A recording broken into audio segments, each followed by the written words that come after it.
Okay. Hello, everybody. It's me, Woofy. Welcome to my stream. Hope everybody's doing great.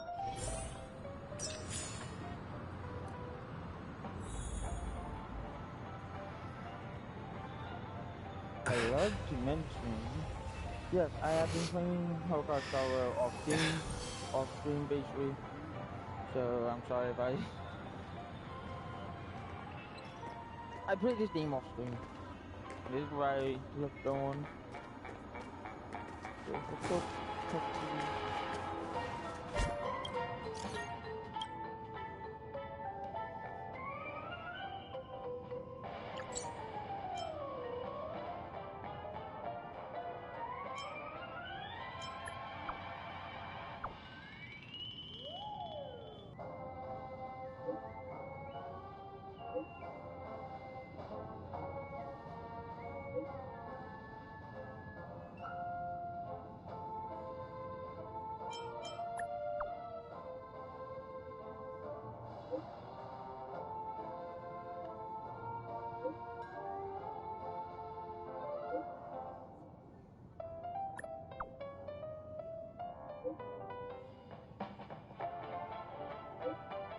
Hold on. Storm, can you not touch the console at all?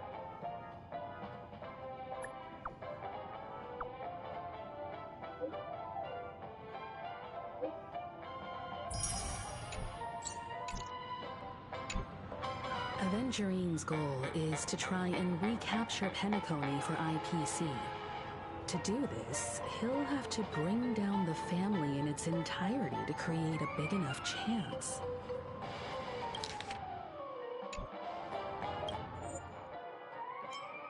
Music.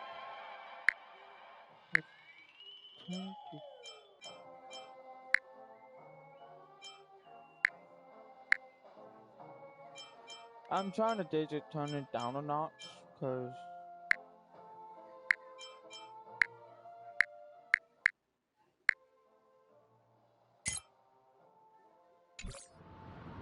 the existence of death will be covered up by the family. So how does he plan on taking them down? It's gotta be something important enough that everyone will notice. But it also can't be anything too out in the open.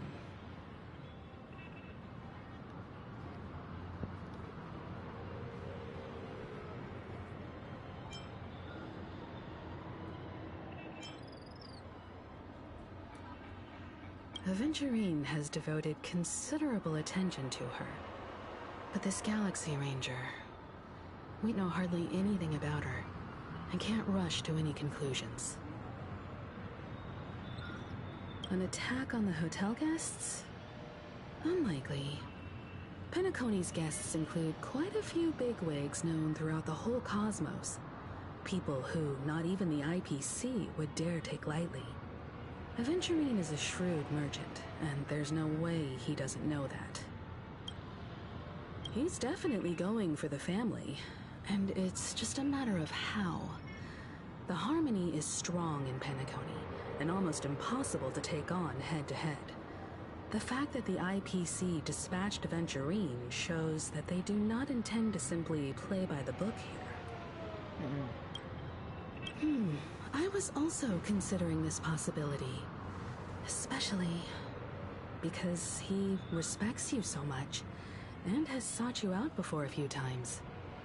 Perhaps he's also unsure of your intentions and is probing you. I'm just speculating. In any case, we have to be careful when handling Aventurine. He's skilled at reading people and discerning the right moment to strike. Also, he's clearly a born gambler if he's willing to go all in to win.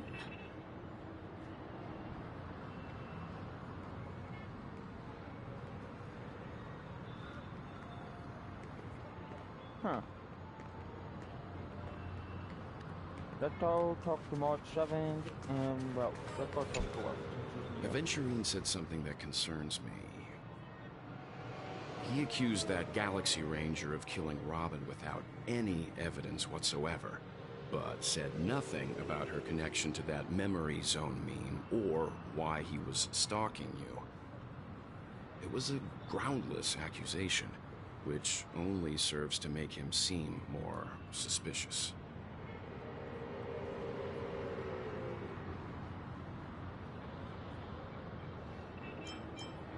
Maybe Aventurine's goal was never to gain our trust. Maybe he wanted to foster a feeling of enmity towards Acheron and make the situation more volatile. Two birds, one stone. However, I asked Don Hung back on the Express to confirm that story about the Annihilation Gang and the lost messages. It wasn't something that Aventurine made up out of thin air. You've met her many times now. What's your impression of Miss Acheron?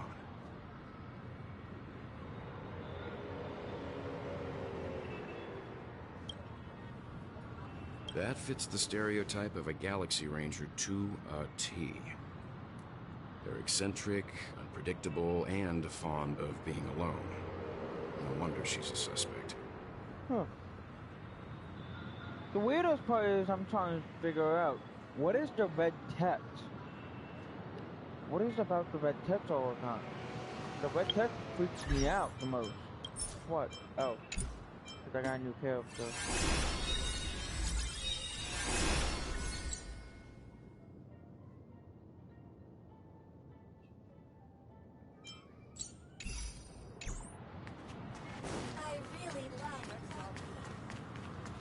Much 7.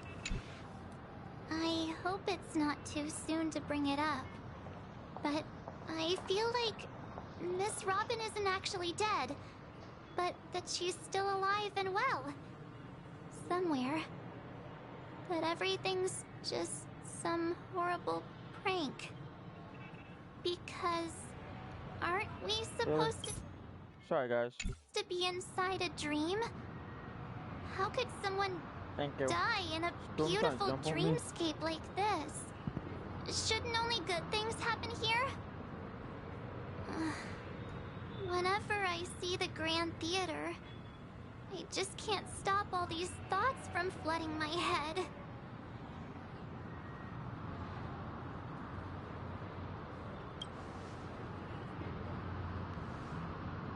No. After all, they've brought everyone this sleepy dreamscape, which everyone loves. I just feel like I'm starting to understand them less and less. Everyone's still having a great time out there on the streets. Nobody knows what's happened. It's all so unreal. As if Firefly, Miss Robin, and us we're all outsiders from another world. Aw, what a mess. I really want a nice cool drink of soda to help me calm down. Oh. But then I'd be just like everyone else out on the streets. Looks like Aventurine doesn't need anything else. Let's turn our attention to the family's assignment for now. Himeko, what do you think? Among our current clues, the 2 murders that he witnessed are the most directly connected. I suggest starting here. One thing I'm curious about is, if a person dies in a dream, what happens to them in real life? Seeing as we're at the family's behest, why not pop back out to reality and verify Miss Firefly's situation back at the hotel? Perhaps we could also make a few inquiries about Miss Robin while we're out there. How about we split off into 2 groups? There are still some things worth focusing on inside the dreamscape. I'll investigate those, and we can link up again later. Worth focusing on? Oh. No problem. I'll leave it to you then. Huh? Aw, I thought I'd finally get to see Himeko and Mr. Yang go out on a mission together. Oh well. Take care then, Mr. Yang. I will. Keep in touch.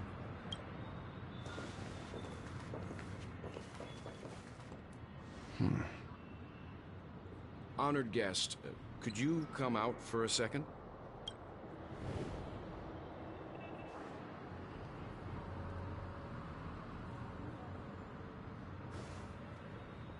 I'd be embarrassed too, getting stared at like that. Forgive me. My name is Welt Yang. I'm one of the crew members on the Astral Express. I believe you've met my colleagues. Well, Is there something about my name? first, don't you want to know my name? I already do, Miss Acheron. You're a prominent figure in Penacony. What are they saying about me?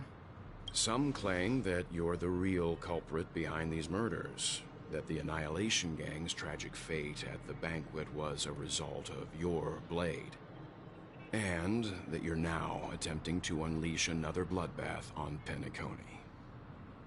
The Annihilation Gang. Ifrit of Everflame Mansion. Tragic fate. That Duke turned his dying body to flames and sacrificed his life as a martyr. He was a determined and heroic pathstrider. Not even a villain should be disparaged like this. And what's more, there were plenty of suspects invited. Do they really think that a blade is more dangerous than that black hole you're wielding? Keen intuition. Not even the family managed to point out the truth behind this cane. So you must surely know, Miss Acheron, that peering into a black hole is not a wise move. As a potential threat, your knowledge of us has reached uncomfortable depths. Reveal your true identity and intentions. Otherwise, brace yourself for gravitational disintegration. That shouldn't be necessary.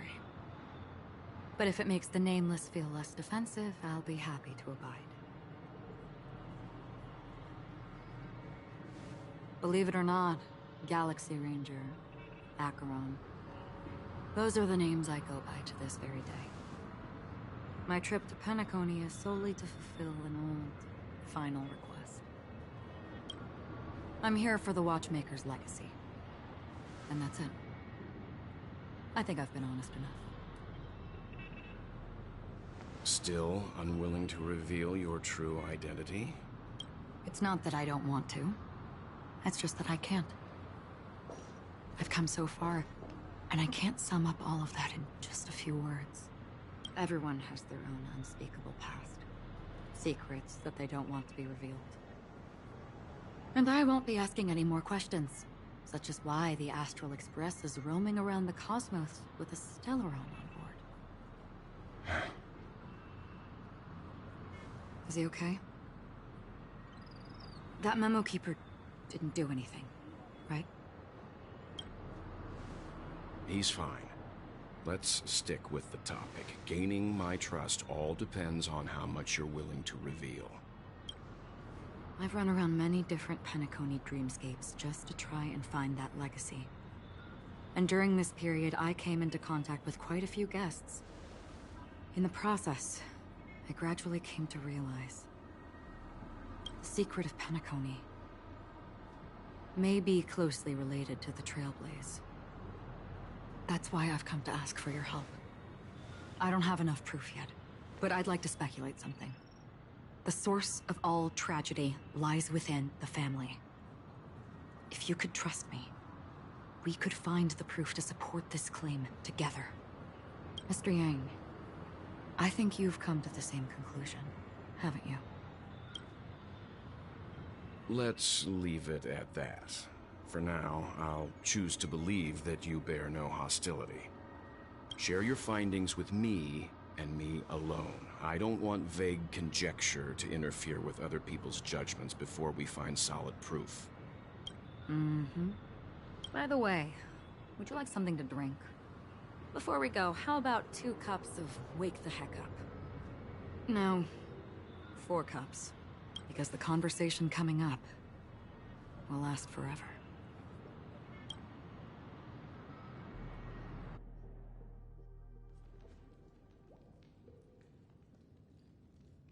I've been watching her closely for a while now, and the first invitation was in the banquet hall of the hotel. She just sat in one corner, keeping silent, chugging down a couple cups of Wake the Heck Up. I told her it's a pungent, bitter beverage, not the taste of sweet dreams. Only for people allergic to Soul Glad. And she said, Really? But I don't taste any difference at all between them.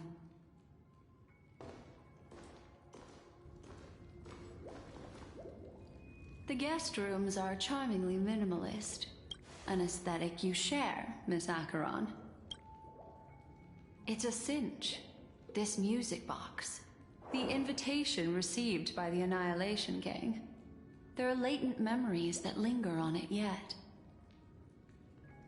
You see, memories of you are not yours alone. They travel in other people, other things. I know much, and I can predict even more. With some help, the dead can be made to speak. The Annihilation Gang, that band of desperados who all disappeared after meeting you. What exactly happened to them? Well, let me reveal all.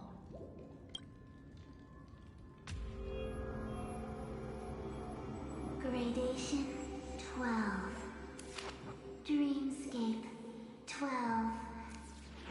Father, I dedicate this to you. Well done, Dubra. Wherever they go, shall be met by annihilation. There it is. It's hazy, but it's Ifrit's voice. The other one is probably his progeny. This is the residual memory from when the invitation was first delivered. They were abruptly interrupted. Then, what happened next is... They sought refuge in the land of sleep, merely wishing for undisturbed rest, away from the storms. Children of the flame, this marks your rite of passage. She won't be necessary. I alone am enough.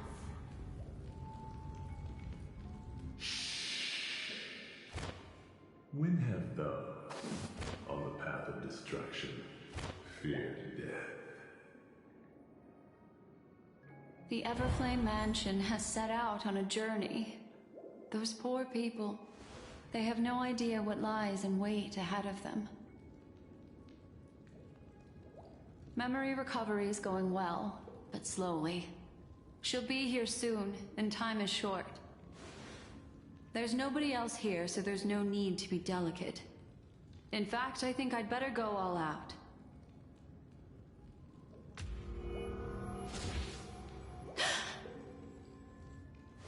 What happened?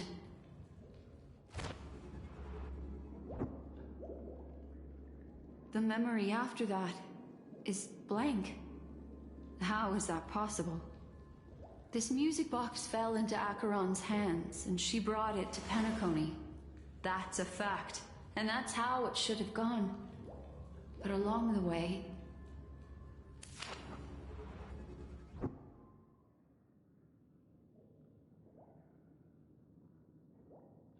it's like it's been erased. Who's done this?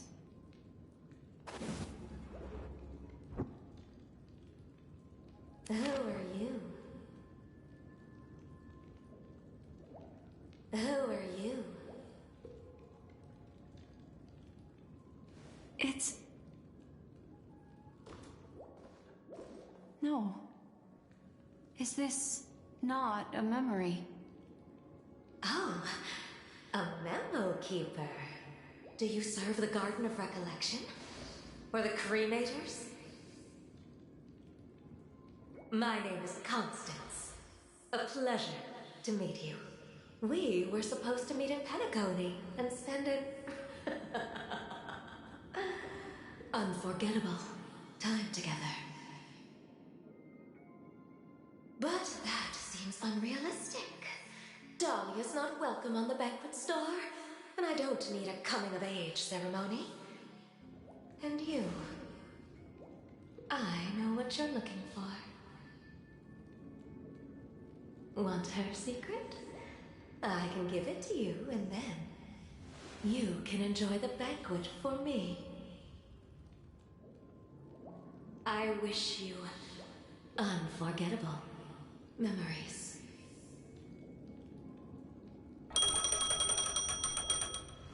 Oh.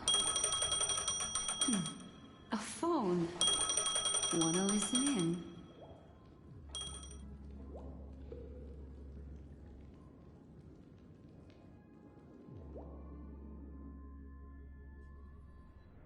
A few days ago, the IPC made an announcement. Under the watchful guidance of the Marketing Development Department, and in accordance with the Interstellar Peace Charter, the independent Sigonian sovereignty has hereby been established, and shall take a legislative seat at the Interstellar Congress. The formation of the Sigonian sovereignty is of great historical significance to the Sigonia system. This move puts an end to the planet's long and bloody history, turning the sensational Kataka-Abjin extinction event into a distant memory. Sigonia 4 is located in an unclaimed zone at the intersection of the Denise, Prothean, and Dorneau star clusters. The planet's surface environment is known for being extremely harsh, constantly faced with the threat of impact from small-scale celestial objects.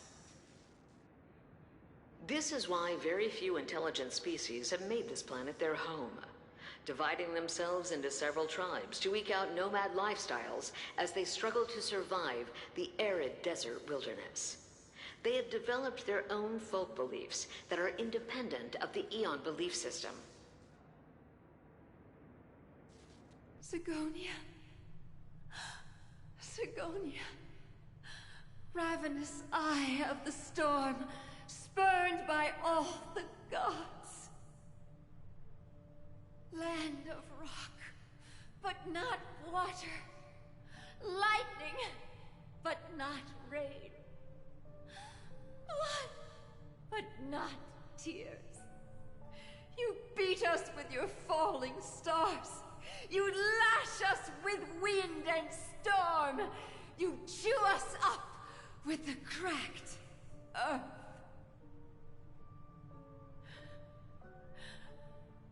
You promised us a land of honey, yet yoked us beneath a sword of bitterness. Oh, Gaiathra Triclops, if thou can hear me, please open up thy 3 eyes and gaze upon this child. When you took his father, my child was still sleeping in my belly. And where my husband went, I too soon must go. I don't ask for a peaceful death. Just for you to tell me, does the baby swaddled sweetly asleep? Does he dream of his mother's heartbeat and the sound of falling rain? Please tell me whether this life is all just a fleeting dream. Otherwise, why would this child be born to face impending death? Mommy! Mommy! Rain! It's raining! Raining?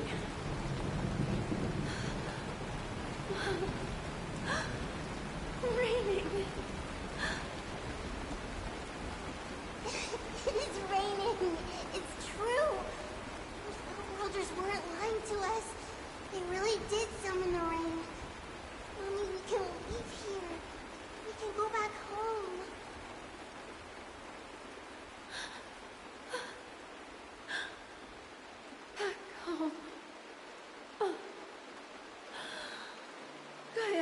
Triclops. You came. Do you hear that? Thank you. Thank you.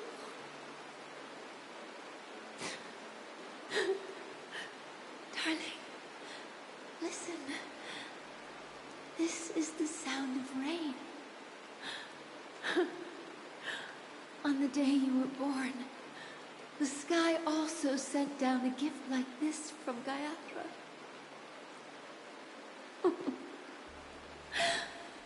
Such a lucky child. Such a blessed child. Just like your name. A gift from them to Avjen. My boy.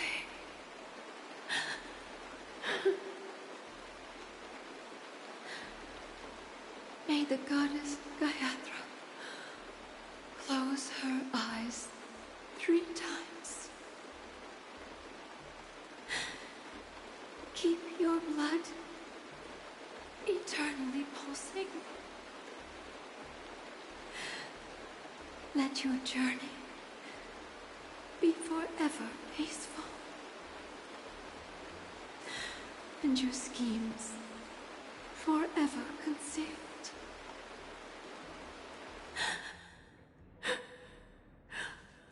Welcome to this sad world, Kakavasha.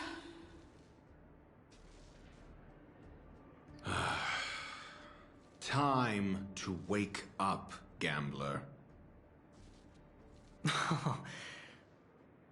Oh, heavens. I must have drunk too much Soul Glad. Didn't expect you to be back so soon. How is it? Find anything? I'm so shocked. Who was that woman? Was that the mother of that child? That's my curiosity. I just wonder, who was that woman? Let's continue. Aventune was speaking. Just cut him off. Just as you guessed. That's Nobody so outside knows about Robin's death. There aren't even baseless conspiracy theories. They're still streaming the rehearsal for her ceremony, using a stand-in, I guess. They must be dreaming. Of course. Who could imagine that death would actually descend upon the idyllic dream created by the family? Let alone that the victim would be the female lead of the Charmony Festival. To be honest with you, I didn't believe it. I even tested it a few times myself, until I discovered that I couldn't actually die. Whenever there's any danger, I'm forced awake by the dream pool, and it's all as if everything were just a nightmare. That's why I'm convinced that there are a few big secrets lurking behind the scenes. Then you must have heard about the Memory Zone meme. When I graciously deigned to establish connections with the Oak family on your behalf, they were quite in a pitiful state of disarray. Besides Robin, there was another body. I don't know the exact details, just that it was a stowaway. 2 murder cases? I told you something seemed off about the Nameless. He must have come across the other one. This murderer is a psycho. And I have to say, the case does represent an opportunity. We can leverage the family's malfeasance and let the IPC use this as a reason to intervene. It's just that their trickery runs deeper than I thought. Robin's stand-in was all ready to go. These 2 murders are definitely getting hushed up. What should we do? Let me think. It's too rare an opportunity to miss out on, so I gotta be careful. Incredible, gambler.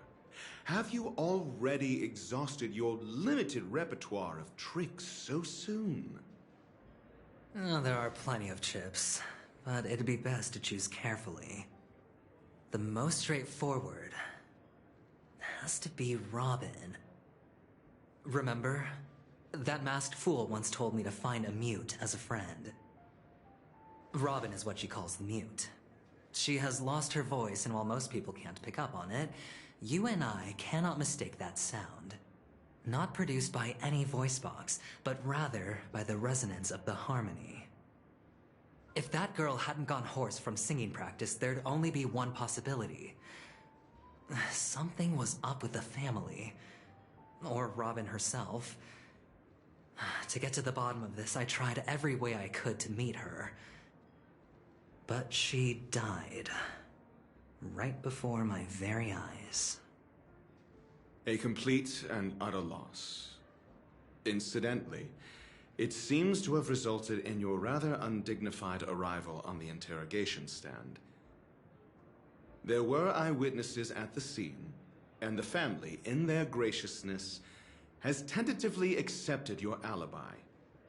However, for the foreseeable future, you shall, regrettably, find yourself under the vigilant watch of the hounds. Well, things aren't looking too optimistic, Doctor. Starting to break out in a cold sweat. Do you reckon there's still any chance of a comeback, given how things are? A probability? Yes, it exists, but it verges on the infinitesimal. To phrase it in a manner more befitting the vernacular of Penacony, you're dreaming. But if you simply can't control yourself and want to try your hand, then there just so happens to be a suitable candidate. That man wants to see you again. Who? Sunday.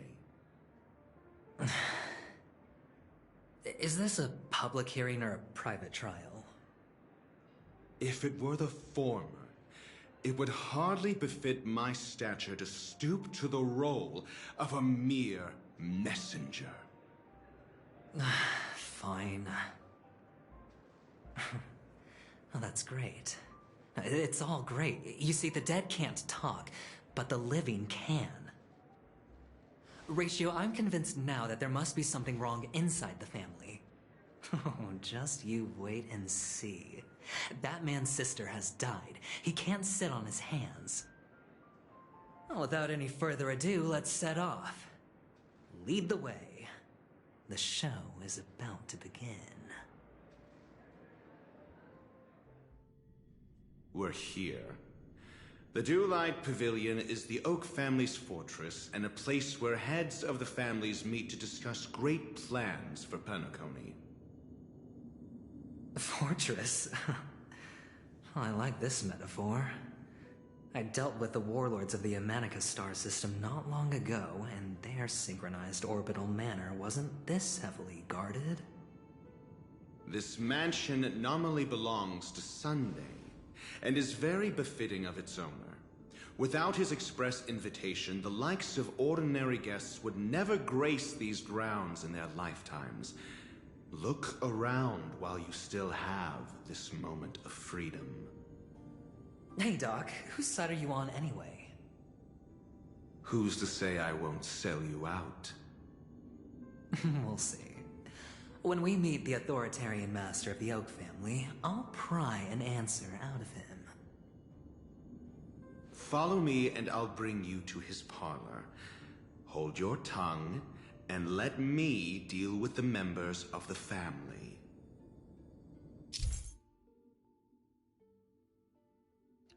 Okie dokie. As the story unfolds, you will have a chance to progress the story from other characters' POV, point of view. When entering the character point of view for the first time, the character will automatically be placed first in your team. You can check the Fate Islands interlock to see the character's POV ongoing mission or complete the mission as the end. If you change the POV to continue story, you can select here to enter the Fate summary for more detailed future tutorial.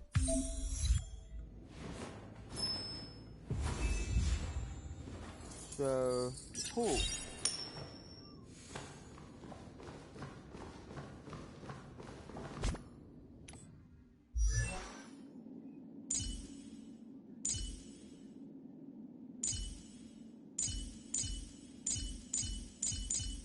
There's my construction. Oh, dang, he just dropped a damn time bomb on him. Hey, you two! That's a place of business. No entry. I was requested by Mr. Sunday to bring him the suspect. My name is Ratio.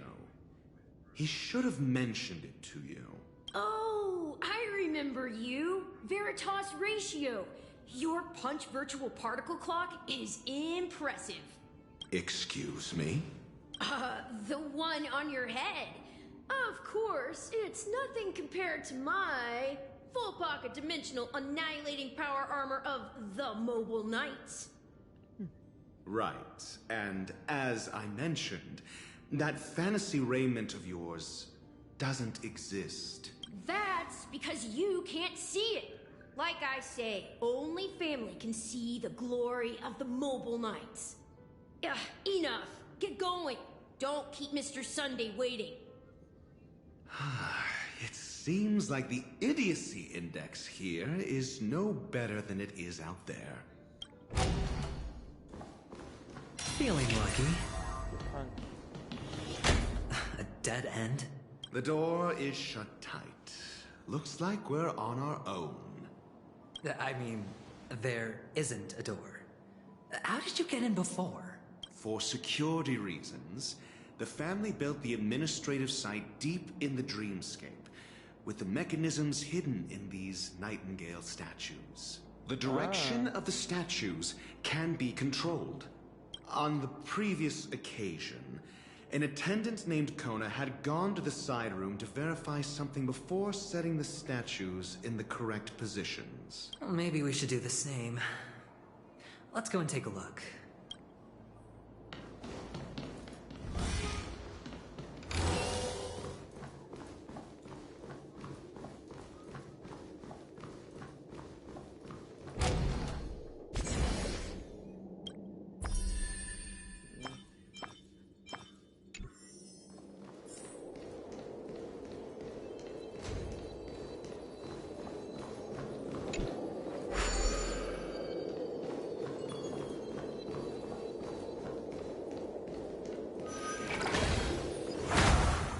She ain't battle.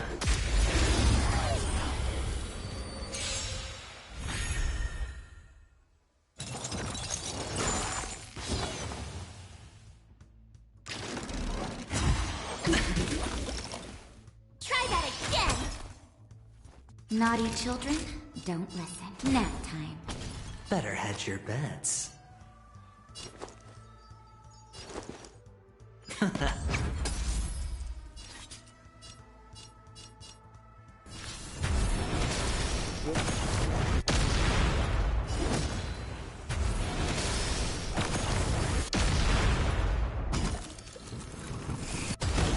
My turn.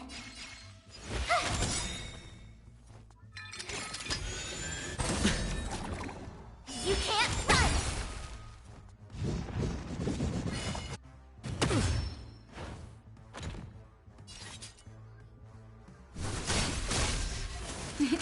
Time for... You're in bad shape. You have the worst luck, Ren. Watch this! Looks like I've got a winning hand. Going all in. Tabs on me.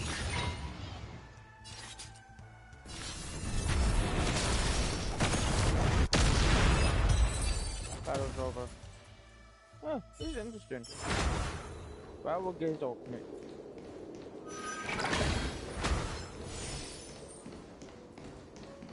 Feeling lucky.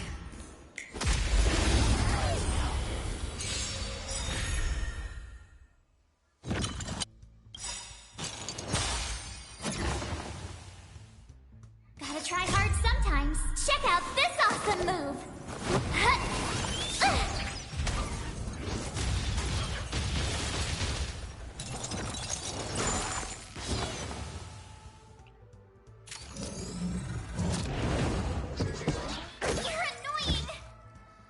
Naughty children, don't listen. Thanks a lot. Can't lose this one. My turn. Stay right there while I give you a present.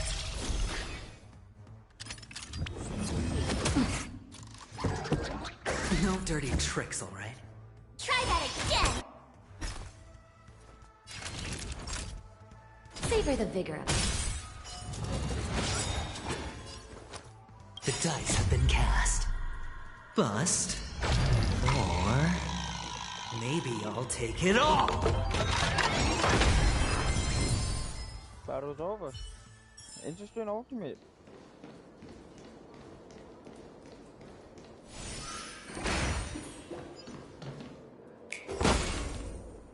Six nightingales facing in different directions. An obvious hint. But are these nightingales? They are. What's wrong? How can nightingales be so huge? They look more like torment eagles to me. There are no eagles in the 5 families, only nightingales. Why am I wasting time with you on...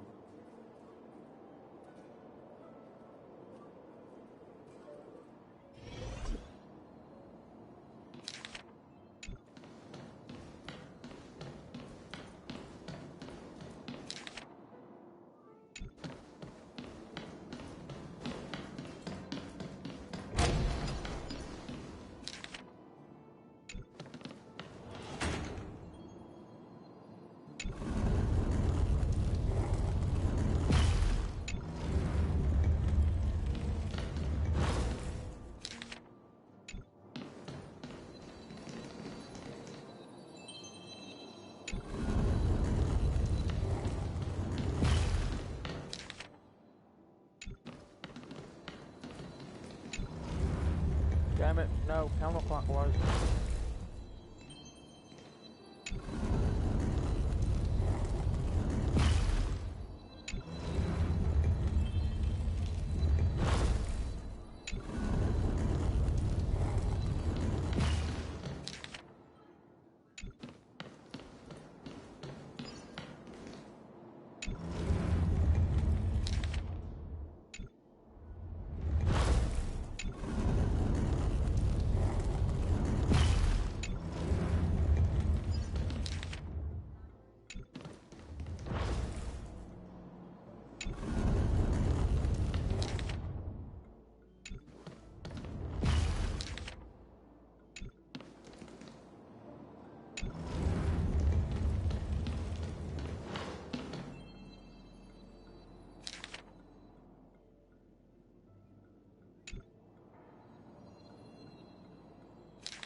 Clockwise.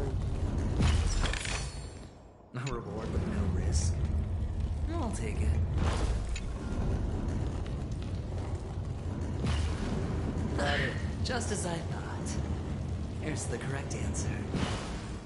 A truly miraculous discovery. Perhaps I should offer you the chance to join the Genius Society. Really? Well, I thought you'd given up on that already. I was being sarcastic. Can't you tell?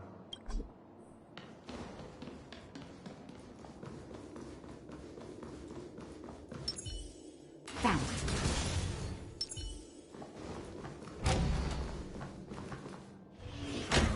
Impressive.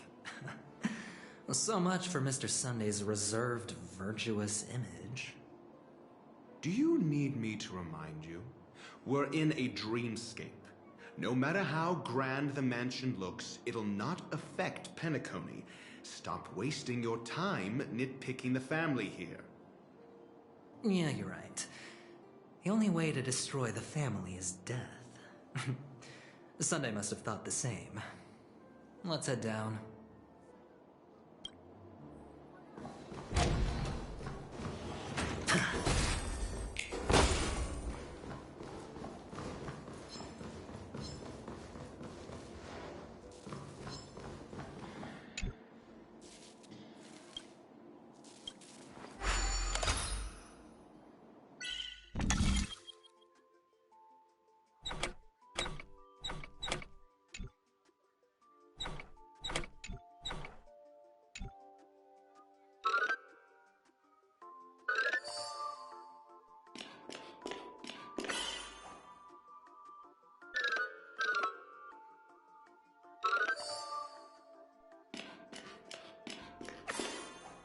That is so weird. They all make weird ass noises.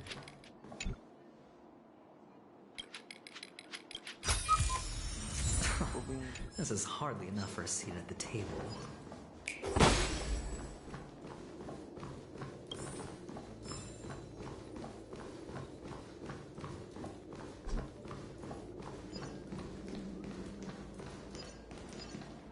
Hold on. Huh? What's wrong? Are we heading the wrong way? No, but this door is locked. My friend? Did you really make an appointment with him? It's a trial. You got to prove your worth to Sunday before you can speak with him. If I'm not wrong, we need to find a way to open this door in the hall, or this place will be our prison. Oh, an escape room. My favorite. Get serious. I've no time for games. Let's head back. The hint is probably in that prominent sandpit. Wow. That's an enormous sandpit. I'd love to build a tall building for myself. Once I have enough savings.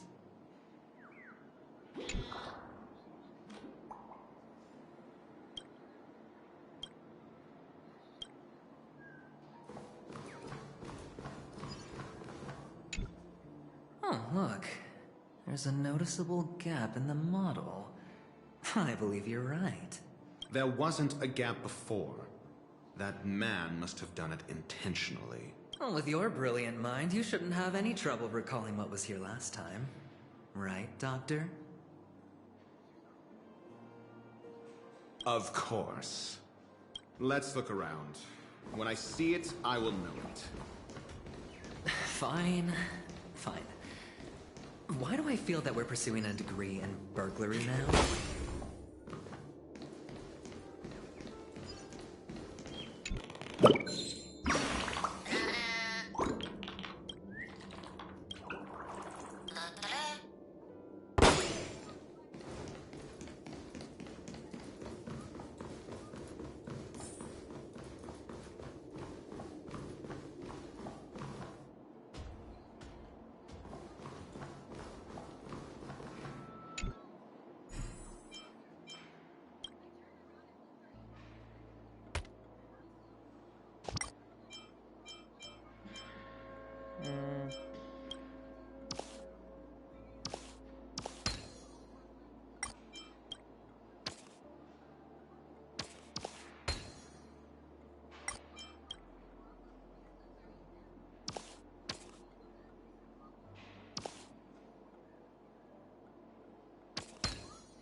A surprising win.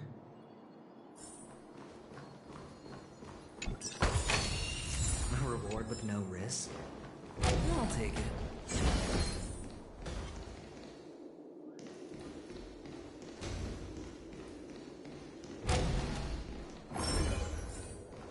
Found it.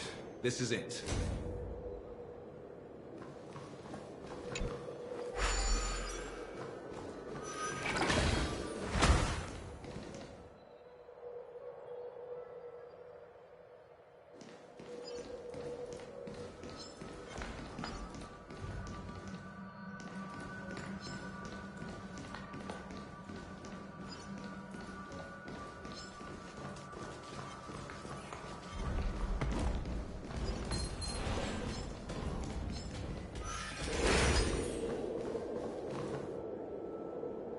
That was close.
follows luck, just like it always does. Huh. And the nameplate reads Gulliver's Arch. Well, I'm amazed you can remember something this tiny. You know, this reminds me of a tunnel I once saw that could shrink people who passed through it. If I were you, I would shut my mouth. It's wise to remain silent when you should. The two return to the lobby.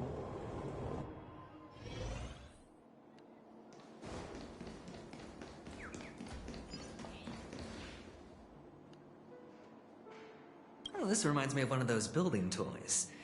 You know, with the blocks. I've never played with them before. I wonder if it's more interesting than stacking chips. Oh, look. The gap is closed. And it fits perfectly. So, what's next?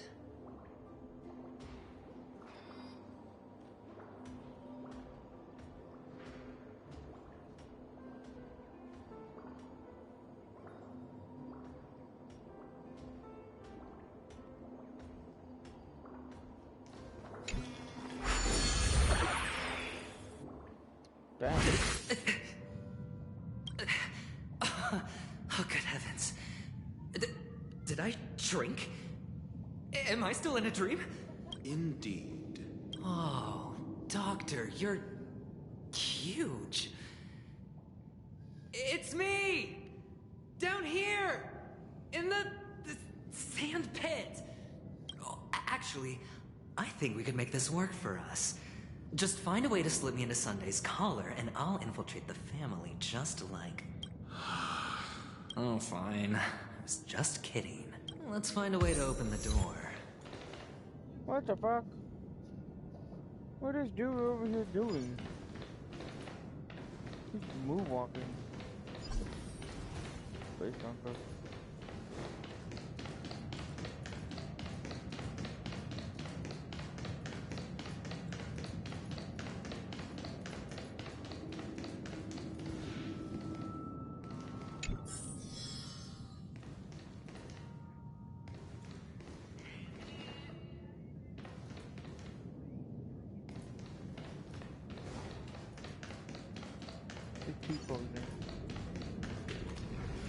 Hello! Welcome to the Golden Hour base model. I am an Oak Soldier.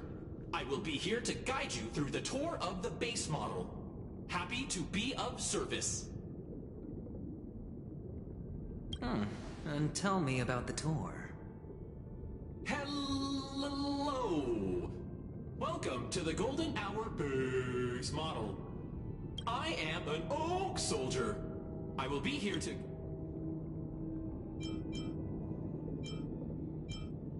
Model.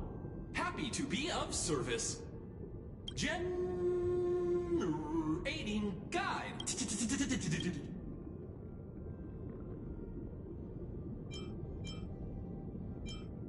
Found the nearest check-in spot.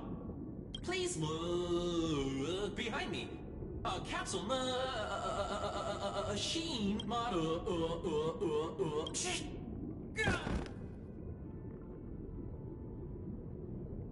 What's up with that? Now the family's toys are trying to frame me? I didn't do a thing to it, Doc. You've got to be my witness. I saw nothing.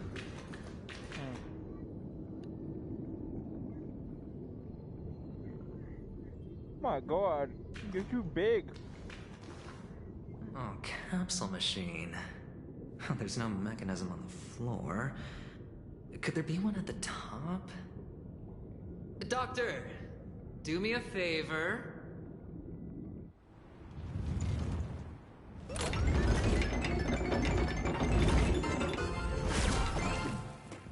So, I was right.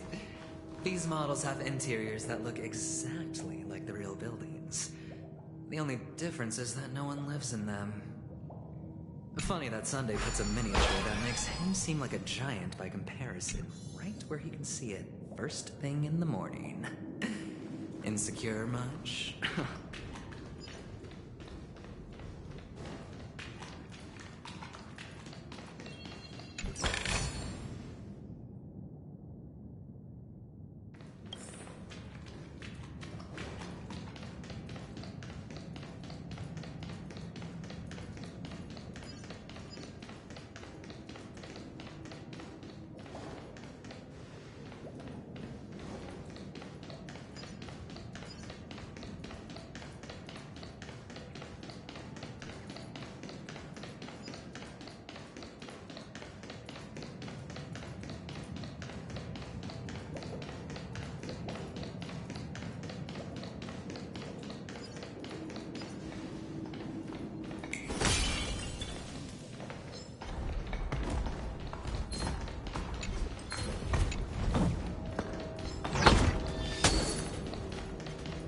There's no way avoiding them at all. Feeling lucky.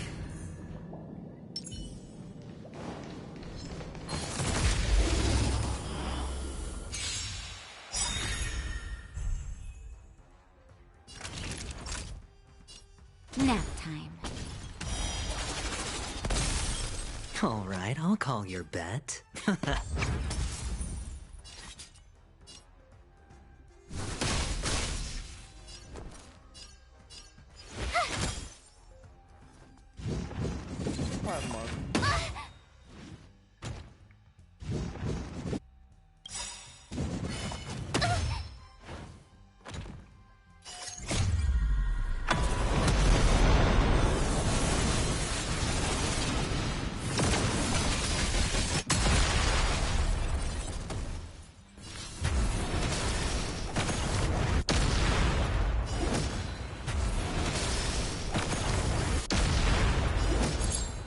Naughty children, don't listen. Thanks a Better lot. hedge your bets.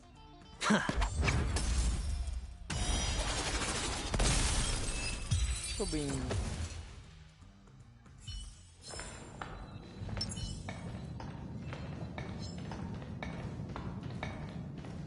Oh, one of the fragments flew upstairs. I'll need to use the pinball machine. How the fuck can you hit me?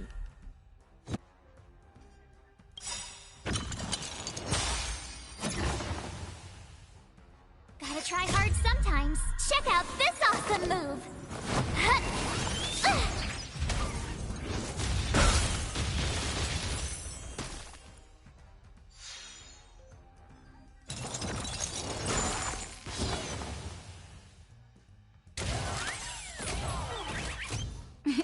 Time for a shot. You're in bad shape.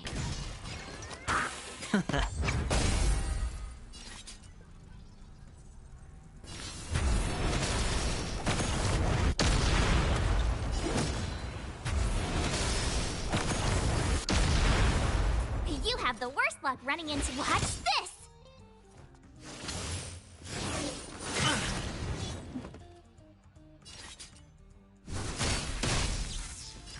Nap time.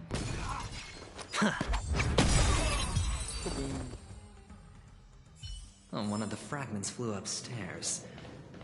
I'll need to use the pinball machine to flick myself up there.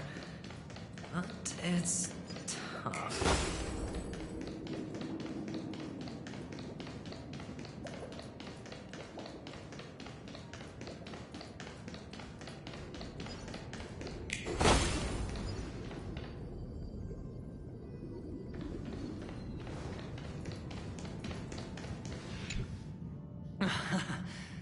Oh, great.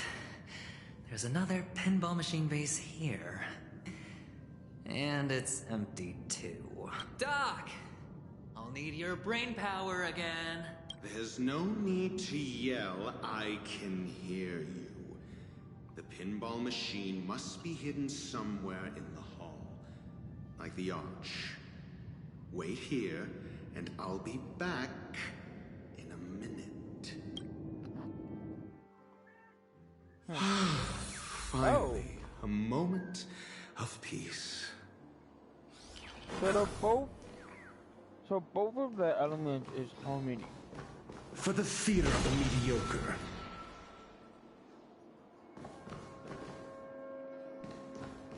Damn, put a statue of himself.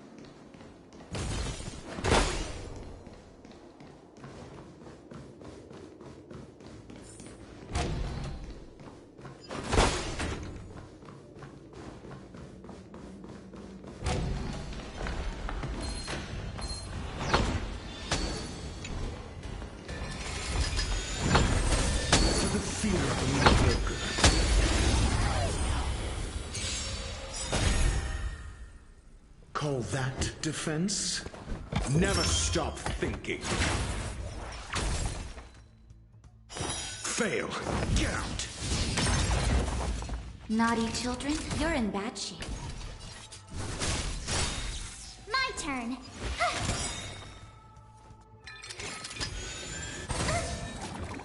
Do you have ant?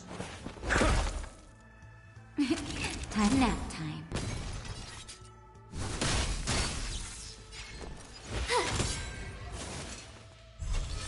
Second guard. Let's test your knowledge. Naughty children, don't listen. Thanks a lot.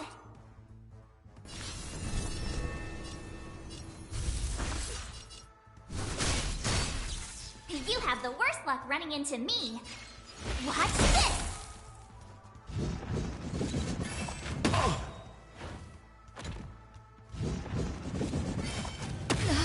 That hurt.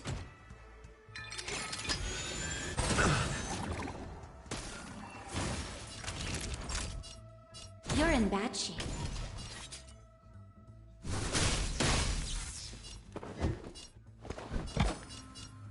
Never stop thinking. 0 points. Next. My turn. Just in time.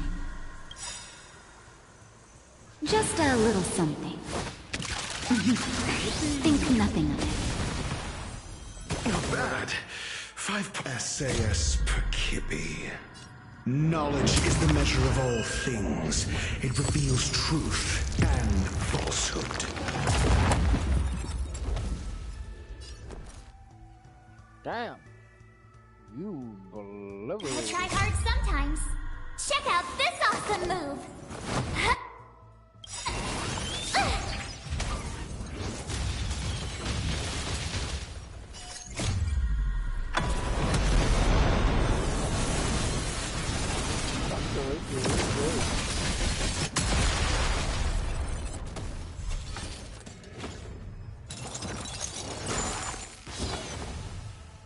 Oh, that's some potential. I've never seen that guy before.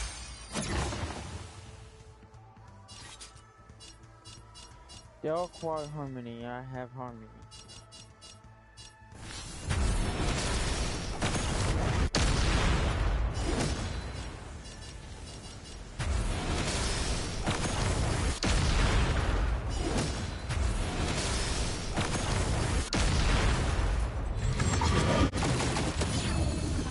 I'm asking the questions.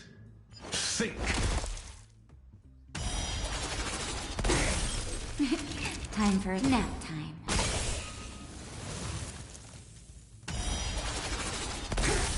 You have the worst luck running.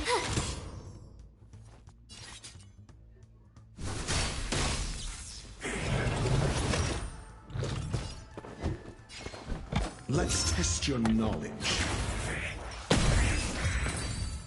Good job, Dr. Rayfield. Since when knowledge... That's it. Pleasant moments of solitude are always fleeting. Mediocre.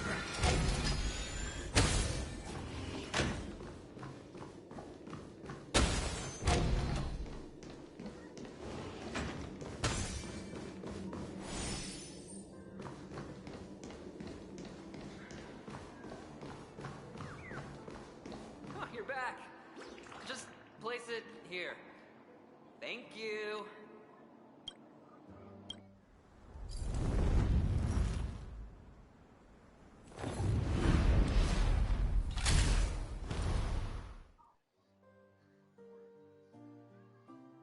Thanks, Doc.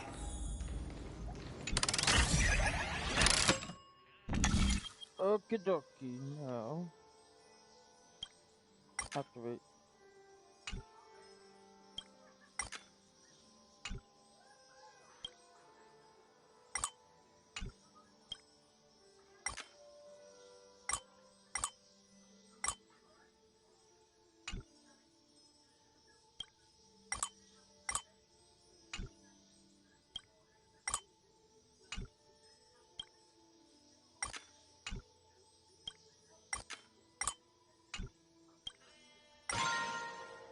Launch.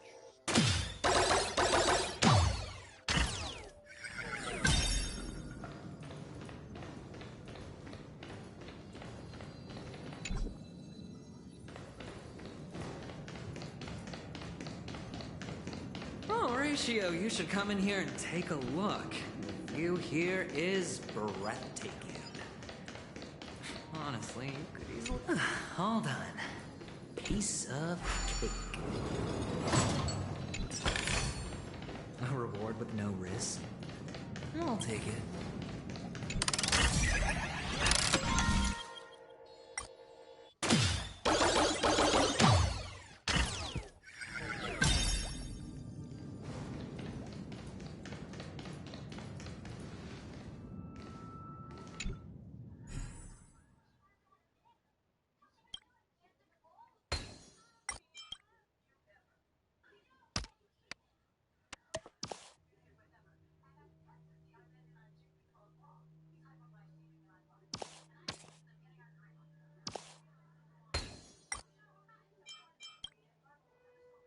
And the joyous tour of Toy City has come to an end. Makes me feel sad. Penacony isn't all bad, right? I'll use this interesting experience as a talking point at the poker table.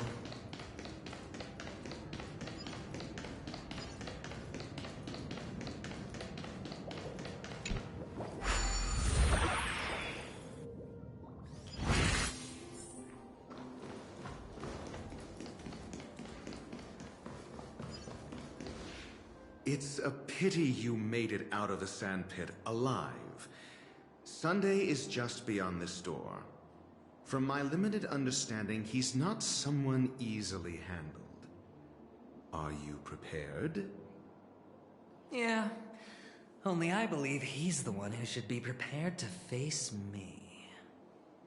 Tell me about your plan. I don't have a plan. I'll just play it by ear. There are only two kinds of bargaining chips when dealing with people. Benefit or fear. Looks like sincerity isn't in your dictionary.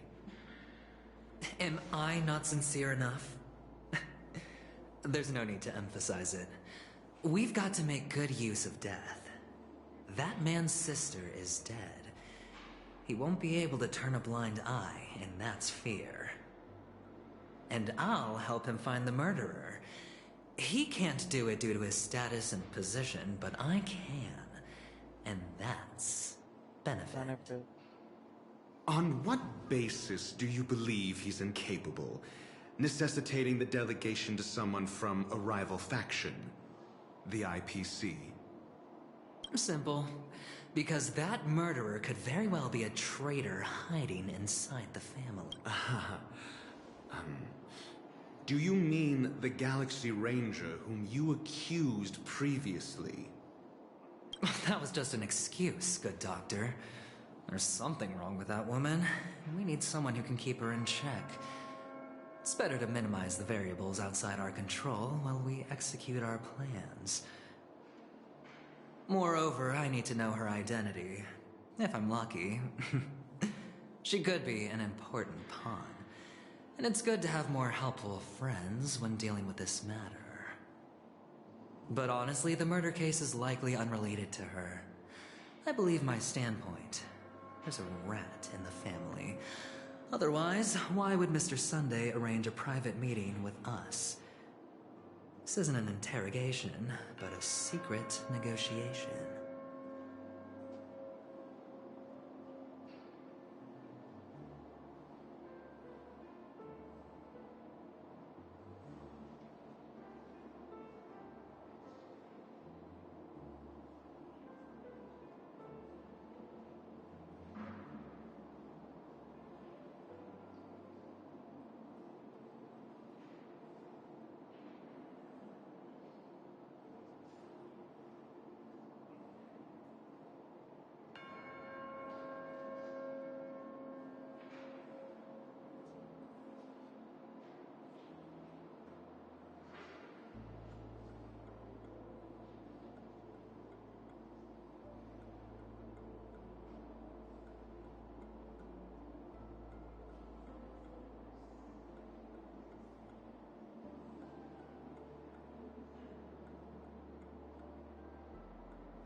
We'll see. Using Robin's death as a bargaining chip, I'll win back my freedom and power. In the end, I'll ruin this beautiful dream and create the grandest death. If the chance of winning is just beyond this door, even if that chance is close to zero, well, you can't win if you don't play, right? Ah, the charming audacity. To think that you, of all people, might emerge victorious, dear gambler. 3 chips are enough. All or nothing.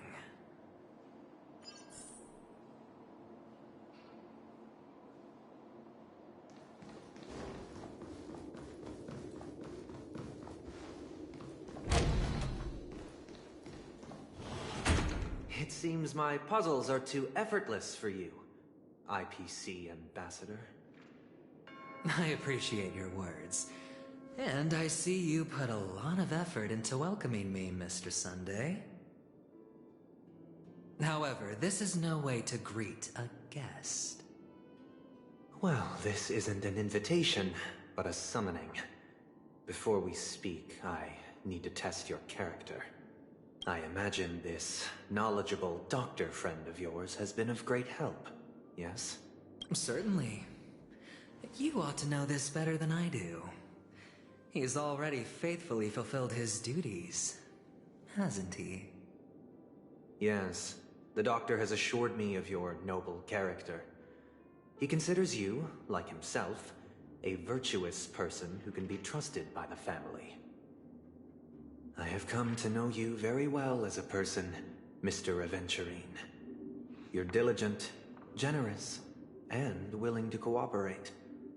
The fact that you succeeded in overcoming many obstacles just to meet me gave me the reason to believe in your wisdom and courage. But there's one thing I must ask you. That is, you've used your wisdom at the wrong place to meet the wrong person and put yourself in a situation where you shouldn't be, witnessing a tragedy that shouldn't have happened. You don't look too well. Am I making you anxious? If not, then it means I'm on your side. If I wasn't mistaken, you'd just made a serious accusation against the family. No, you weren't mistaken. For depravity is creeping in around you. There's no need for us to be evasive. Let's talk about your sister. Your sister's talent is unrivaled in the world of show business. As you know, her voice has been out of tune since she returned to Penacony. What's more disheartening, she can't sing anymore. Who could be responsible for this? Many suspect the culprit is among the outsiders, but I know you hold a different opinion. Now your noble status has become a shackle, preventing you from apprehending the murderer and avenging your sister's death. You're feeling anxious because you're out on a limb. But don't worry, I'm on your side. I'm immensely honored by your concern for me, Mr. Aventurine. Since you're so selfless and generous, I believe you wouldn't ask for anything in return, would you? Well, naturally, you wouldn't incur any loss from this. I just want to reclaim what is mine. My liberty and the personal items under the family's custody, the bag of gift money, and the box in which the cornerstone is stored. That's right. Cornerstone. I've heard it's a treasured asset of the Strategic Investment Department. A sacred stone that seals the Preservation Emanator, granting significant power, and every liquidation specialist holds one. For an object so precious, it probably comes at an even higher price than other forms of recompense. Well, I'm sure you're aware of the high level of risk I'll be undertaking to bring the truth to light. Mr. Aventurine, when you're out and about, do you always make adjustments to your appearance? Your tie should be on the center line. Your shirt must not protrude from your vest. Your trouser creases should be perfectly straight, and always aligned with the tips of your shoes. Of course. But I don't, because it's not appropriate to do so in public. You should make sure everything is presentable and in order before leaving the house. I'm not the kind that takes risks. The cornerstone must be in the custody of the family. No room for negotiation? Please, don't let me turn you down twice. Sure. The gift money is good enough. I suppose you wouldn't mind that. After all, a merchant can't function without a bargaining chip. You compromised quicker than I thought. Unfortunately, it's a gambler that needs a bargaining chip, not a merchant. I can give you your gift money, but before that, I want you to tell me. The fact that you can decisively forsake the box you asked for, what exactly is stored in it?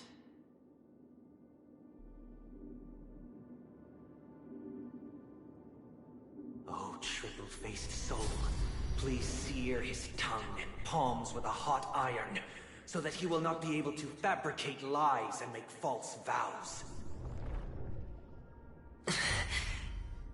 What have you done? Under the light of the harmony, all wickedness is revealed. I implore them to shed their light, and I'll ask you questions on their behalf. Next, you have 113 seconds to prove your innocence and gain my trust. And if I refuse to answer? You can try, and we'll see if the harmony rejects you. Question. Do you own a cornerstone? Yes. What a simple answer. You, too, understand that idle chatter leads only to poverty. Did you hand over the cornerstone to the family when you entered Penacony? Yes. Does the cornerstone you handed over to the family belong to you? Yes. Is your cornerstone in this room right now? Yes. Is your memory free from any kind of tampering or deletion, encompassing but not restricted to the techniques of the Garden of Recollection? Yes. Are you an Avgin from Sigonia? Yes. You even know about that? Do the Avgins have any ability to read, tamper with, or manipulate one's own or another's mind? No. Does it matter? Do you love your family more than yourself? Yes. All the Avgins were killed in a massacre. Am I right? No. Are you your clan's sole survivor?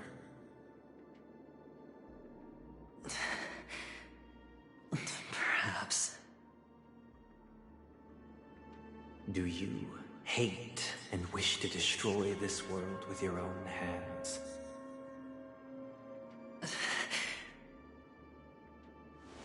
I don't know. Interesting. Now, the final question. Can you swear that at this very moment, the Aventurine stone is safe and sound in this box?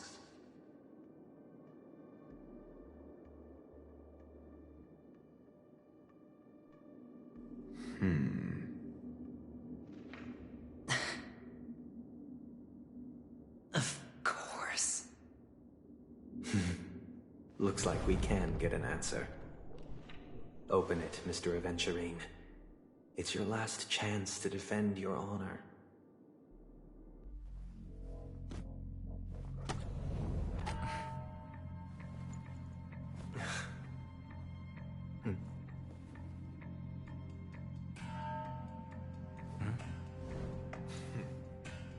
Please.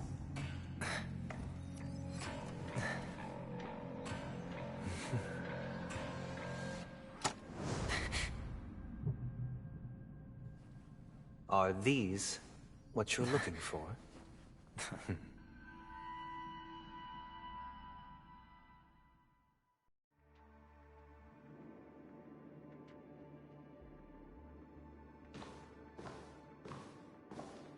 Since you came as promised, learned doctor, does this mean that you are willing to take the side of the family in this farce? What makes you think you can convince me? I've heard you haven't enjoyed Mr. Aventurine's company. I also understand that you're an avid learner who sees the pursuit of knowledge above all.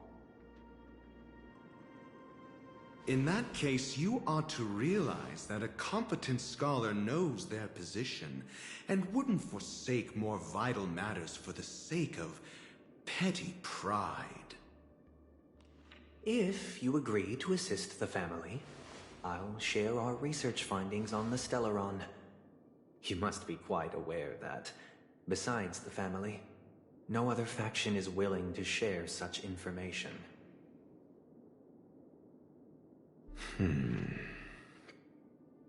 Cut to the chase.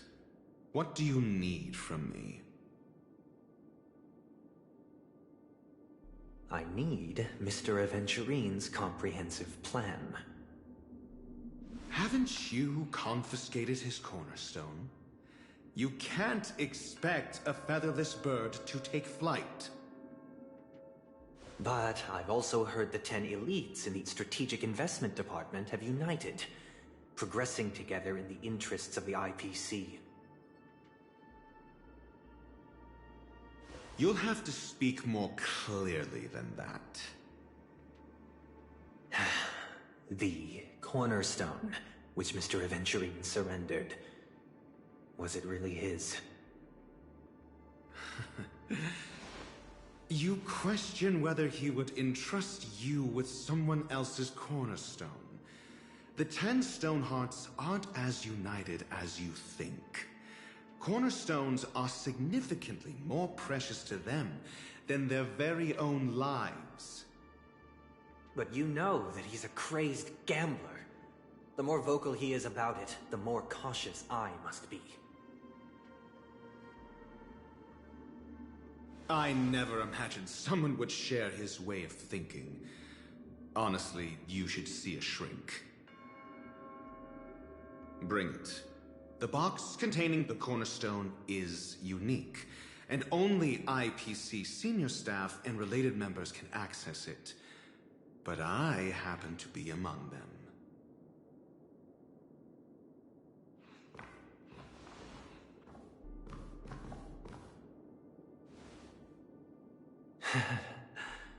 I appreciate it.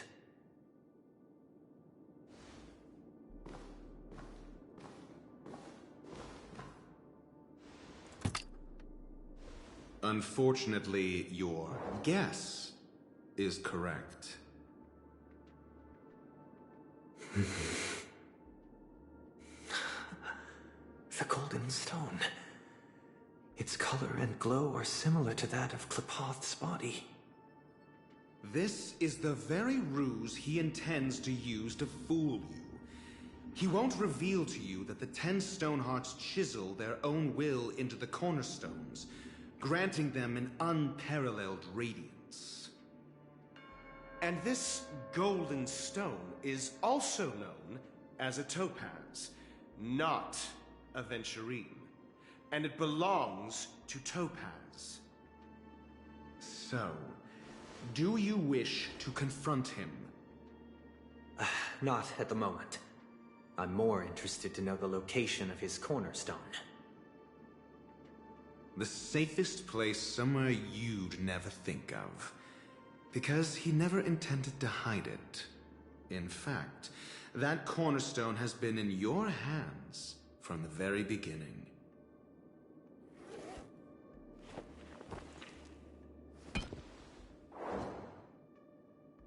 I see. This bag. Mixing a cornerstone, more precious than life itself, with a bunch of worthless jewels, disguised as a gift of money waiting to be confiscated, is indeed in line with Mr. Aventurine's style. Then he makes up some trivial excuse, downplaying the matter, and requests the gift money. This is a gamble, one he's all too familiar with, betting on your single misstep, leading to a total loss. Learned Doctor, I am grateful for your help. The family will surely reward a righteous person like you. As for the villain, I hope he retreats in humiliation. It was all thanks to your friend with a keen eye that I could add a blot of utter failure to your storied career. Ratio, you wretch. Finally shown your true colors, huh? Oh, and just to remind you, you currently only have 17 system hours left to live. Treasure your remaining time, and savor the delectable aftertaste of defeat. You might as well explain yourself a little more clearly. What I performed on you just now was the Harmony's consecration. You were to show allegiance beneath the illumination of their grace. Yet you acted willfully, uttering nothing but falsehoods, transforming the consecration into a trial. I genuinely see no reason to absolve you from it. Is this what the Harmony represents? But is it built upon constraint and coercion? You misunderstand, Mr. Aventurine. Punishment is meant for the irreverent. But I have seen your resilient spirit, and thus I offer you the possibility of a new beginning. Throughout these 17 system hours, you will be unable to escape the dreamscape, or contact any of your companions. You only have 2 paths before you, and it all depends on whether you can complete my test within the time limit. Should you succeed, you will be able to coalesce into the Harmony and be with your family. If you fail, you will suffer the wrath of the eternal Centurion and fall into an abyss of doom. Sounds like I'm gonna end up the same either way. I indeed do need a servant to help me uncover the evil hidden in the family from an external perspective. I will purge the evil from the inside and bring the real culprits to justice within 17 system hours. When the time comes, compare your findings with mine. If both our findings align, or if you can provide me more insights, then they will truly be able to grant you mercy and honesty. Shameless hypocrites. You took everything from me and still demand the truth? That isn't fair. Your carnival reeks with the stench of cash. Nothing is achievable without it. This is meant to be an act of personal virtue, not requiring the family's support. Your bag is over there. Do as you please. I believe you can trade this bag of worthless jewels for everything you need. That's what gamblers excel at, isn't it? Off you go, Mr. Aventurine. You are free. I will wait here for your good news.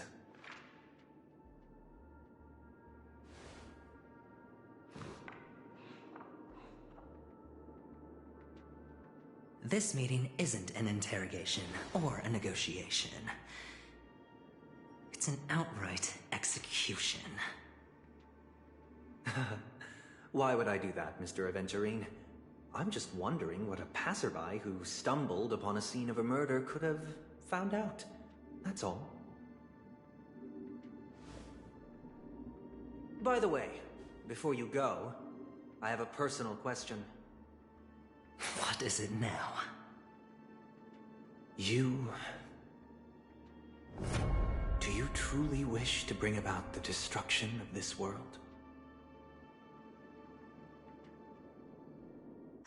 Kakavasha! Where did you go? Oh, are you injured? I got it back, sister. You went to look for them? That's too dangerous. It's just a necklace. It's neither food nor water. We can survive without it. But I can't live without you, little brother. Promise me not to look for those catechins again, okay? Sister, don't be afraid. The catechins are fools, but I'm smart. I played a game with them, and I won. Won? What happened exactly? I made a bet with them. The two birds in the desert and me. Who will die first? I won.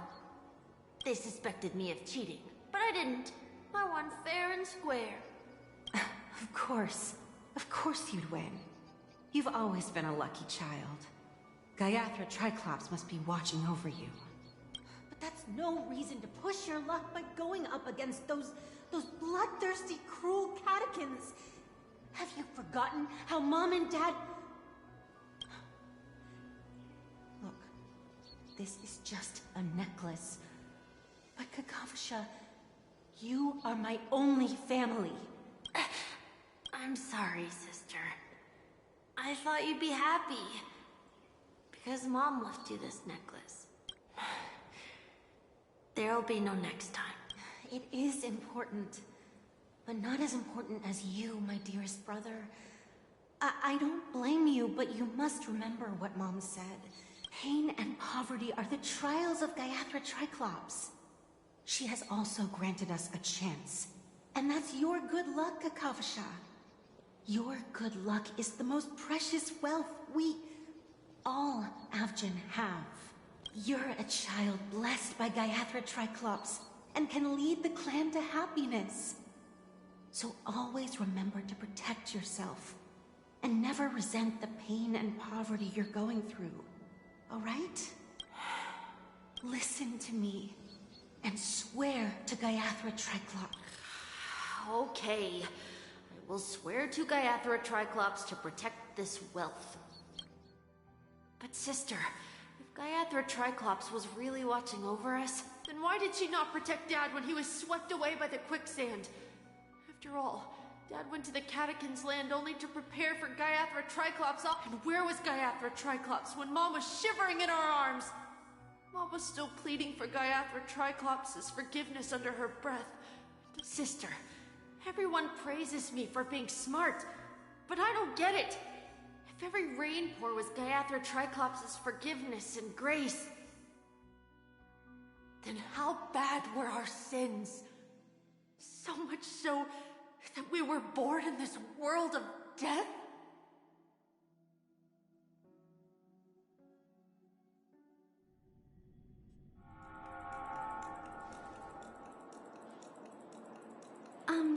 Excuse me.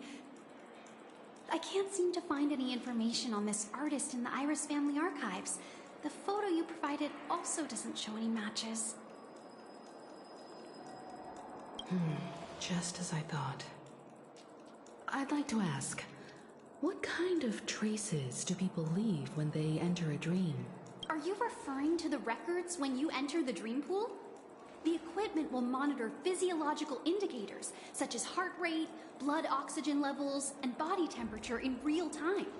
This data will be included in statistics and handed over to the family for the screening of any data anomalies. Immediate action will be taken once any illegal behavior is detected. I apologize. The hotel does not have access. This information is managed by the Bloodhound family. We can only gain access if there's a problem. Looks like nothing can be found here. At least we know who to look for next. We can ask the Bloodhound family for information. Thank you for your assistance, Miss Allie. By the way, is Miss Robin doing fine? We are looking forward to her performance. Fine? What does that mean? Is there something wrong with Miss Robin? The preparations for the Charmony Festival have been proceeding smoothly, so I guess things are pretty good. I believe she will be able to put on a spectacular show for all of you.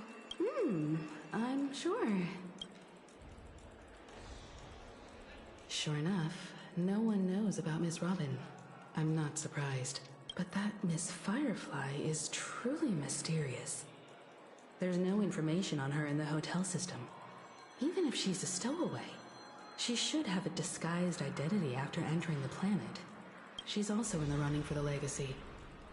How is she going to sneak into the dreamscape unnoticed? Is there any other way to enter a dream? Besides the hotel room's dream pool? The Memo Keepers have abilities that are difficult for normal people to comprehend. In the memory zone of Penacony, they thrive effortlessly, a fact proven to us by Black Swan. The hacker girl from the Stellaron Hunters used extraordinary means to unlock the Dreamscape Hotel's seal. According to the scene witnessed by him, it is likely that they are behind Miss Firefly's case. The Garden of Recollection and the Stellaron Hunters. Both are possible, but what about the IPC? Since they want Penacony all for themselves, they're bound to have a plan. Who are you guys? The Bravo team has arrived at their designated position, ready to execute armed evacuation operation. Boss, get moving! Armed evacuation? Boss, are you drunk? What do you know? It's more efficient this way. Just don't let the director find out. Act first, report later. Understood? Help! Help me! I spent all my year-end bonus on the snowball! I don't want my name on the department's major disciplinary note. Hey, check it out! That voice. Could it be the IPC workers from Belobog? To all guests, the IPC will be conducting special operations within the hotel. Please follow the staff in charge of evacuation to the designated safe zones, or compulsory measures will be enforced. I'll request a beating for you lot! You've been told not to drink during work hours. Take him back to the hotel room. I'll organize a meeting later to properly go over how this incident report should be written. Miss Topaz? I never thought I'd run into you on Penacony. Long time no see, Astral Express crew. Aventurine has told me a lot about your happenings. Huh?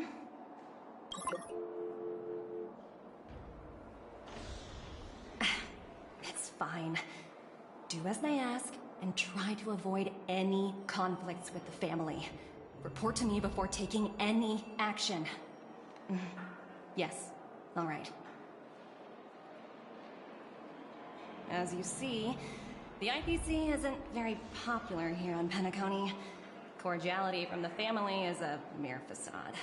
The former frontier prison has turned around and cuffed its shackles on the IPC staff now. Only Aventurine, who carries an invitation, is allowed to attend the banquet. An entourage like us, we can only sit around in the reality hotel, unauthorized to even enter dreams. No wonder Aventurine's scrambling to partner up with someone. The IPC can't back him up in the dreamscape. His situation isn't optimistic, I hear. You're all helping to investigate some dirt on the family, are you not? Let me know if you need anything outside the dreamscape. The IPC always treats its partners well. Thank you, Miss Topaz. We're on our way to the Hounds to verify some intel. Perhaps you've had dealings with them? Yep. They're tailing us right now. Why not go and talk to them? It'll take the spotlight off me. Being constantly stared at is really uncomfortable.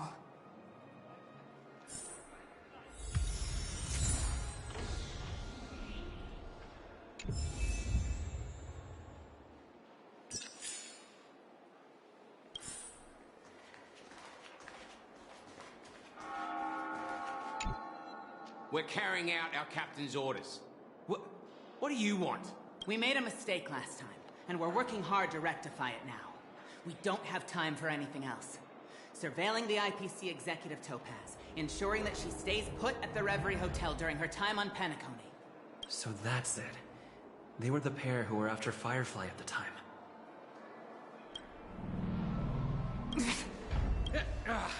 It's you again. Back for more trouble? We're not afraid. Well, spit it out. Stop bothering us if you've nothing important. So you know each other. Why do you keep running into people you've beaten up before?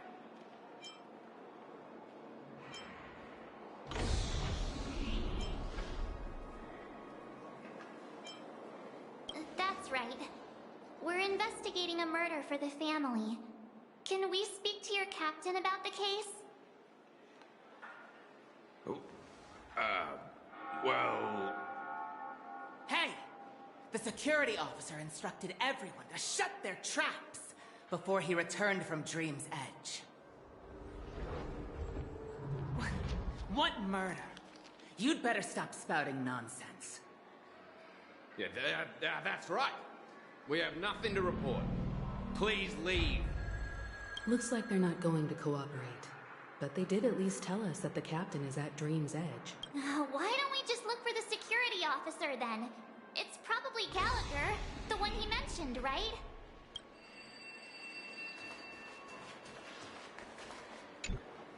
How does it feel to be in business with Aventurine? I bet you're not used to it. That's just his style. All or nothing is his mantra. He's always cozying up to his clients while egging them on to undertake some dangerous assignment with him.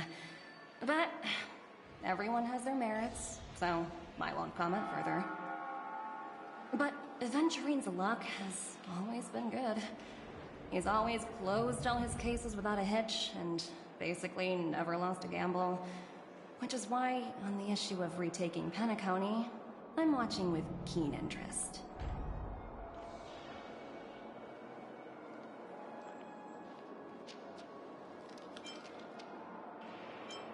As for the two cases, apologies, but I don't have much info on them either. All I can do is ask you to keep digging for more details.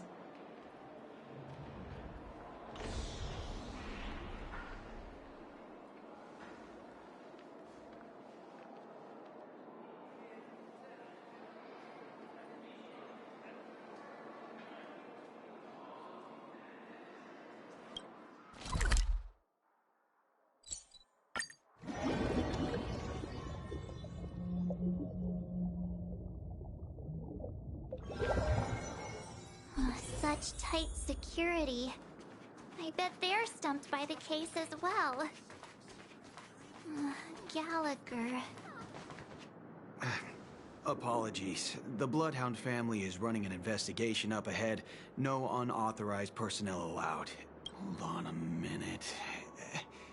I think I've seen you before. How much trouble have you stirred up exactly on Penacony?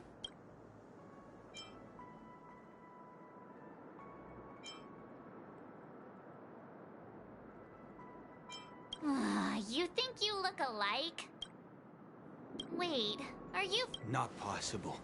It was you the last time, yelling about some clockwork friendship while beating me up with that silver-haired girl. I'm not letting you get by this time. Please leave, or I'll have to get on my knees and beg you. Huh? What kind of heinous crime have you committed now? Hold on, sir. We have documents authorized by the family that would aid your investigation. If it wouldn't trouble you, could we see this Mr. Gallagher? Who exactly is this Gallagher you keep talking about? There've been a few people mentioning this name. Even the one with the gray hair. He didn't send you all here? It was the security officer who dispatched us. That's all I can divulge. He'll do. He's the one we've been looking for. Sorry, no can do. The boss said that since it's a matter of the family's reputation, no one's allowed through. Everyone, please leave. There's really no need for us to make things difficult for each other, right? We're really sorry for troubling you. Let's think of another way. Another way. That's it! Can you perform it again?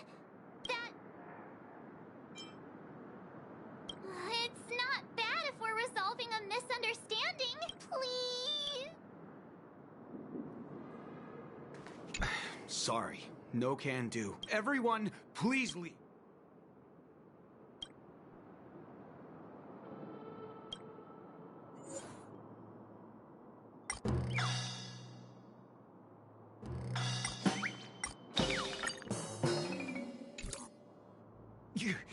You lot insist on doing this. Sorry, but human lives and the family's reputation are at stake. It is imperative we know everything about the case. No, I meant to say... Do I really have to get down on my knees and grovel? No, you don't really mean that. If that's the case, I'll just have to acquiesce to everyone's wishes. Lower my esteemed head and plead with everyone. No. No need. Standing is just fine. You don't need to do that. Looks like he still doesn't want to budge an inch.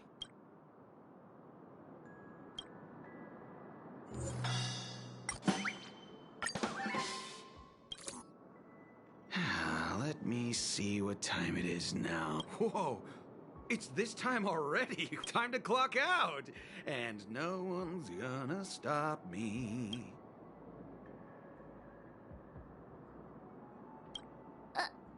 Huh? This clockwork trick of yours, it's kinda dangerous. At least he won't be getting in our way again. Let's go find that Gallagher and ask him the intricacies of the case. I was wondering what all the commotion was. Huh. Oh, it's you guys. Welcome. Since you made it here, what can I do for you? Hello, Mr. Gallagher, sir. Judging from your tone, it sounds like you were expecting us. Miss Himiko, you're too polite. There's no need to call me sir. Mr. Gallagher, you even know my name. Of course I do. You folks are from the legendary Astral Express, and honorable guests of the Watchmaker. I had an encounter with this gentleman in the golden hour. I remember that little silver-haired girl was there too.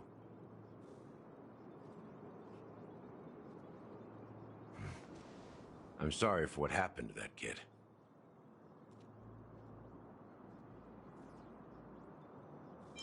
This is also the reason why we've come to visit you, Mr. Gallagher. The Express can't just overlook the death of that child. So we've decided to help the family get to the bottom of it, in the hopes of getting justice for her. The Nameless involved with the family. What an unpredictable twist of fate. Why? What's wrong with the family? It's nothing. On Penacony, everyone loves the family. No matter how much one resists the beautiful dream, when the time comes, they too will find it hard to let go. Who wants to leave a warm nest? Just idiots, little kids, and inebriated fools. Mr. Gallagher seems to be getting at something. You got it wrong. I'm not. You want to discuss the case? Sure, come with me. This is not a good place to talk. Let's go elsewhere.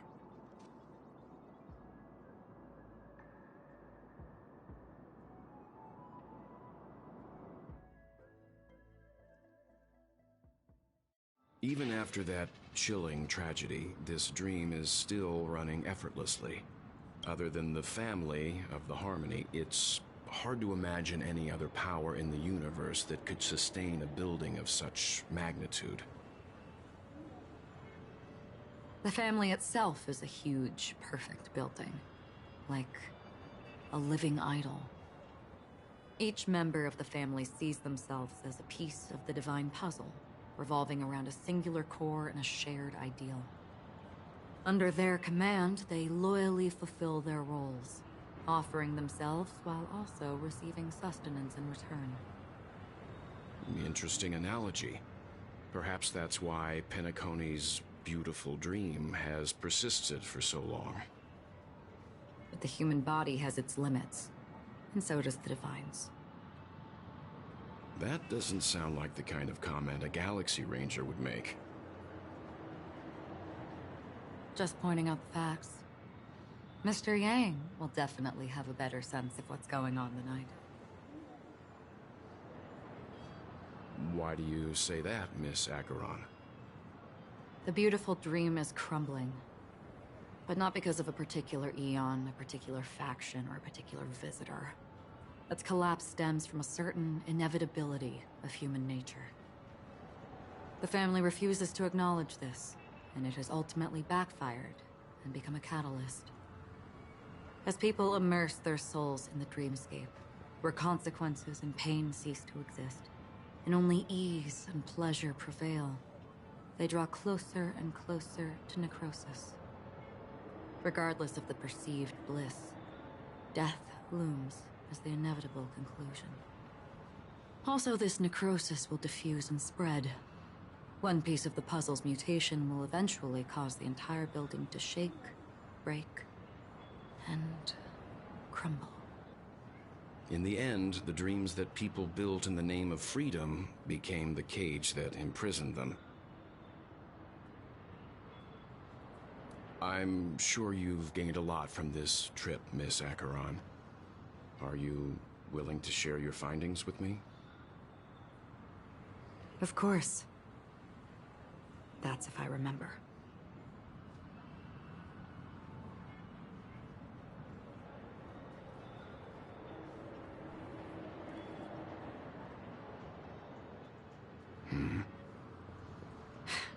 Don't mind me. It's just a habit. Owing to events in the past, I've become easily forgetful.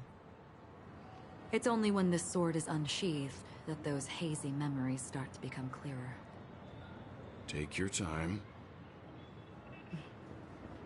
That should do it. I vividly remember everything that occurred on Penacony. Ask away.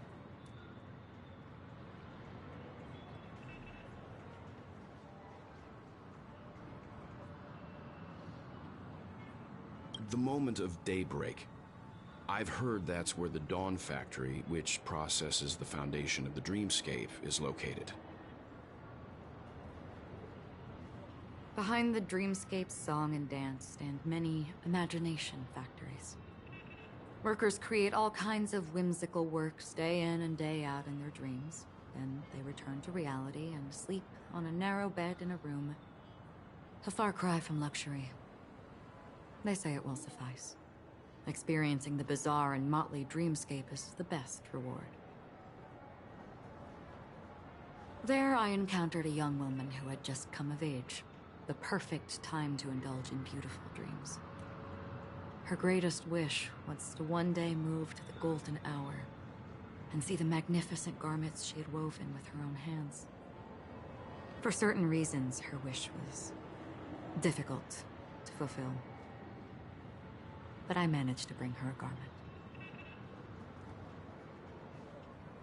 Gilded Hour. It's said to be Penacony's currency center. Yes. It is a fortress-like financial city, the economic heart of the dreamscape. The Pepeshi people of the Alfalfa family are there to keep it running, sending blood that is made from money everywhere on Penacony.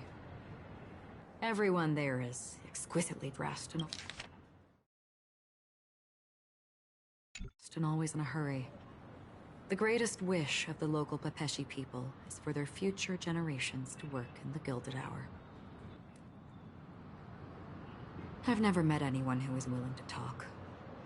I could only stand at the crossroads, watching crowds of people hurrying like the wind through the jungle of steel, only to deposit the alfalfa credits that they'd earned into the bank's vault. I don't know if they would open the vault door, but before I left, I witnessed a well-dressed Pepeshi person plummet from the sky, while those around him continued on their way, unfazed. I hear the Blue Hour is very romantic. Do you have any tales to share? Perhaps Mr. Yang has heard.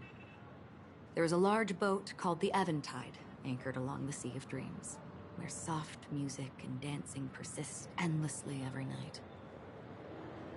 I ran into a wizened lady there. She was at the dock, waiting for her long-departed lover to return, waiting for countless hours within time that stood still.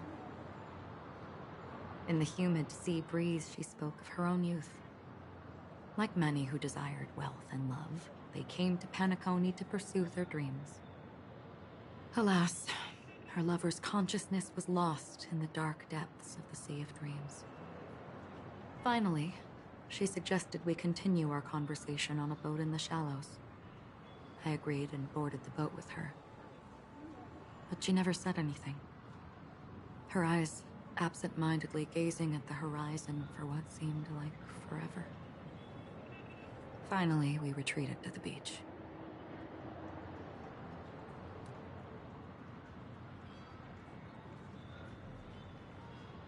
The dreamscape of chic, luxury, and consumerism, the moment of dusk. My companions have been there too. Then you all must have seen those who are attempting to realize their dreams. Or have realized them. Scattering money as if it were dust and betting it on all or nothing. Everything has a price, and everything can be bought or sold. Even dreams themselves. I saw an Intellitron there, who was preparing to auction himself.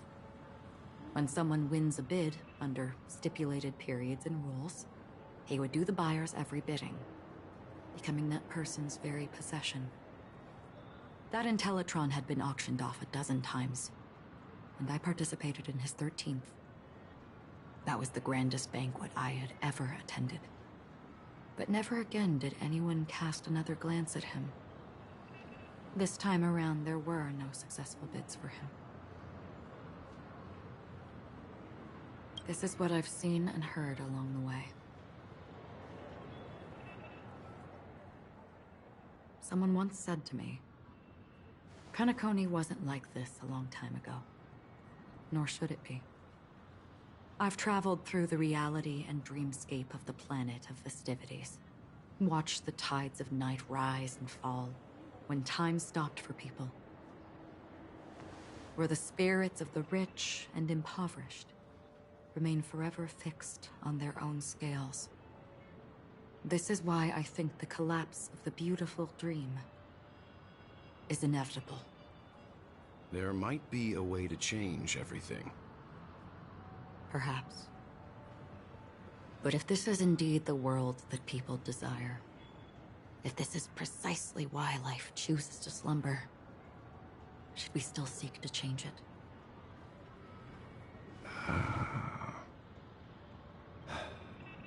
Miss Acheron, now it's my turn to share a story with you. There was a man from my homeland who, at a time when the world was grappling with deep, unhealable pain, made a choice.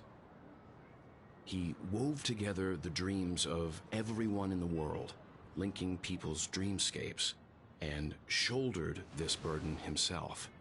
From this, he created a giant, a spiritual atom. And since that moment, the giant stood between heaven and earth, becoming the pillar of the world's existence. As a price, those who found it hard to move forward, who could not advance, forever lost their future. They slumbered in a dream, devoid of disaster and pain, living out their days peacefully in the man's created utopia. And it is because of the wishes of those people who wished not to awaken that this spiritual atom became unbreakable. And yet, you stand here right now. Which also means that man failed. Because people must always move towards the future.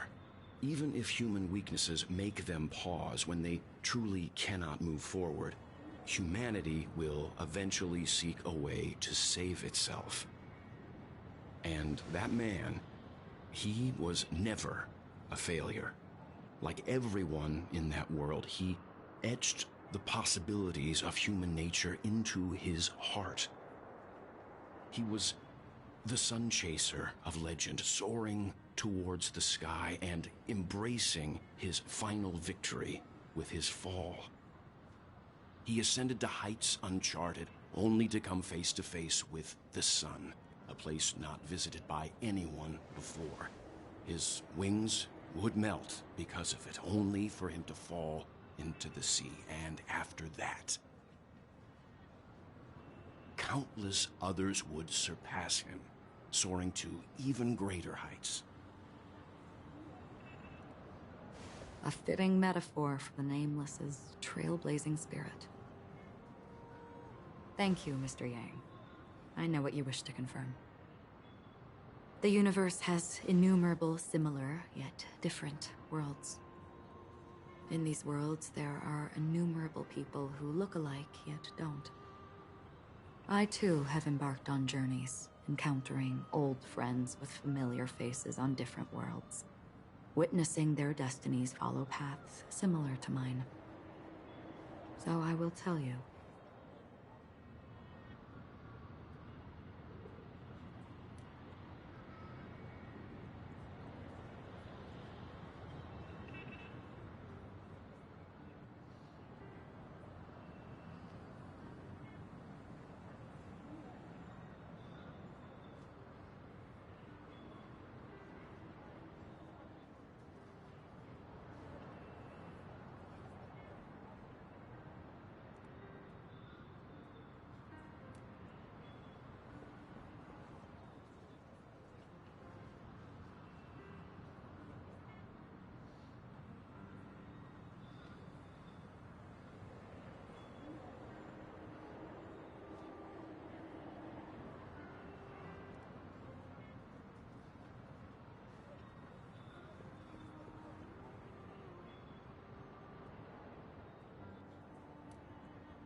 Even if not completely similar.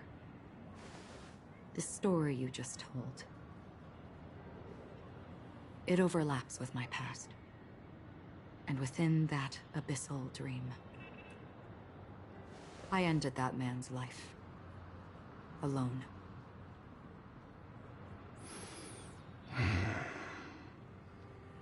I am not who you think I am.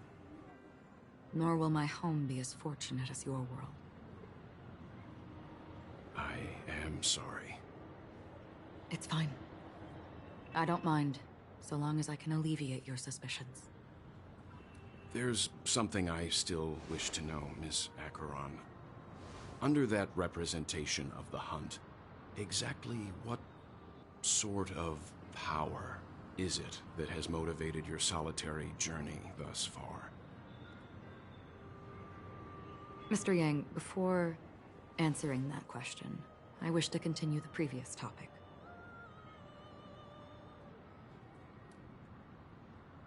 I like your analogy very much. Indeed, birds are born to fly. But in a distant past, their ancestors could only gaze at the sky in envy. They saw that faraway ray of light from above the heavens, piercing through the clouds and blanketing the earth. And so, time and time again, generation after generation, the birds spread their wings and took to the sky, attempting to touch its ceiling. All because the sun was there. Then, what if the last bird finally soars into the sky, only to realize that the end of the light is not the sun, but darkness? Then why, exactly, do we even walk towards the light?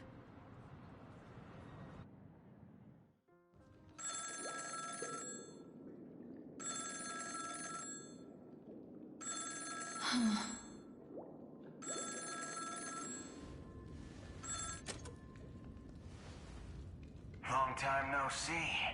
Having fun on Penacony? Acheron? This voice, it's not Constance. Could it be her companion?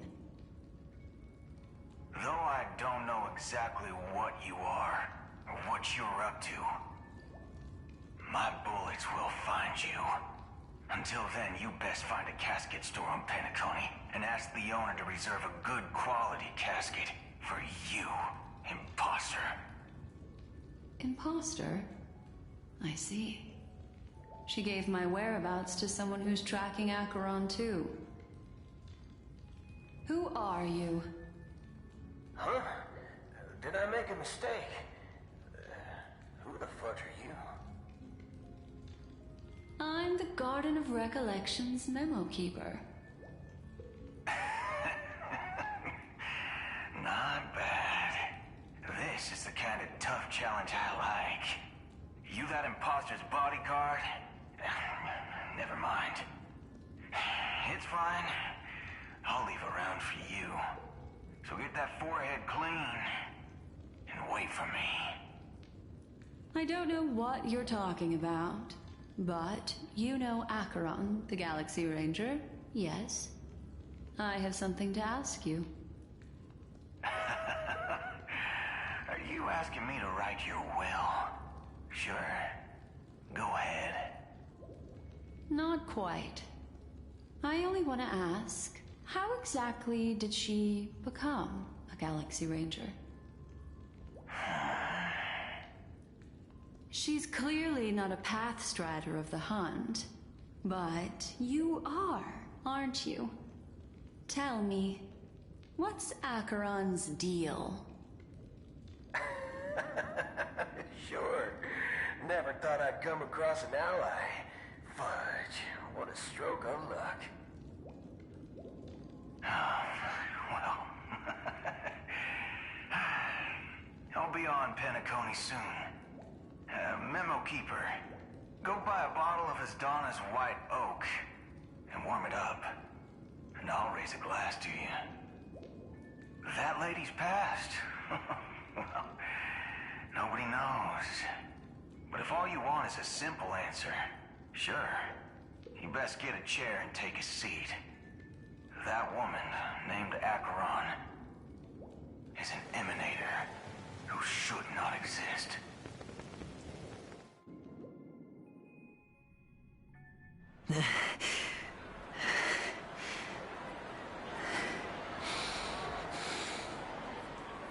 You look pale. Or is that also part of your act? I didn't think you'd have the nerve to show yourself. I thought this was exactly what you wanted. After all, I faithfully fulfilled my duties as you instructed. Just tell me if you can't hold on any longer. So, the genius of the Council of Mundanites wants to be my Undertaker now. What an honor. Yes, and I'm pretty sure the people at the Strategic Investment Department would love to be notified of your death in due time. But let's not forget, you won't be seeing them, because I'm the manager of this task. Great. Then tell your people that Aventurine is ready to go in 17 system hours. Oh, you've got a lot of nerve. How exactly do you plan on completing your task while your hands are tied by the Harmony? My conversation with Sunday convinced me that there's a traitor in the family, and that they hold the secrets of Penacony. So, I took the opportunity to set everything in motion. I even managed to recover the gift money. Things haven't gone this smoothly since I walked through the doors of the Reverie. Now I'm only one step away from victory. Let's just wait and see. Sounds like a very elaborate way of saying that you failed. That's all I can say. Have you forgotten, Doctor? You betrayed me. Go. Do what you must. I look forward to the sight of the IPC fleet surrounding Penacony. You've achieved what you desired, haven't you? That's true, but what's your plan? Did you conceal an orbital support beacon in that gift money bag? Well, who knows? Maybe that's why I'm handing out cash even when I'm about to bite the dust. You are indeed a gambler. An insane one at that. Maybe I am. Who knows? Fine. Here, take this. Open it when you're on your last legs. You'll thank me. What's this? Medical advice?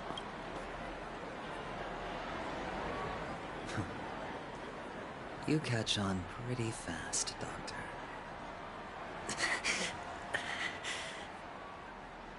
Asking me to solve a case without giving a single clue. How typical of you, wing-headed scoundrel. But the way you're all on edge about that stowaway, it's just as I guessed it would be. As for now, let the rain of wealth from the IPC fall evenly on everyone.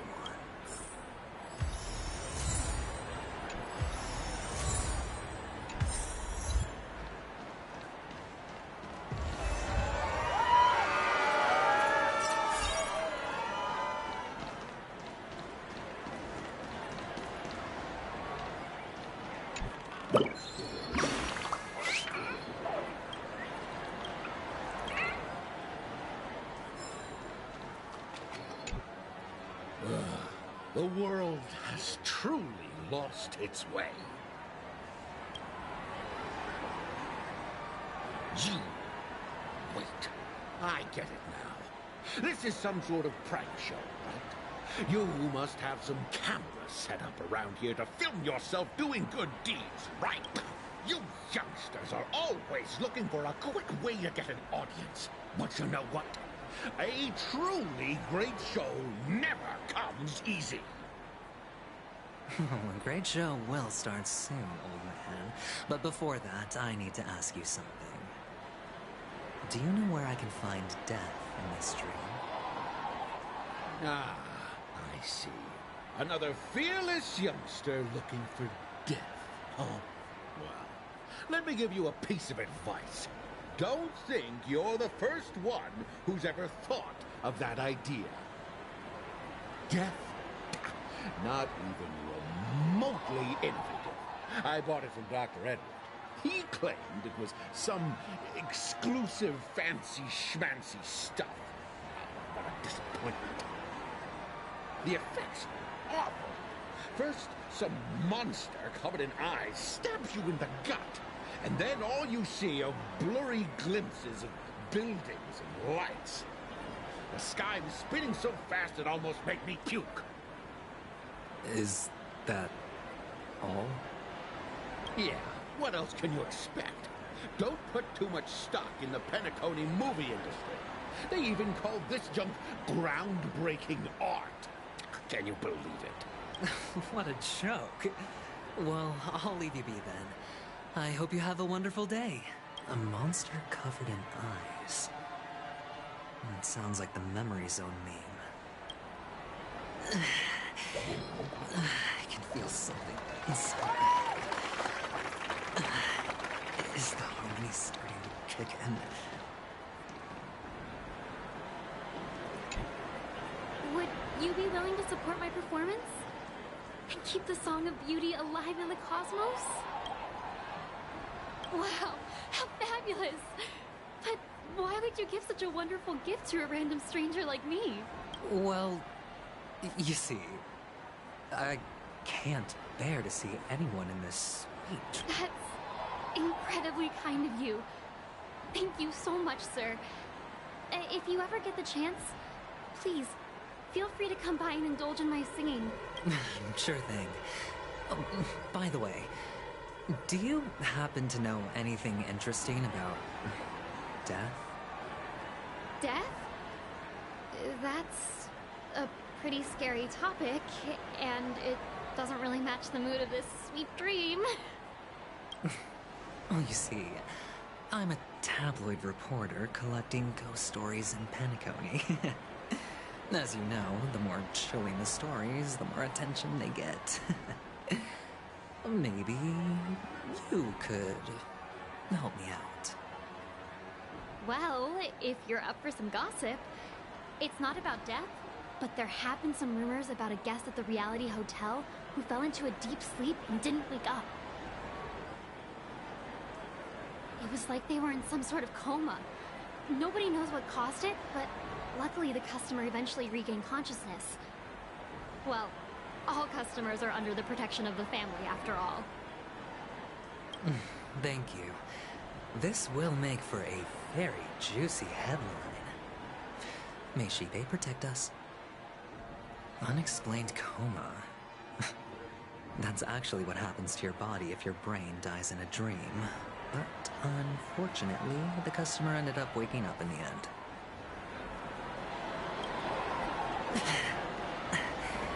The disturbing voice in my head. It's getting closer.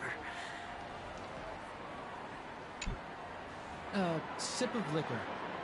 A blissful reprieve. To drown 1,000 sorrows. Let worries leave. I know I have what it takes to become a poet. Oh? You're giving these gems to me?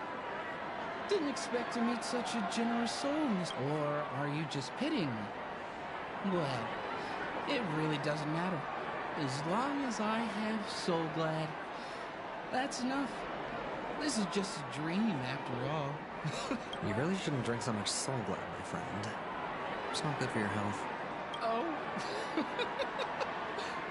Maybe I really should quit. But not before meeting the Devil of Soul Glad. The Devil of Soul Glad?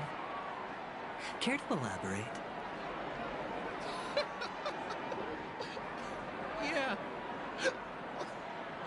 It's a seahorse with a long neck. They say it loves to appear to drunk people, especially the ones who are passed out on the side of the road. How funny. Yeah. Very funny indeed. Thank you. Does everyone have to go through so much torment before joining the family? Darn it. Now I just want to dig out my brain and use it as evidence. Take care, my friend. If you ever find yourself in danger, remember that the hounds are always ready to help.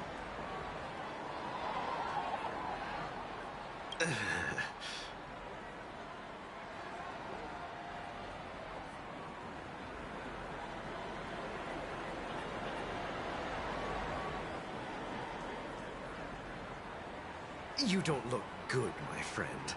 If you need assistance, I can contact the hotel and have them wake you up forcefully. That won't be necessary. I have some business to attend to. But thank you all the same. All right, then. If you ever need help, don't hesitate to reach out to us hounds. Well, actually, I do need a favor. As the most outstanding hound in Penacony, have you come across any stowaways recently? Stowaways? How could there be stowaways in Penacony? We've never had anything like that before. All right. Good luck with your work, then. What was I even thinking? Family would never share intel with the IPC.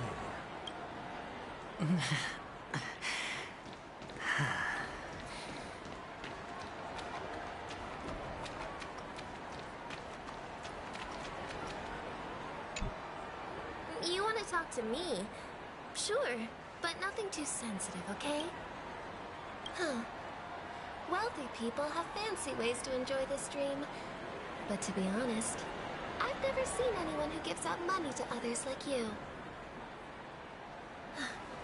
So, are you trying to be the prince from the tale, handing out his gold leaf garment and melting his lead heart in the fire? I'm flattered.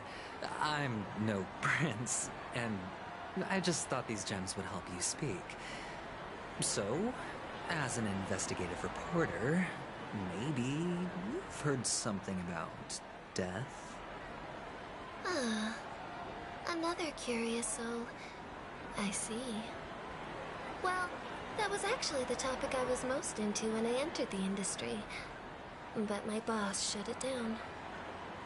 How did your boss talk you out of it? Well, she simply said, covering baseless urban legends like that would make us look like some third-rate tabloid. I thought about it, and she had a point. Reporting on stuff like blowing out birthday candles and getting spooked by nightmare ghosts isn't exactly professional material. Guess she's got a point. Thank you for sharing.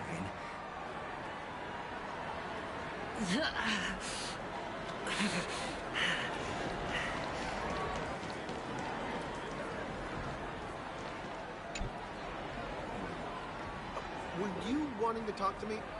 Sorry, I thought you were checking out something behind me. Is this a gift? For me? Are you sure this isn't some kind of mistake? Yes, it's for you. Just take it. Is this for real? Someone is actually giving me a gift. Not for my parents, but for me. Thank you. Thank you so much. No, it's not much. I just want to ask you something. I knew it. What's on your mind? Are you trying to ask about my father or my mother? Neither. I just wanted to know if you've ever heard about death in the dreamscape. Oh, you sound just like my father. Always warning me about danger, even in dreams. He's an Intellitron, so his dream entry methods are different from us organics. Can't count on him to protect me if something does go haywire. Funny, right now I'm still under his protection. How ironic. Hey, stay positive. Gold will always shine one day, right? The Devil of Soulblad, Dangers in the Dream, and Nightmare Ghosts. Well, surely death...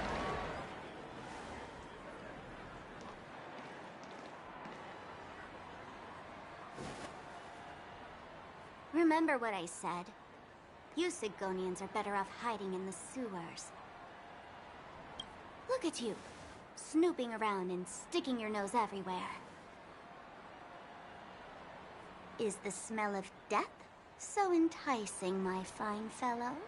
Oh, it's you, masked fool. I should have guessed it. You're the imposter who appeared on TV after Robin's death, right? I heard you got caught by the family. I gave you a clear clue. Befriend a mute. Simple and straightforward, you know?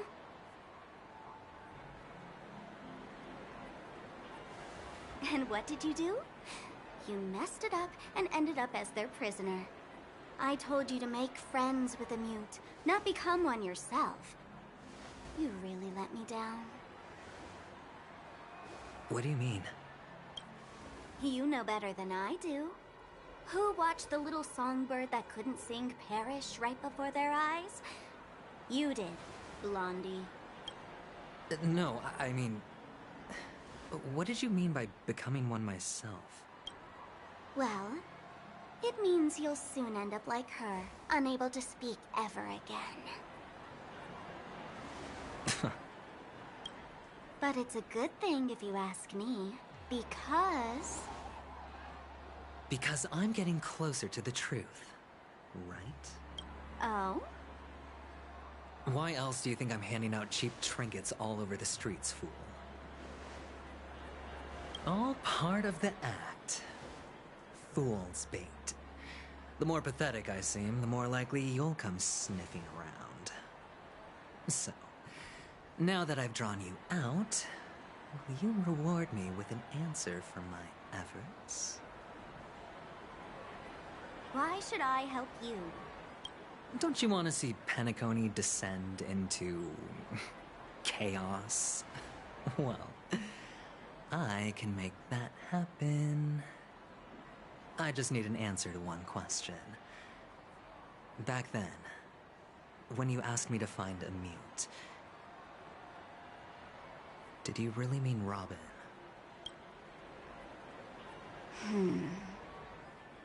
And what if I say no? Then I'll thank you. Oh, the word no has never sounded so pleasing. Well done. I admit I underestimated you, but what difference would it make? Let me tell you something. There were 2 mutes, but one is dead now, and the other, though she is still in Penacony, I'm afraid you'll never find her again.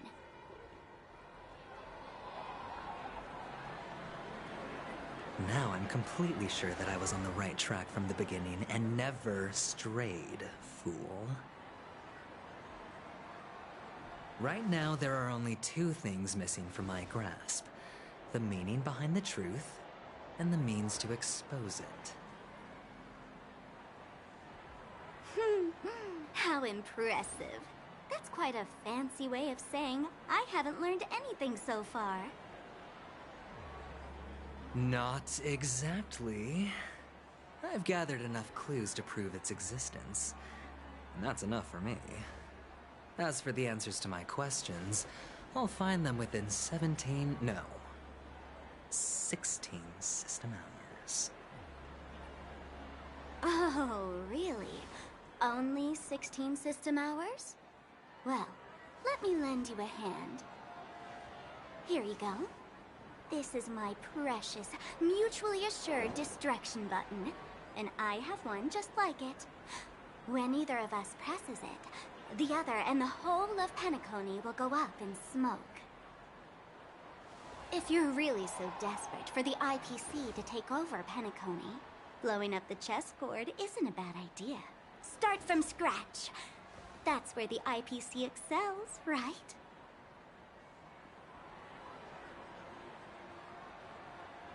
Just press the button when you're at your wit's end. And of course, feel free to reach out to me for my hospice care, too. Oh, deadly button, huh? Well, I guess the family didn't take your threat seriously at all. Otherwise, how on earth did you manage to bring it in here? I have my own ways. That's all you need to know. Well, I'm afraid I'll have to decline your offer. Who knows if your little gadget will actually work. By the way, I have no plans to search for the other mute friend you speak of. But it's good to hear that he's still here in Penacony. I'll handle the rest myself. I'll orchestrate a grand finale for the downfall of the family. And at the climax, the walls will crumble, people will wake up, and those who couldn't speak will find their voices again. When that time comes, go ahead, press the button, light up the sky with a magnificent fireworks display for me. Catch you later, fool. You're still talking big, but sure, if that happens, I'll stay true to my word. Just don't let me down now, okay?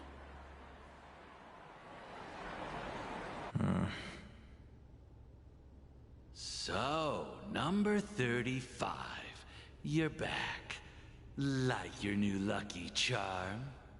Can a commodity code really be considered a lucky charm? Silence! I didn't give you permission to speak, you Sigonian hound. The guys in black didn't say much, so I've no idea what you did to save your skin in that massacre back in the day. But I figured you must have had good luck, so I bought you. From now on, you and your good luck are my assets. Are we clear? Your first task is simple. In addition to you, I've purchased 34 other slaves. Go, play a game with them. If you come out alive after 2 days, it proves that you're the real deal. You're insane. Testing out if you're a good product. Aren't you worried that the money you spent on me will go to waste? I've got stacks on stacks, Blondie. The slave market is never short of self-righteous brats like you. But you look good, and that's why many customers are betting their fortunes on a scrawny brat like you. So go along now, and don't let your master down. How much did you spend? What? My price. How much did you pay? Huh. You really want to know? Well, it was 60 tanba. No more, no less. I'll take my chances. 30 tanba. If I come back alive, you'll give me 30 tanba. Deal? Are you trying to strike a bet with me? Oh, you've got some guts. Yeah, sorry, but that won't do. Don't forget your place, slave. You're not qualified to be at the table. You're just a chip. A life thrown away in someone else's hands. Either you come back with more chips for your master, or you never come back. It's all or nothing. Don't embarrass me, my lucky hound.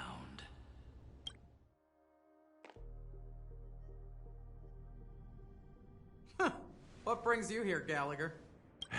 Some friends from the old days. Do you have a moment to spare, Siobhan? Oh, I have the whole day to spare. Ladies and gentlemen, welcome to Dream Jolt Hostelry. This bar offers a wide variety of drinks, but we draw the line at Soul Glad. Why settle for ordinary when you can experience extraordinary? We're dedicated to serving up nothing but pure joy and laughter. What would you like to drink? I'll whip it up for you. Oh, look! A lady as cool as Serval!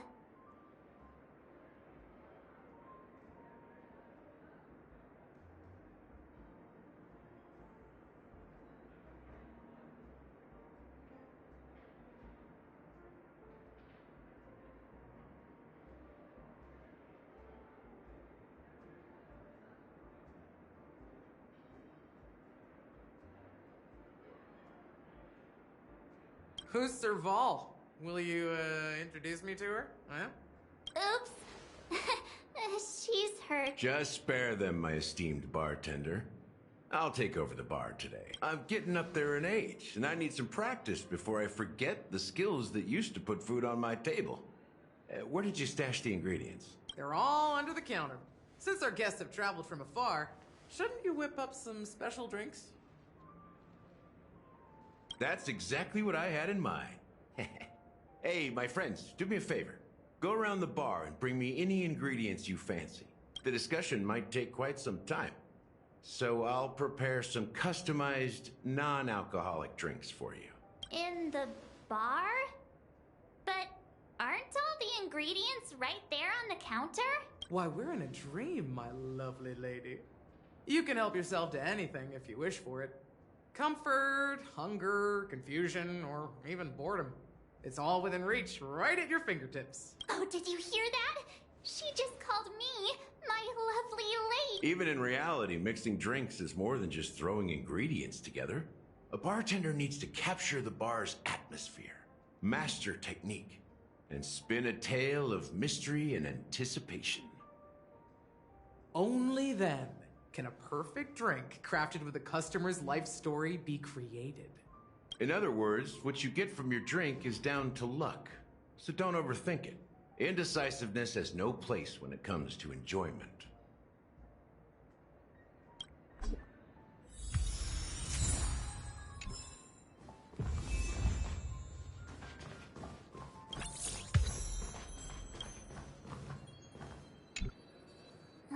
Can this be used for mixing drinks? Oh, and there's a note underneath. Exchange with your precious things. Oh, what should we exchange for it? And who should we give our stuff to?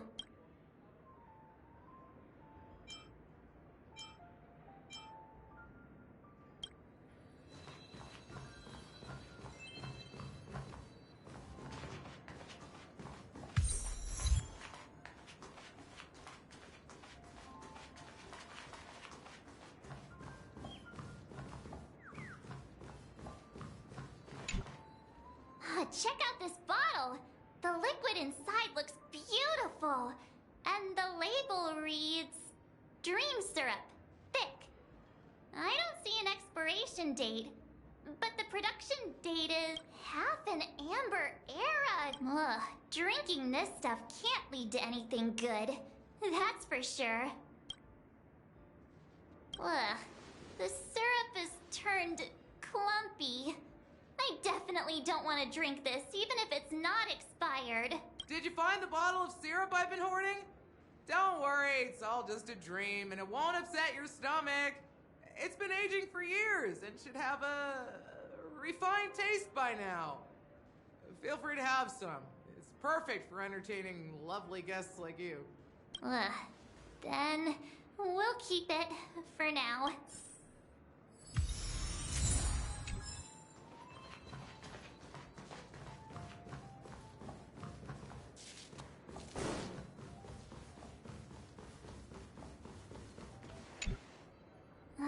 Can this be... Oh, what should we exchange?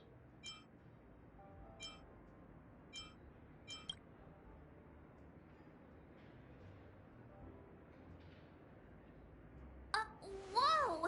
The words on the note are changing. Happiness belongs to the noble. Does this mean we can take it? That's quite a stash. Not sure if it's enough. Stay out of my way. I'm looking for Siobhan. Huh? What's all the commotion about?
Haven't I made myself clear enough, Miss Amiki?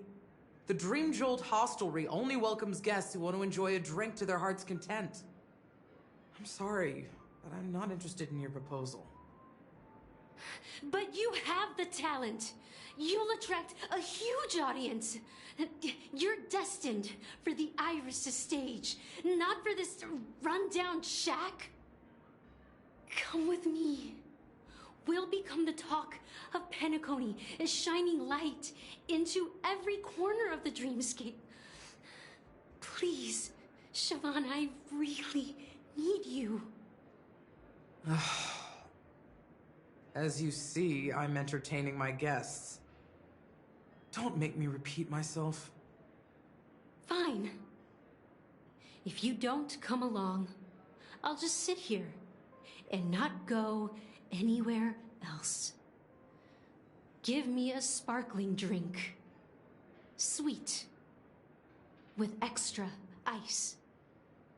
Just one moment. What's her deal? We can't discuss the case with other people hanging around the bar. Hey, can you do that clockwork trick of yours again?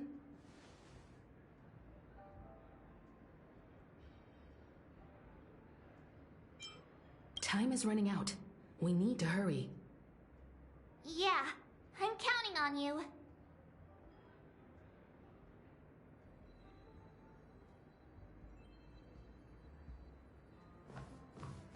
You're one of Siobhan's guests, right? What can I do for you? If you're here to convince me to leave, please stop it. I just don't get why she won't leave this place.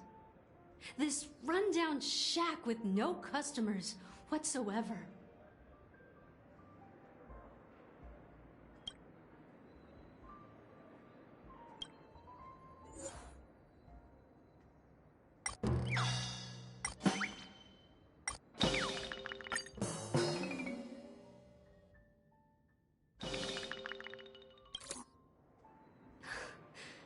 It's ridiculous, right?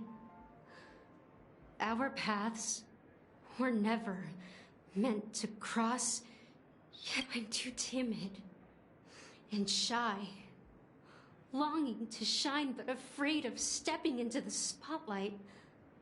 I need her guidance, because I'll never be able to do anything alone. You don't know Siobhan's past, and you have no clue how radiant she used to be. Even among the talented Iris family, her skill was unmatched. I know she probably thinks I'm just trying to ride her fame to get ahead.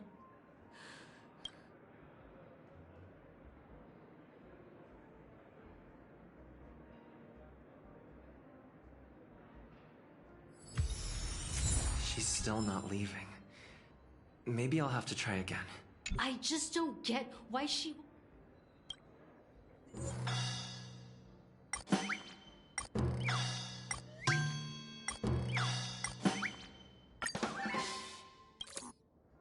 I've seen it. The moment when Siobhan and I share the stage. The crowd is going wild. Applause crashing like waves. The aroma of irises fills the air. A beautiful melody playing. Ribbons dancing around us. And the taste is sweeter than honey. I've seen that scene countless times in my dreams, and every time it mesmerizes me. That's why I have to bring her back to that world, no matter what it takes. Want to raise a glass, my attentive listener?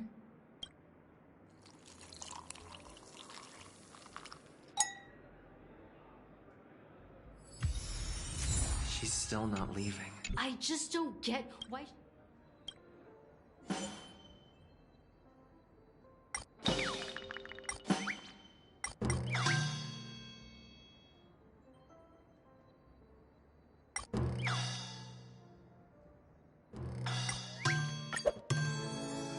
You're one of Siobhan's guests, right? What can I do for you? I just don't get... You're one of Siobhan's guests. I just don't get...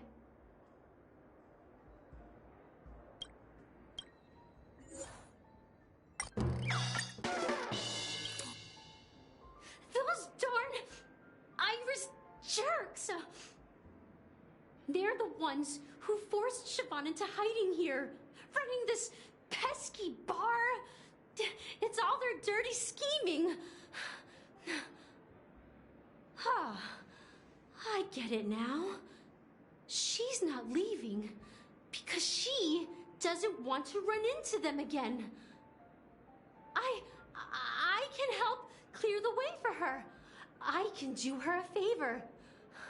I'll go back and write a letter to the Dream Master exposing the crimes committed by the Iris family. Well, talking to you has got me feeling a bit down. My thoughts are swirling, making my mind clear, and bringing tears to my eyes. Maybe I should find a place to reflect on what Siobhan truly means to me. Here's the payment for the drinks. Please, pass it on to her. Amaki has left? That's good for her. Radiant dreams may be enticing, but they're nothing more than dreams. Her drink is on the house. Please keep the money. When you're ready, go to Gallagher. I can tell he's itching to show off his skills.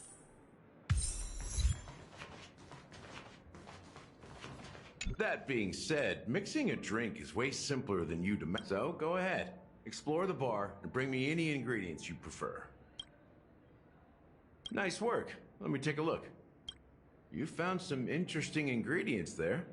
Now, take your pick. Each drink has its own unique flavor, and the base ingredient sets the tone for the initial taste and the lingering aftertaste.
time for savor the vigor of life. You have the worst luck running.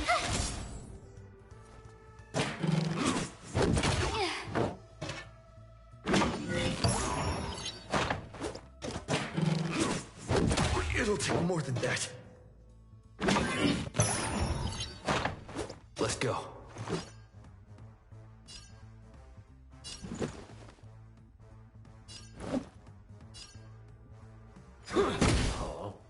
Naughty children, don't listen. Here comes the medicine. Much better. Just in time. Just a little something. Think nothing of it.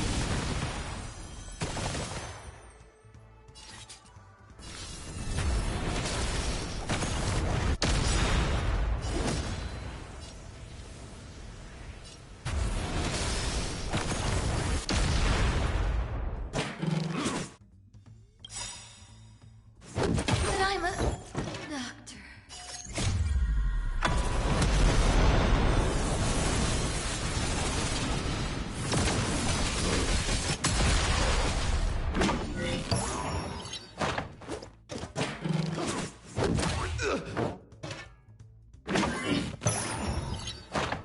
My turn.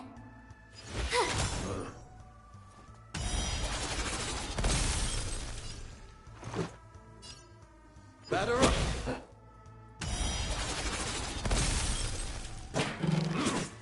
So this is defeat.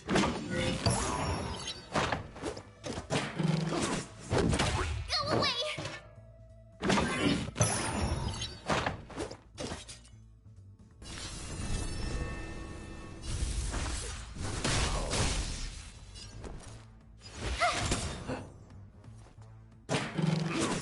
I don't want to be alone.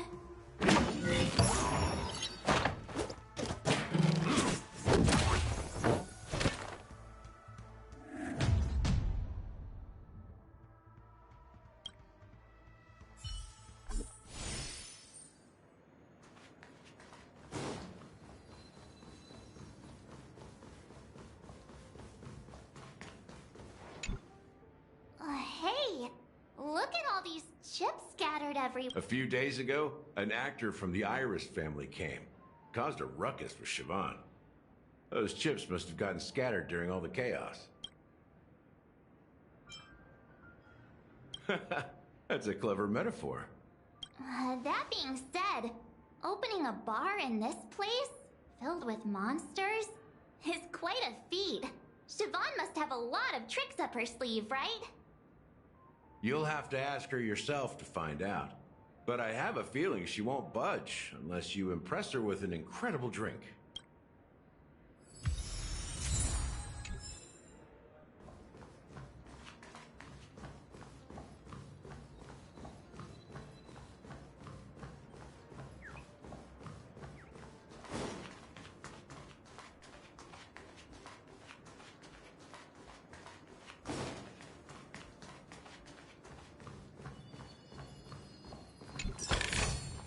Is that all?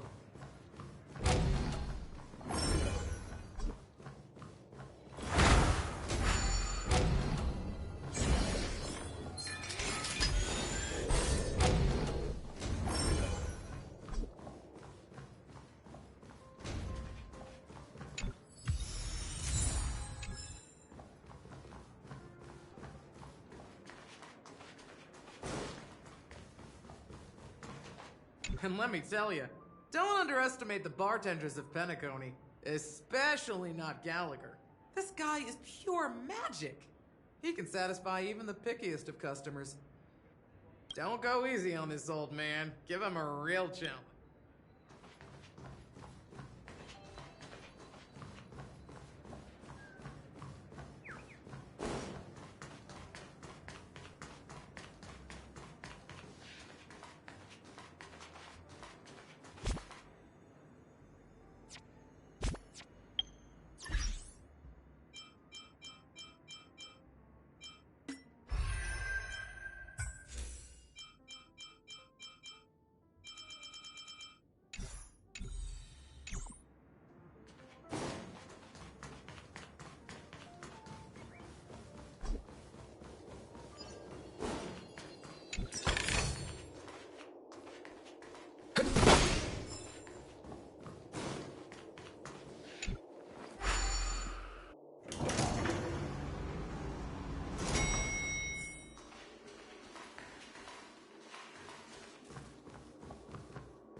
That being said, mixing, so go ahead.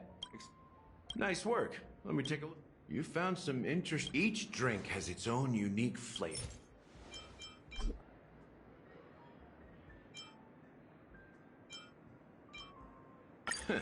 You won't find a sweeter drink anywhere in Penacony.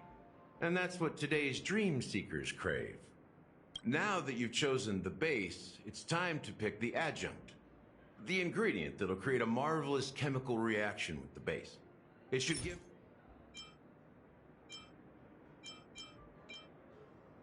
The taste is not very intense, yet evocative. After those despicables sent Mikhail away, I found myself lost in the wilderness of my dreams. They say that even the dirt here oozes with sweetness. All I tasted was stoic bitterness. Mikhail. Almost there. Let's pick a decoration. Which style do you prefer? Anything you need, I've got it.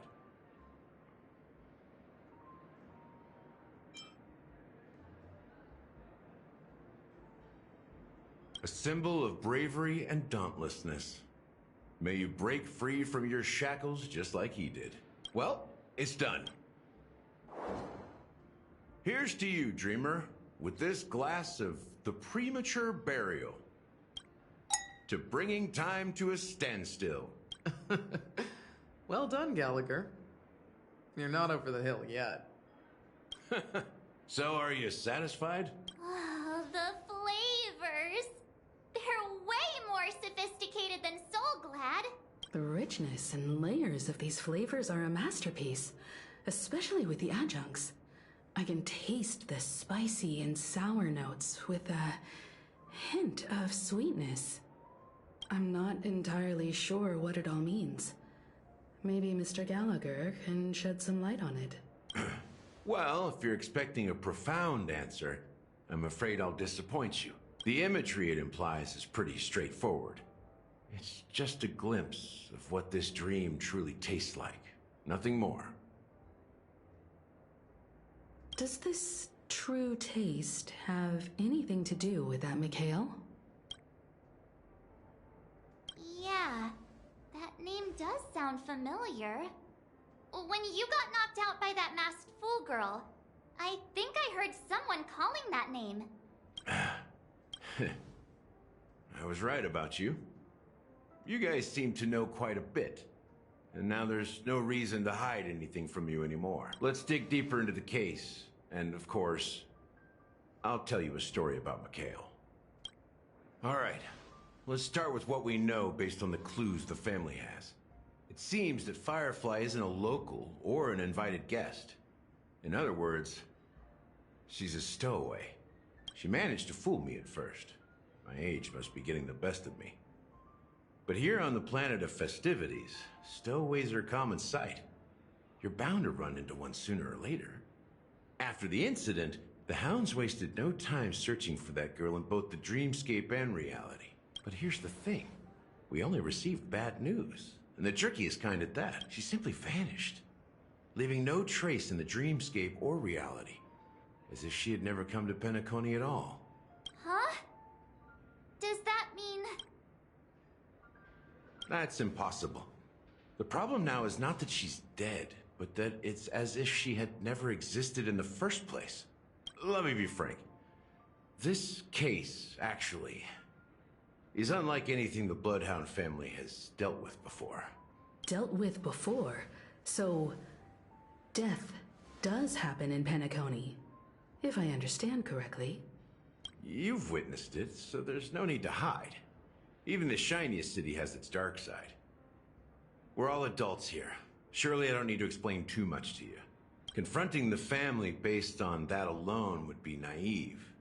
Death may occur in sweet dreams. So what? Such events are highly unlikely and only affect a tiny number of people. If you really want to delve deeper into this case, you need to understand the true problem with the family. I guess it's time to tell the story of that Mikhail. You're very perceptive. The Astral Express has received that music box too, right? There's a message. Witness the impossible in the realm of dreams. Find the legacy of the Watchmaker, father of Penacony, and thus the answer to the question, why does life slumber? That's the exact wording. Hey, why are you laughing? Wait, did you write it? It's quite poetic. No, but I'm the officer in charge of this case, so how could I not know? I'm sure you must have noticed that this message didn't come from the family. You might have even guessed that the relationship between the family and the Watchmaker isn't as close as it seems. That's just our speculation. Actually, it's hard to believe that the father of Penacony and its actual managers are at odds. Now I can assure you that your speculation is absolutely correct. The family has considered the Watchmaker an enemy for a long time, but the Hounds haven't been able to track him down, as he seems to be living only in the characters and stories he created. Let me ask you a question. Have you ever wondered why the family allowed the Watchmaker to send out such a ridiculous message to the outside world, inviting you here and causing chaos? So, you want to seize this opportunity to expose the Watchmaker? Well, now you understand why the Oak family authorized the Nameless to assist in the investigation, but kept you in the dark, right? Because the Watchmaker is not the legend of the Land of the Dreams at all. He's the most shameful stain in the history of Penacony, and he's the root cause of all the anomalies in the dreamscape. You don't get it? Mikhail, the betrayer of the family, he's the Watchmaker.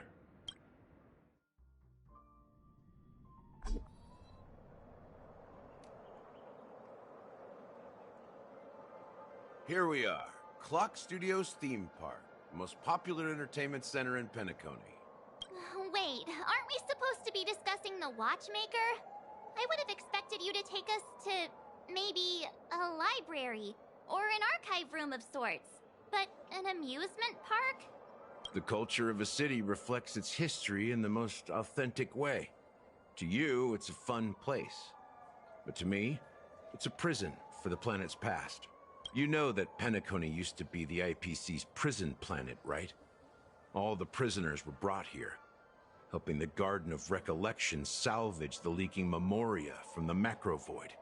The prolonged exposure to high concentrations of memoria caused a unique phenomenon. The dreams of countless prisoners intersected and overlapped, and people started meeting each other in their dreams, living lives that were almost identical to reality. But everything has a price, and sweet dreams are no exception. In the end, the dream world was unable to alleviate the suffering of prisoners in reality. One of the prisoners broke free from the IPC shackles and fought for freedom. He is Hanu, the great leader of Dreamville, the great peacemaker, and the faithful companion of the underdogs. History is always written by the winners. However, it's undeniable that Clocky is an animation that draws from Penacony's actual history. These characters not only exist in Dreamville, but also in the distant past. Once you realize this, you'll understand why we're here. There are so many members of the Bloodhound family around here. They just received a lockdown order, supposedly from Sunday himself. Who knows what it's for? So many of them. I've never seen anything like this, even when they're tracking down suspects. We don't need to go in. We don't want to draw any unwanted attention inside. We can just talk here. Let's find a quiet spot and continue our conversation. View here is great, right? We can see everything from here, including Clocky.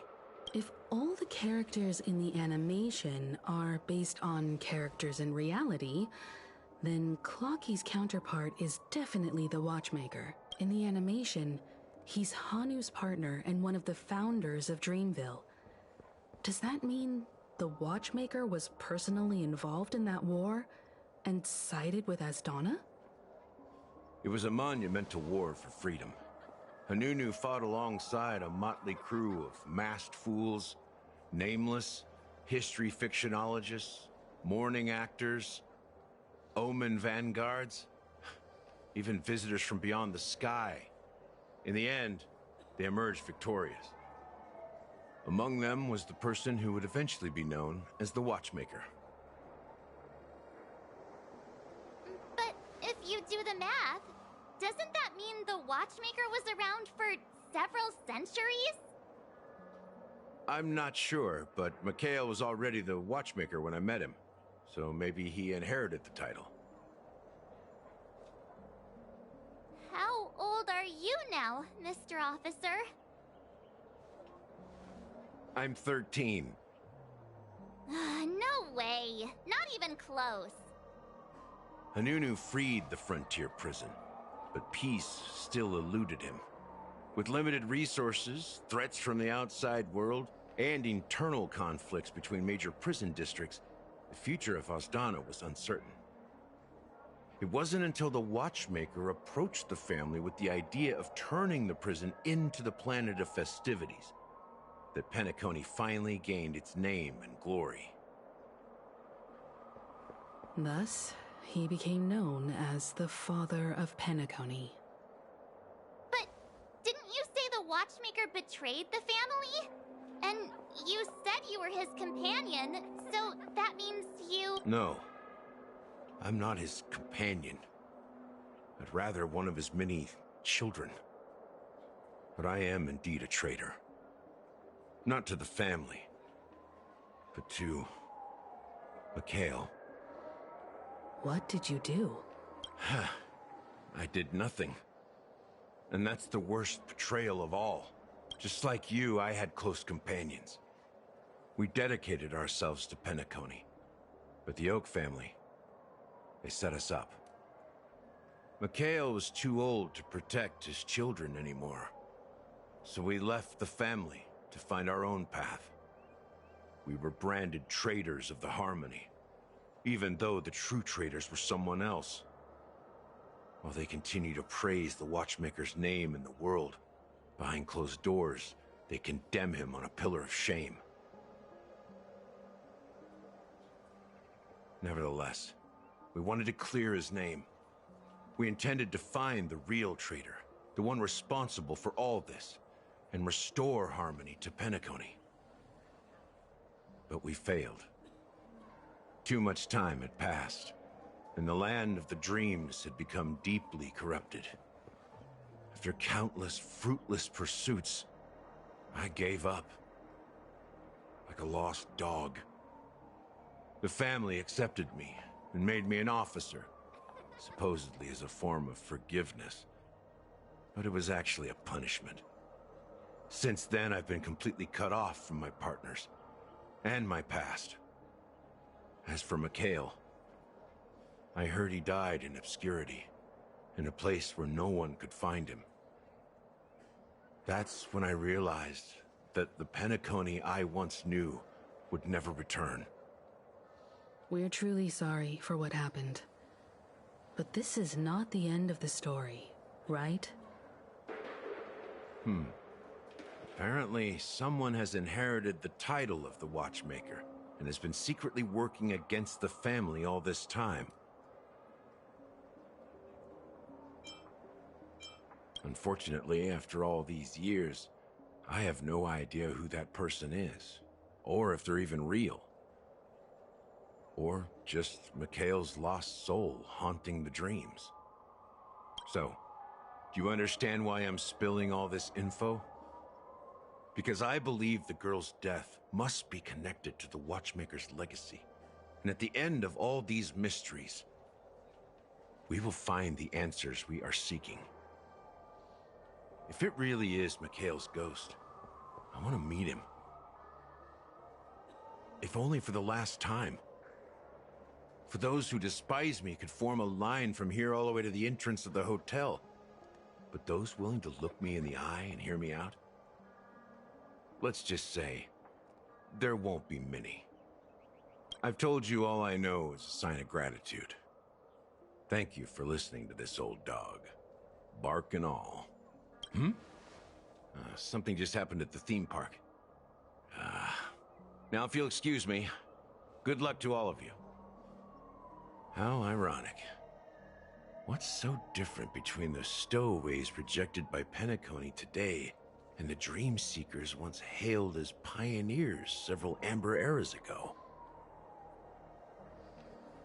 Gallagher does have a troubled past, it seems. While Firefly's whereabouts remain a mystery, his stories shed light on our suspicions about the true identity of the Watchmaker, his connection to the family, and the power struggles hidden behind sweet dreams and death.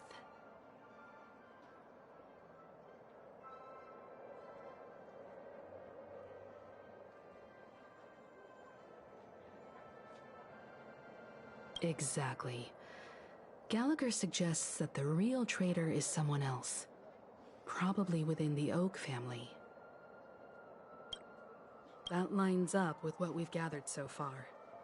Firefly got involved in this mess because of the legacy, and now we're sure that Aventurine's accusations against Acheron are baseless. You're really into Clocky, huh? He's just a fictional character, not a real person. Speaking of which, that Clocky who only reveals himself to you is quite intriguing. It's a shame we've never met him since then. Now that we've confirmed a lot of our suspicions, let's take a moment to think about the clues we have. Send a message to Welt and see how things are going on his end.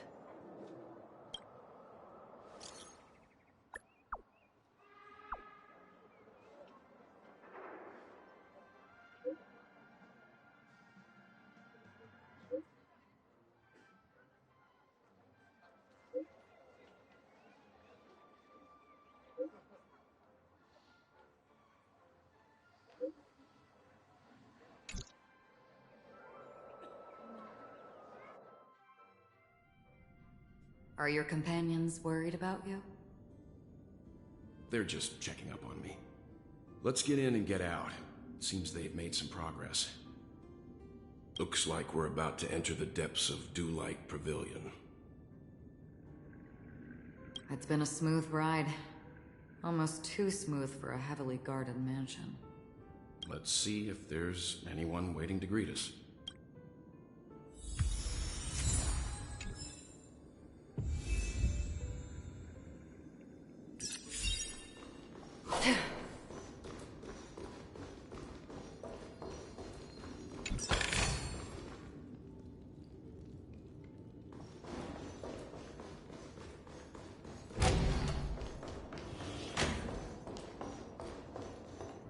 Something feels off. A grand mansion like this and not a butler or servant in sight. Could it be due to the disruption caused by the emergency? Well, this door is open. Looks like we'll have to investigate ourselves. Just one moment.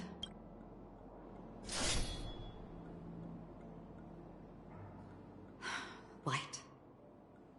I've made myself less noticeable. The crew can explain their presence as authorized by the family, but I can't come up with any excuses for being here. I see. What an interesting technique.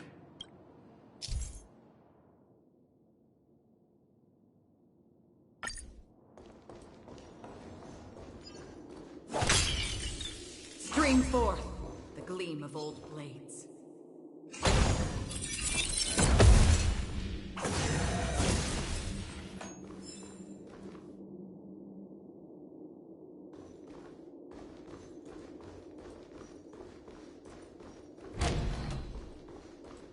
The model in the sand pit.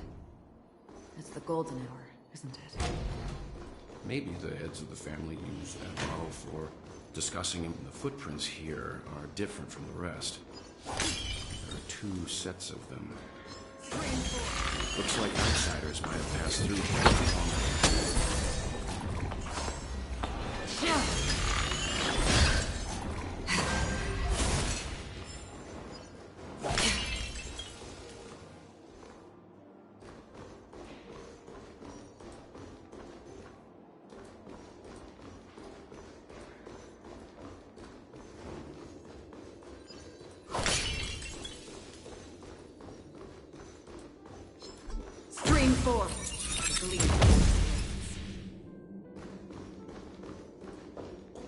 aren't any people in this mansion. They've set up quite a few mimetic guards to patrol this place.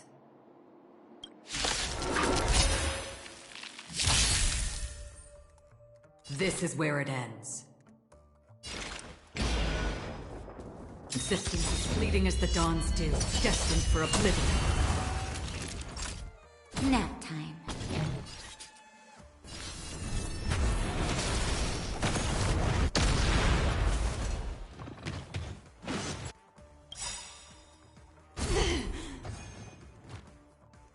Try that again!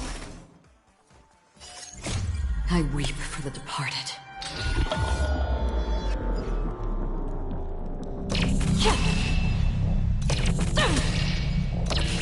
Dusk's reign, it too shall fall. Again. You can't run! Stay right there while I give you a present! Another journey begins. Time for a savor the vigor of life. Try that again!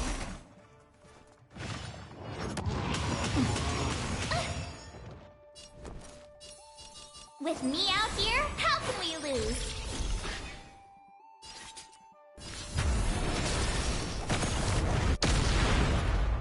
Did you come here of your own? Naughty children, don't listen. Here comes the medicine.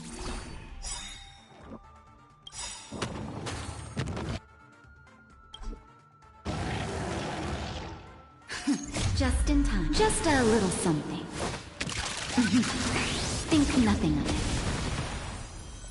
Thanks a lot. I'm okay. You're annoying! You can't run!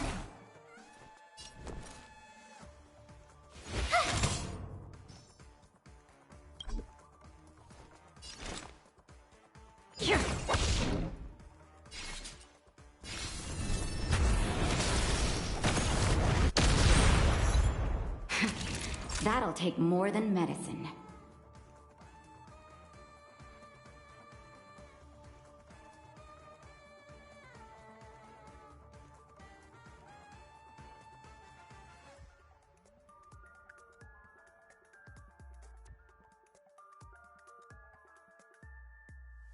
Nap time.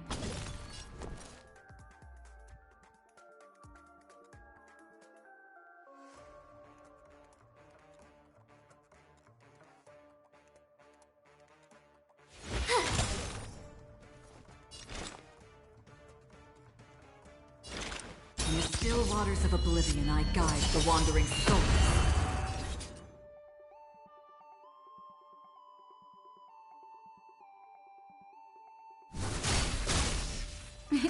Time for a shot. You're in bad shape.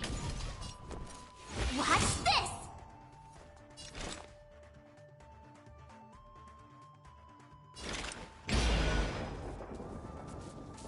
Existence as fleeting as the dawn's dew, destined for oblivion. Look, it dropped something. A note. Looks like instructions from the butler for the other servants. Seems like the mansion's entire workforce were assigned other tasks before Robin's death. It must have been a big project to require that much manpower. The Charmony Festival, perhaps. But no matter what their main priorities are, there should always be someone left at the mansion, right?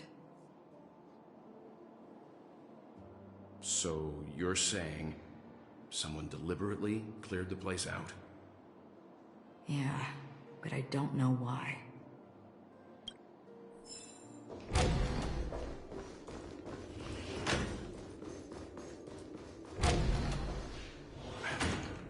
No one here. Since no one's around to entertain us, let's make ourselves at home. Stay close to me so that my white can cover you too.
The information about Robin, Firefly, and the other victims.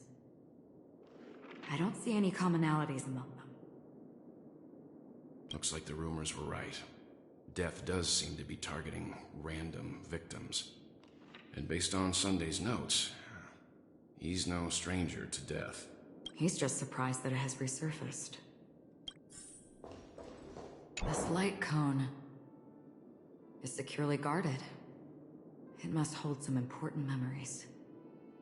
According to Robin's interview, despite having performed on so many grand stages, her favorite performance was a pretend show she put on with her brother when they were just kids.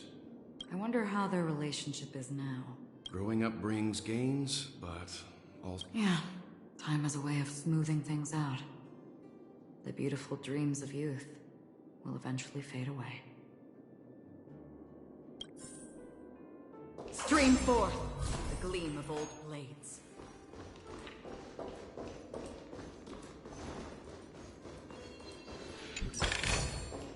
Don't forget to let your friends in on the action.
as soon as I and the rest of the crew arrived in Penacony, Mr. Sunday and Robin showed up to greet us. I remember hearing something unusual in her voice, and now it seems I was right. Robin believed it was because the harmony had been tampered with somehow. But as far as I know, there aren't many entities capable of interfering with the power of paths. Meaning? If there really is a traitor within the family, that person must hold a high position or possess unimaginable strength. That would explain why Mr. Sunday has been having such difficulty in catching the traitor.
Mr. Sunday has done some serious research on his suspects.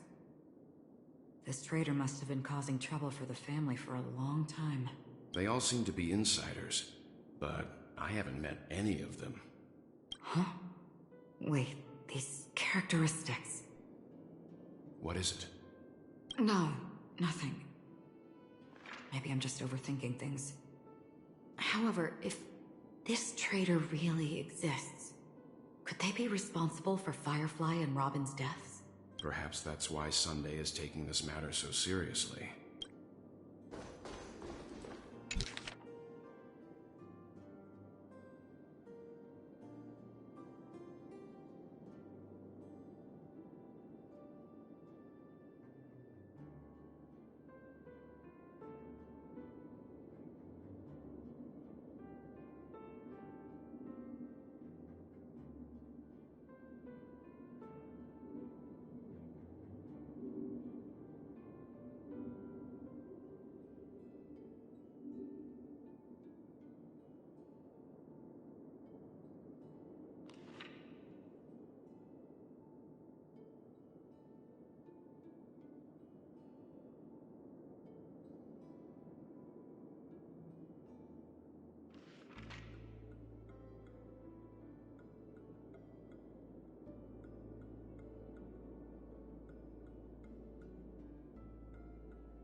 It seems neither the Dream Master of Penacony nor this old Odie is happy with Sunday's recent performance. They don't seem to care much about death. Instead, they're more concerned about the Charmony Festival and the Watchmaker. Maybe the other family heads don't think death is a big deal. One thing's for sure. There's a lot of internal conflict within the family, and everybody has their own agenda. That's all for now. Nothing more noteworthy. Before coming here, I had all sorts of scenarios in my head about dealing with the family. I did not expect an empty mansion. Watch out. Someone's approaching. I don't think trespassing on forbidden areas is the way to be a guest, Mr. Yang. Acheron? The Galaxy Ranger? Our apologies, Mr. Sunday. Nobody came to greet us, so we entered without permission. I hope you can forgive us. But even if there's no one to greet you, you should wait for the host. Don't you agree? Even without the famous Galaxy Ranger. As far as I know, the crew's officially accepted the family's commission, so coming here will be unnecessary for you. On the contrary, that's exactly why we're here, to ask you about the case and gather more information. We don't want any loose ends. Well, since you've come with goodwill, I have no reason to show you the door. Rest assured, he hasn't figured out that we went through those documents. While the truth remains a mystery, I'm getting close to it. I assure you that the traitor will soon pay the price. Let's hope justice will prevail soon. I have a question for you, if you don't mind. How did the family come to the conclusion that the murderer was within the family? With all due respect, it's in the IPC's interest to wreak havoc before the Charmony Festival, and the family has every reason to suspect the IPC's involvement. Well, other family heads share the same suspicions as you, but in my opinion, the true murderer would never have drawn as much attention as that ambassador did. Not to mention, I personally shackled him a while ago. However, I'll give you a suggestion regarding your suspicions, Mr. Yang. You should be more cautious of Aventurine. While the wicked can't break through high walls, they can plunge their evil dagger into the heart of the righteous. He's a businessman, not some philanthropist. But right now, he's out there handing out his wealth on the streets. And he went to the Clock Studios theme park all by himself. Who knows what kind of scheme he's cooking up? While the family is dedicated to keeping our guests safe, it might be wise for you to stay alert. You never know what unexpected troubles could arise.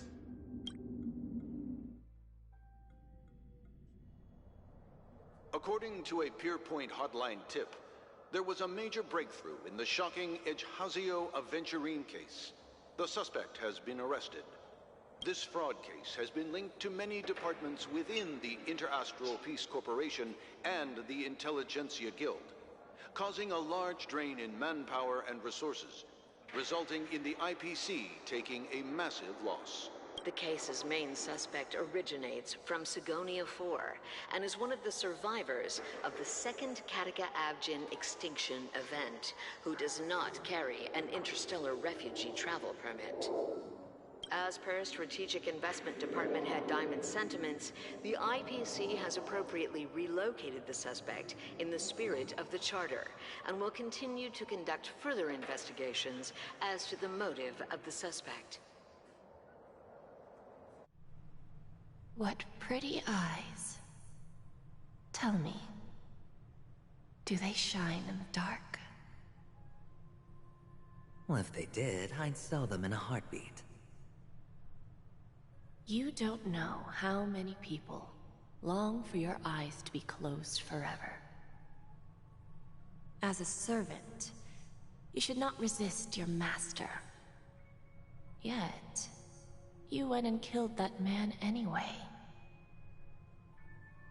No lawyer has the audacity to defend you. Perhaps You ought to represent yourself. Not difficult, but definitely pointless. You're pretty confident on your eloquence. Did you also think that when you lied to the Intelligentsia Guild? Ask and you shall receive. You wanted the perfect construction material. All I did was offer a possibility. It was just a small wager. If your luck holds out, the IPC will dig something up from the golden sands of Ejihazo. Maybe even the Sand King's remains. Pity your luck has run out. I'll admit that. What I'm more curious about, though, is why such a grand scheme failed to benefit anyone in the end, including the perpetrator himself. Madam, I already have what I want. To be brought before you for the next high-stakes gamble. Then let's talk about the second gamble. Tell me, what are you prepared to wager this time? My life. I bet you won't send me to the gallows. What do you want, then? I want your Lenore to meet with me. I have something to say. And then what? I want cash. It can't be that simple, can it? It is that simple. 30 tanbas. The remainder of my market value. 30 tanbas. No more, no less. With this money, I'll climb to even greater heights than you. Grasp even more riches than you. I wager you won't give me this chance. Which is why you should call him here. Interesting. A pity Diamond won't see you. No one gets to see him.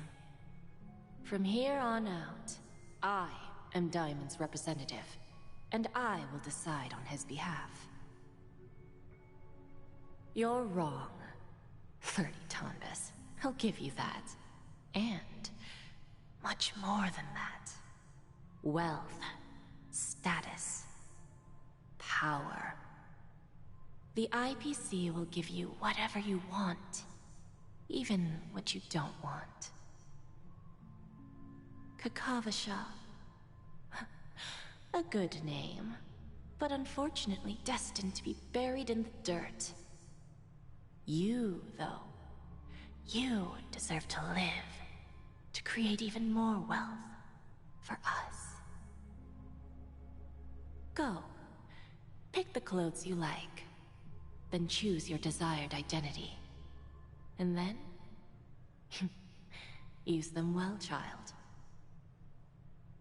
May your schemes be forever concealed. Life is like a long-term investment. Those who choose correctly, do the correct things, reach the correct outcomes, and show the world their value. People can't always make the right choices in their lives. But luck has always been on my side. I've never lost. Is it because Gayathra blesses me? Well, if that's the case, she must also be looking upon me right now. My success is inevitable. But what then? Even if I overcome this difficult trial, what would come next? What awaits me after this glorious gamble? An even more glorious one? Will I return triumphant with unending riches after countless successes, or will I encounter failure? Never to return.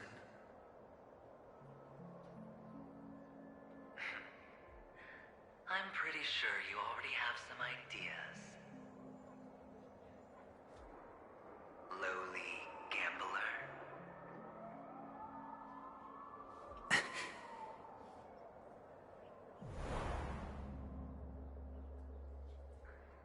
What? What?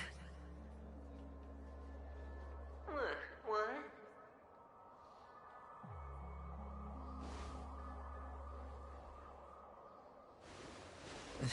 Am I dreaming, or have I gone completely insane? Perhaps both. Forgotten me already? When you were strapped to that electric chair by a mannequin warlords, who was it that gave you the idea? Fine. I may be crazy, but I'm not stupid. Get out of my head, newborn of the Harmony. The Harmony? Oh, don't play the fool. It's not the first time we've met. No need to be so polite. I'm you, and perhaps even more aware of yourself than you. Of what exactly you want. You're dying. And you still want to drag a bunch of unfortunate fools with you through death's door. That's why you're here, isn't it? A grand unveiling.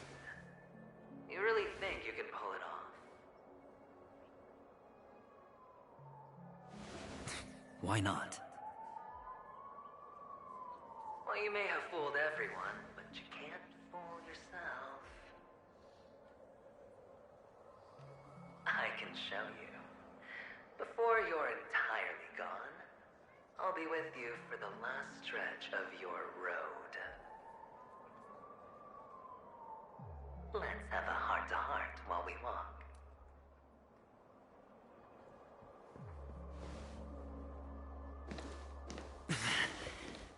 What exactly are you?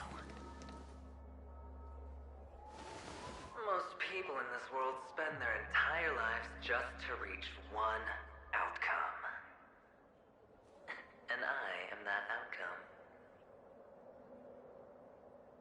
Kakavasha, I am your future. First I'm hearing things, and now I'm seeing them.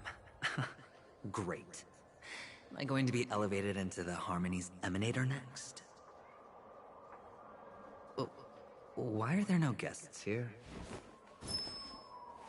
What's that featherhead doing?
Just a Pepeshi? No. A child? I thought minors weren't allowed in Golden Hour. Hey kid, you okay? Are you lost?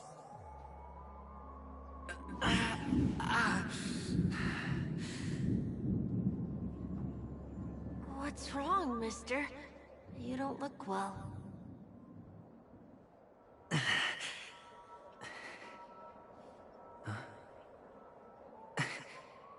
You're... impossible. Who are you? They're pretty, aren't they? Sis said they're a gift from Mama Funga. Colorful eyes are said to bring good luck. Mister, you have pretty eyes too. Are you alone? Where are your parents? They're in that amusement park. Papa and Mama went in first. I'm just about to go look for them. I have to go. Goodbye, mister. Hope you have a good time, too. Those eyes... And Mama Funga... No, It can't... There aren't any Avgens left.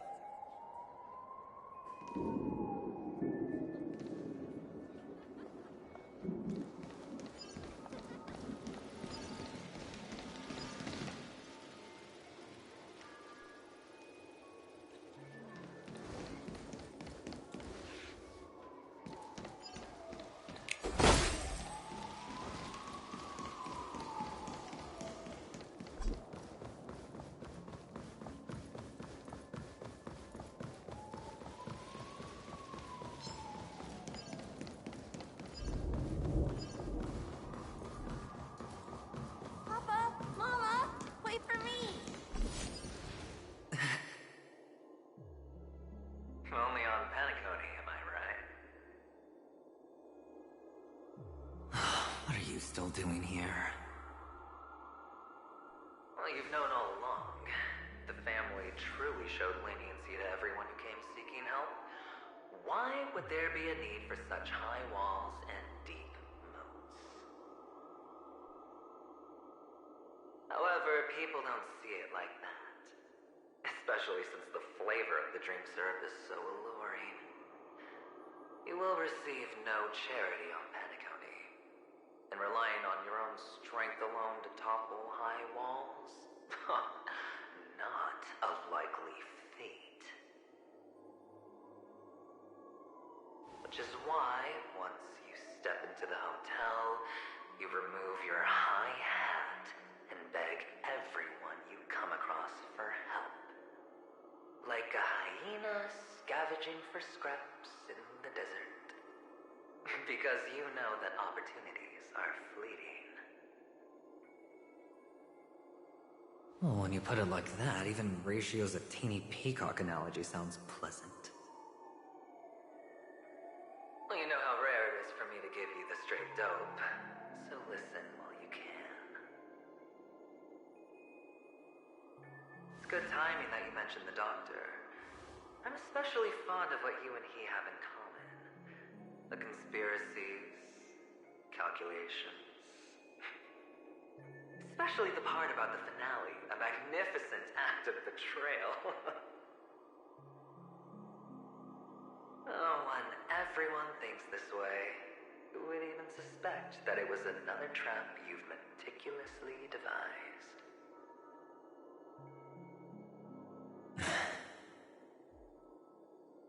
Go on.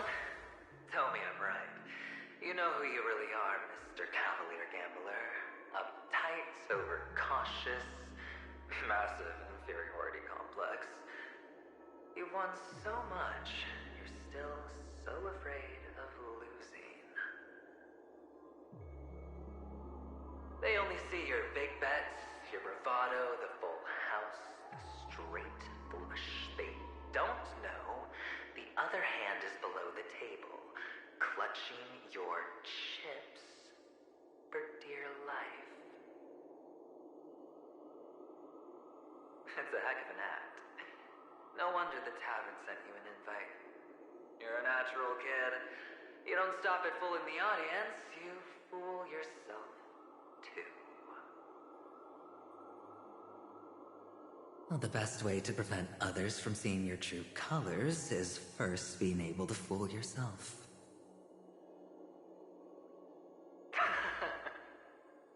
Of course. I know you all too well. But it's strange. Why did you decline that invitation? You had the chance to embrace elation. Was that not what you most wanted? But you chose the IPC instead. For the preservation? I doubt it. Do you even have anything in common with the preservation? Oh, I thought you knew. Didn't you say you had me pegged? We're done. Either stop talking or disappear from my sight. That's fine. But who exactly is about to disappear here? Well, it's not going to be me, anyway.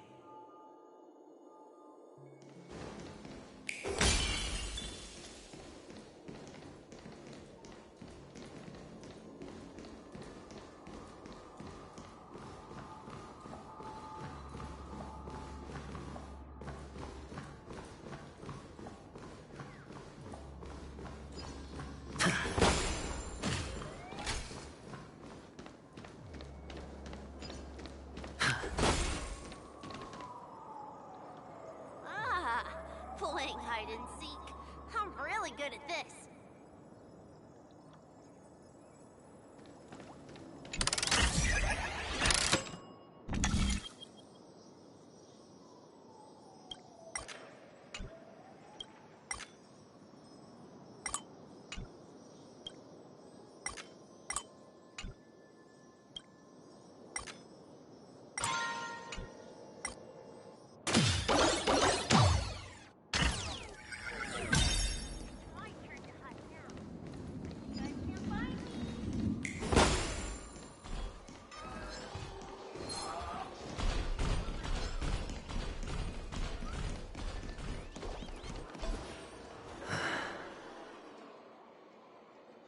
Hide and seek.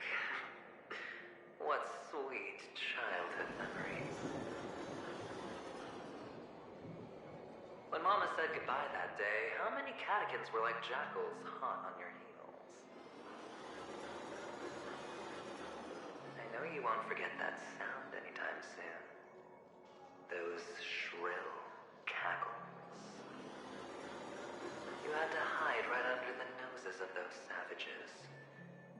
You and Big Sis, playing dead, drifting in all that bloody water. Completely ruined that shirt. Shame. Wasn't that the last one Dad left behind? It wasn't ruined. I've always kept it. Come on. It's a rag. It's not like you can ever wear it. Now you don't have to hide. You probably won't even deign to get your pretty outfit wet in the rain. And your social capital has changed after all. I've never changed. On the contrary, now you're the one who does the hunting. The last round of hide and seek, and you get to be it. You should enjoy it.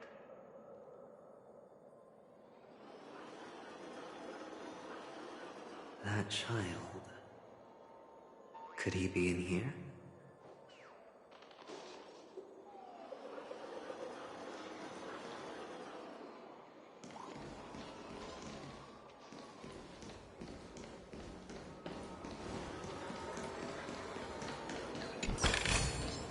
A reward with no risk?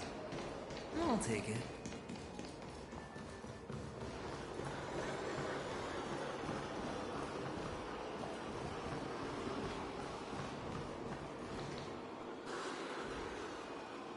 Is this...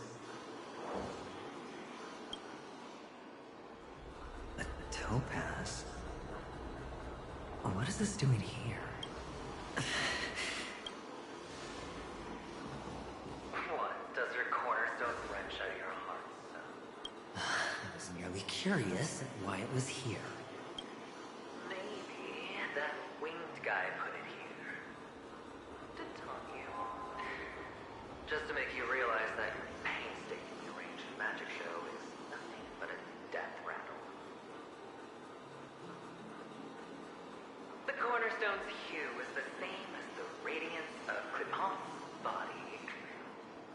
I've gotta give it to you. I've heard a lot below, but that lie deserves a prize for sheer nerve. If you were just a little bit smarter, the jig would have been up right there. This is just bait. Of course. That's why Horatio's betrayal was one of the keys to your plan. I have to say, that doctor's acting was superb. Or maybe he wasn't acting at all. All the better for you. Sunday didn't become head of the Oak family by acting sloppy. He's obsessed with control. You have to give him enough detail to satisfy his meticulous nature, but not so much that he gets suspicious. Which is why you had Horatio seek him out and leak the plan on purpose. To prevent the other party from suspecting anything. The intel you gave to Horatio was all true. He spoke the same to Sunday. Finally, Sunday took the bait, found the other cornerstone, and before you know it,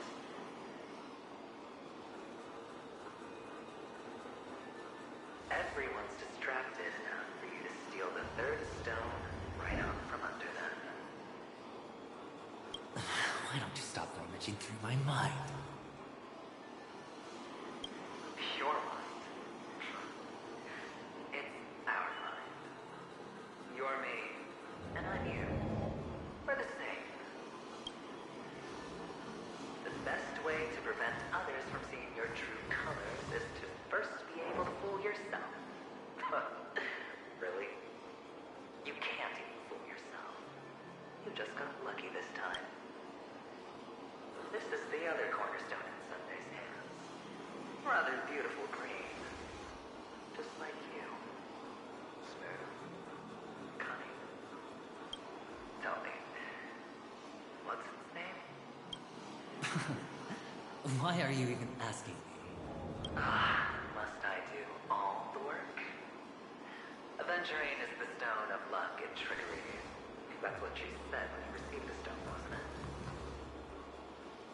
This type of stone isn't rare, but its hue is very similar to a certain gem. In fact, it's often used as a substitute. And that more precious gem is... Jade. Even Sunday can't tell the difference. Oh, looks like Jade can be substituted for Aventurine, too. Sauce for the goose. Aventurine, Topaz, Jade. 3 elites, 3 cornerstones who, for a measly penny, offered their everything. Oh. As I've said before, 3 chips are sufficient. All or nothing. But will it be the former or the latter? We'll find out soon enough. So, where's the real Aventurine stone? Pick it out. Let's have a look. Suddenly you don't know where it is? I just want to hear you say it. After all, it really does resemble its owner. As you wish, then. They never went anywhere. They're right where they belong. Piled up with these cheap baubles. You smashed the Aventurine stone before you left? Oh, just look at it. Shattered. Just like your life. Poor thing. A humble pebble coated in the most lustrous sheen. I take it back. This thing is far more precious than your life. You're absolutely clear about the consequences of doing this. Blasphemy against Nippon's body. You think the IPC will let you get off scot-free?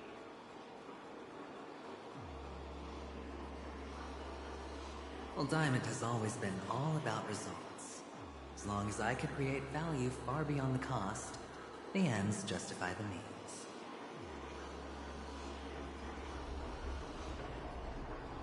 How else would the family be fooled if there was no price to pay? It doesn't matter. Even smashed to smithereens, the preservation's cornerstone can still be used. Its effect may be greatly diminished, but it's enough for me. Now I'm really curious. Why does every step you take involve reckless risks, and the choices you prepare for yourself always come with a strong impulse for self-destruction? Do you truly believe that the greater the risk, the greater the rewards? I wouldn't have guessed you'd be so loyal to the IPC. There is so much you don't see. Which is also why you'll never see how I'll win it all. That is, if you can do what it takes. We'll just have to wait and see then. The cornerstone is gone. Another illusion of the harmony. Huh?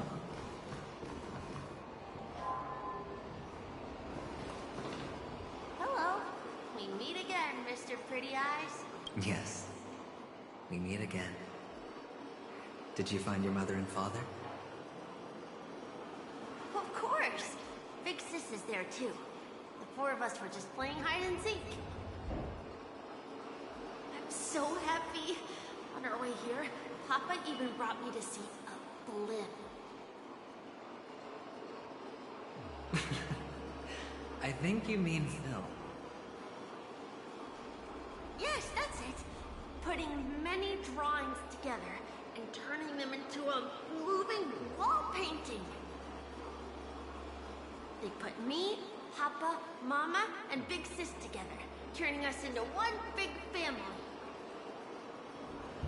You should give it a try too, mister. You look sad. The amusement park will cheer you up. Sure.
Unsurprisingly. How's that? Not a bad score, eh? Boring.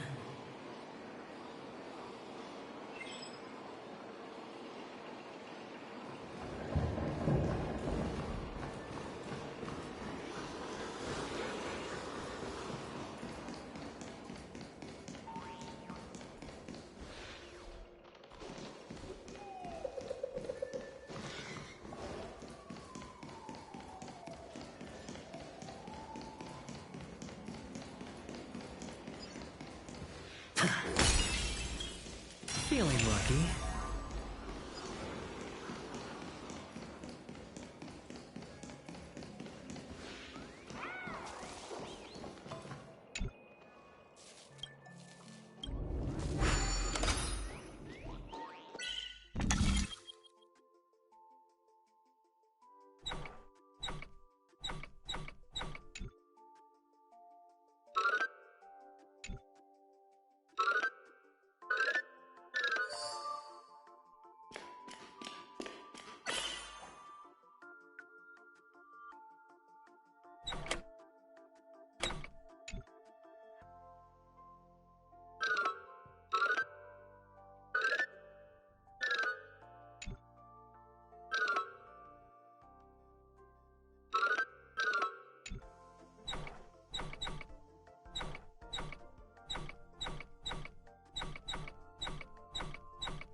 This is hardly enough for a seat at the table.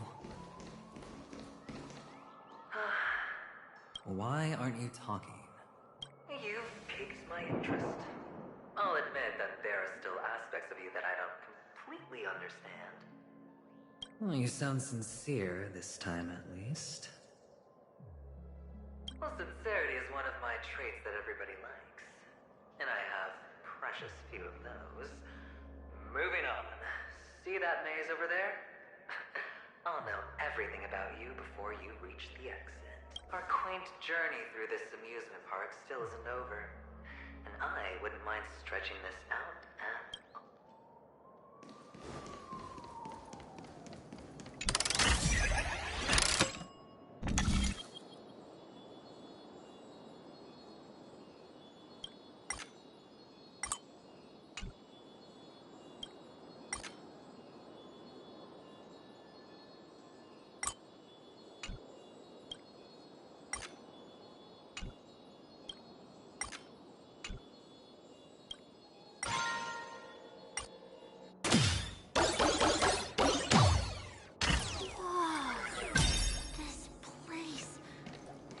So tall! Even taller than the tallest rocks in the desert!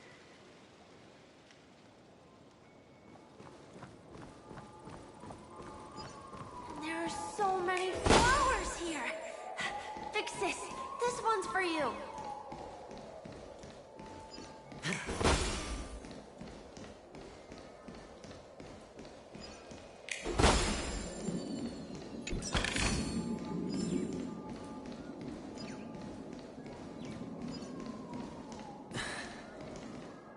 A dead end? Oh, is the... Oh, what's on your mind? It's got nothing to do with you. Do you need a hint? These are manacles on... You wrapped that iron chain around your fist. For that is the only tool you could find. Shut up. Oh, you don't wish to face your past? Unwilling to admit that your life is worth only 60 tonbas? Well, from what I see, you refuse to confront it, because it only proves your weakness. How could a weak person take such daring risks? Oh, that's right. You love the thrill of danger. But you refuse to let go of meaningless sentiments. Even in this beautiful dream, the only thing you dare allow yourself is death. In your hands, those who follow you could have become Joker cards. They're far more useful that way. It's not like this is the only place the family ever cut corners.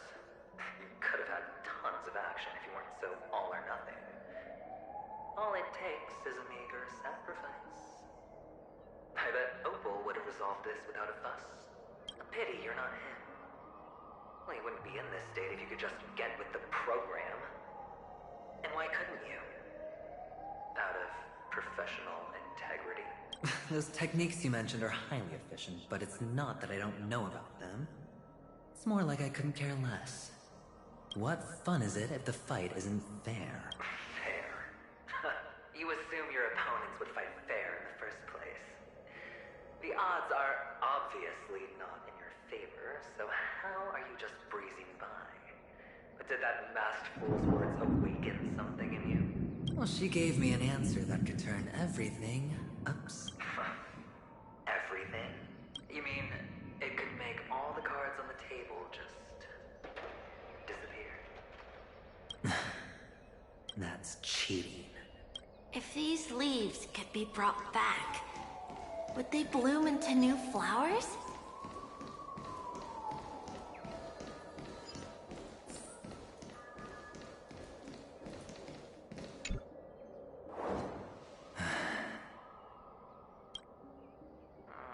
Your expression right now is hard to put into words. The lucky charm Mama left you is made from gold. Why did you never consider selling it? You obviously could have lived a normal life like Big Sis that way. Looking back, that was the better choice. Mama only left us with 2 pieces of jewelry. A necklace and a lucky charm. there won't ever be a third piece. That's what you always say, but you actually regret it, don't you? That you didn't sell them. You can zip it if there's nothing to talk about. I know. You must remember what Big Sis told you. You're a child blessed by Gaiathra Triclops, and can lead the clan to happiness. So always remember to protect yourself and never resent the pain and poverty you're going through. The words still ring in your ears, don't they? You're a good kid, so you definitely won't have forgotten. So, you surely won't forget how tragic her last moments of life were. How the piercing laughter behind you felt like it was drilling into your heart. You ran away without looking back, just as she told you to. Tisk, tisk. A lifelong regret indeed. Enough! Do you not have anything better to talk about? Oh, shut me down like a champ! Well, I guess when it comes to mind games, this isn't exactly your first rodeo. I think I finally get you. And woo! You are nuts! In the end, I'll ruin this beautiful dream and create the grandest death. Well, you stuck to that start to finish. Think about it. There's a Stellaron in play, the fabulous Robin loses her voice, 2 unsolved murders, cryptic messages from a masked fool, and a chance to go head-to-head with Sunday himself. And the only thing to pique your interest is one word. The last word. A word that's right there at your fingertips. Death. But whose exactly? We'll know when the dice falls. All right then. Reserve a seat for me in the audience. I'm curious to see just how capable you are. Still, you never answered my question. If you could start over, would you still want to be the child who received Gaiathra's blessing?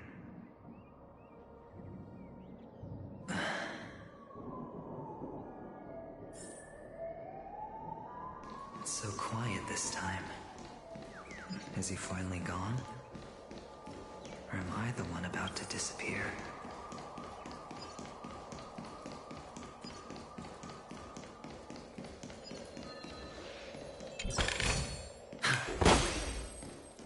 Finally, made it out of this place.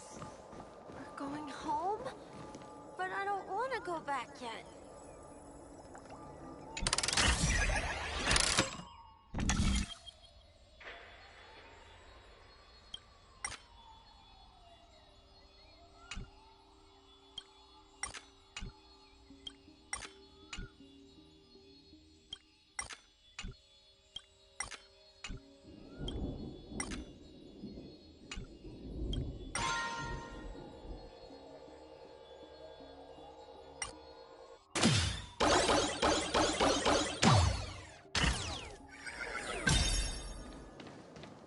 It's so fun here. I want to stay here forever.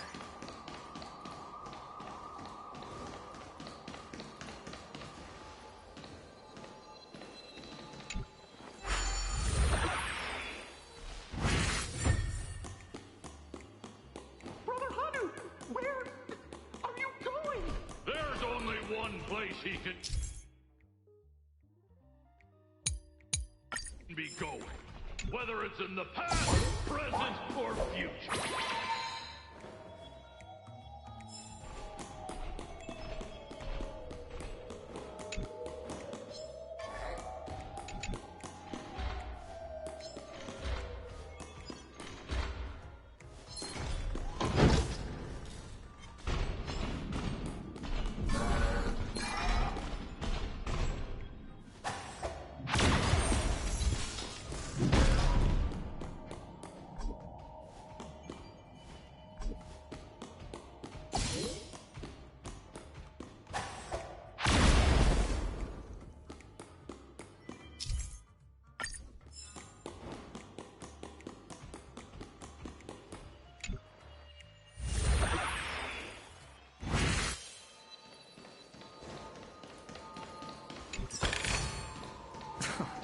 This is hardly enough for a seat at the table.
Mister, is that you? I hear the sound of leather shoes.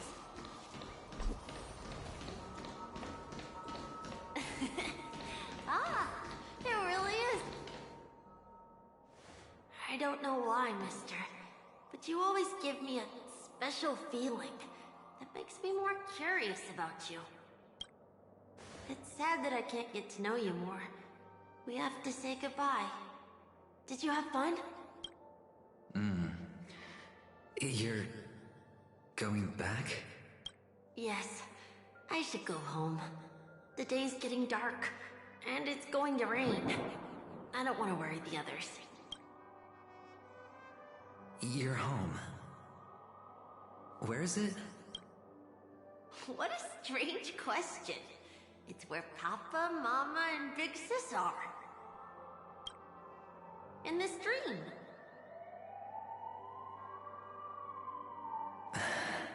This amusement park. This beautiful dream. They really are peaceful. Everyone loves it. But, mister, why don't you like it? Because they're not here. Where are they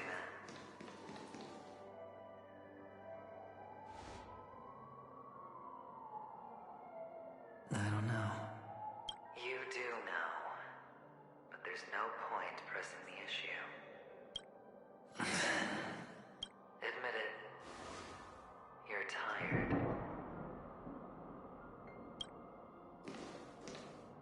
We all are. Which is why we chose to stay here. Me and him. Your past and future. How long will you stay? Forever. We'll be with you forever in this dream. This is the greatest honor that we can offer to those who hurtle towards death.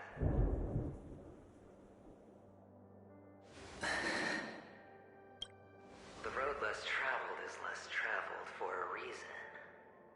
But you've never gone in any other direction. Your own life is the chip you're most eager to lay down. Always has been. You don't care who the real murderer is, and the Watchmaker's so-called legacy couldn't be more boring.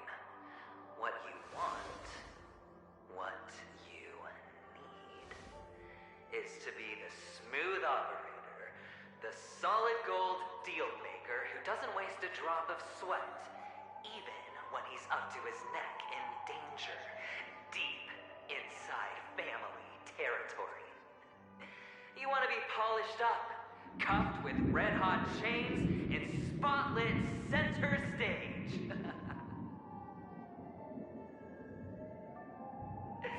You'll be the closing act, the final sacrifice. I can do it. And it will be flawless. Of course you can. Your luck will help you at the right time. stellaron and an emanator. It's that simple now.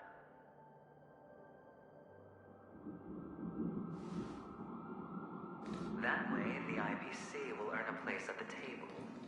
And as for you, you'll just happen to slip the leash, leave the rat race, extract yourself from this endless debacle. You'll have the freedom you've always dreamed of. This isn't the first time. You've been an escape artist from day one. This fiasco started with a death, and its curtains will fall on another death. Oh, so that's why Diamond chose you. He's just after Penacony. No matter the means, no matter the price. It's not personal.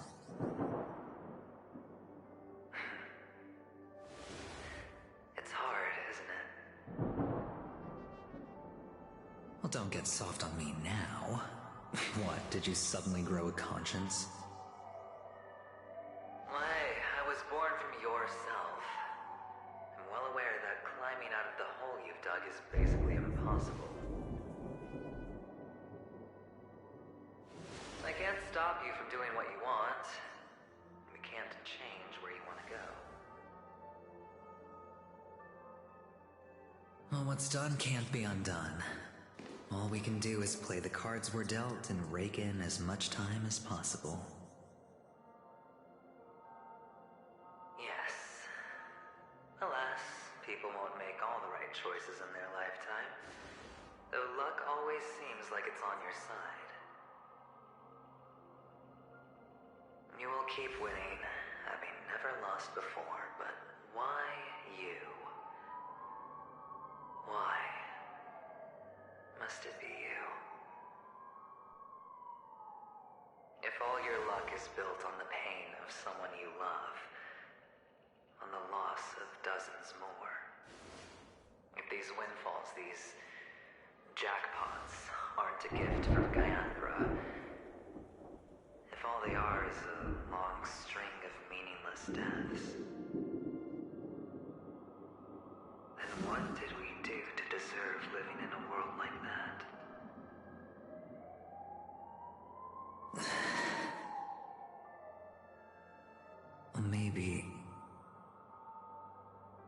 Maybe when I get to where I'm going and look back, I'll know what the trip was all about. Fine. Time to make a move, my friend. I'll be waiting up ahead. Say goodbye to the kid before you shuffle off.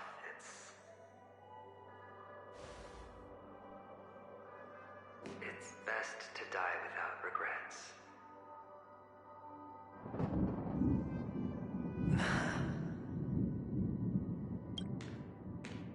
And now, only we are left. Can you take a photo for me? I want a memento. Sure.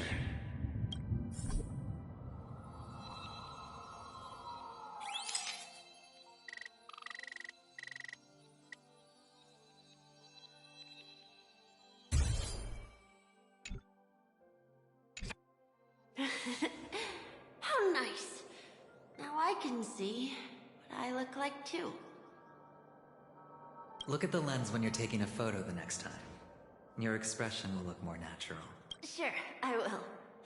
Then, mister, are you going back too? I can't leave yet. I still have a show to do. Oh, you're about to go on stage, aren't you? Let's go then. I'll take you to the stage. Sure. So you're an actor? No wonder your clothes are so stylish.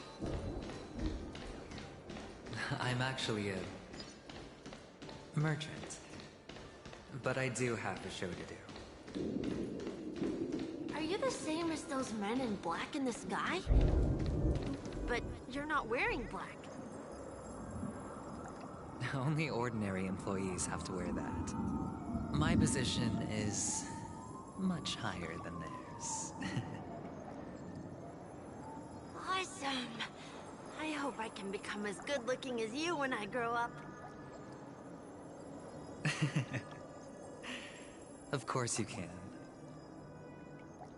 You'll be better and stronger than me.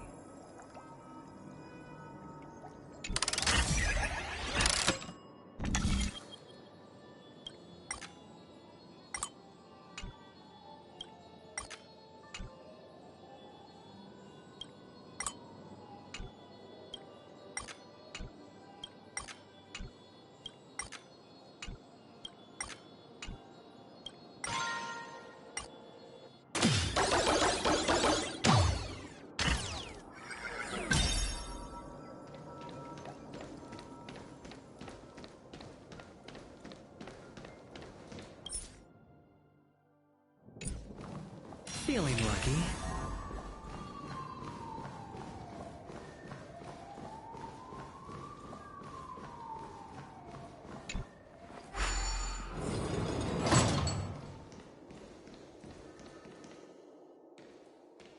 Behind this curtain is the grand stage. It's almost time to go on stage. Are you ready? Good luck with your show. Thank you.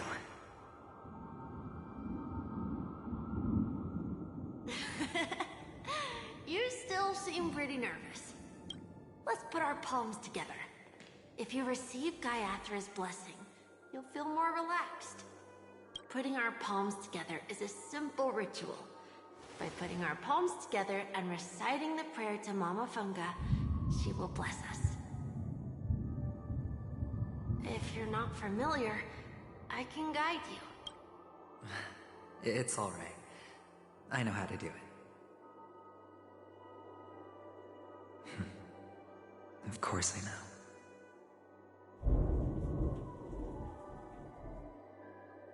This is where we go our own way, Kakavasha. The catechins are coming. Why? The catechins have already taken all our money, food, they killed our parents. What more do they want? Catechins are bloodthirsty, cruel, and insatiably greedy. They want everything only to end up with nothing. This is a trick, an act of revenge. Remember? Today is the day of the Kakava, and also your birthday.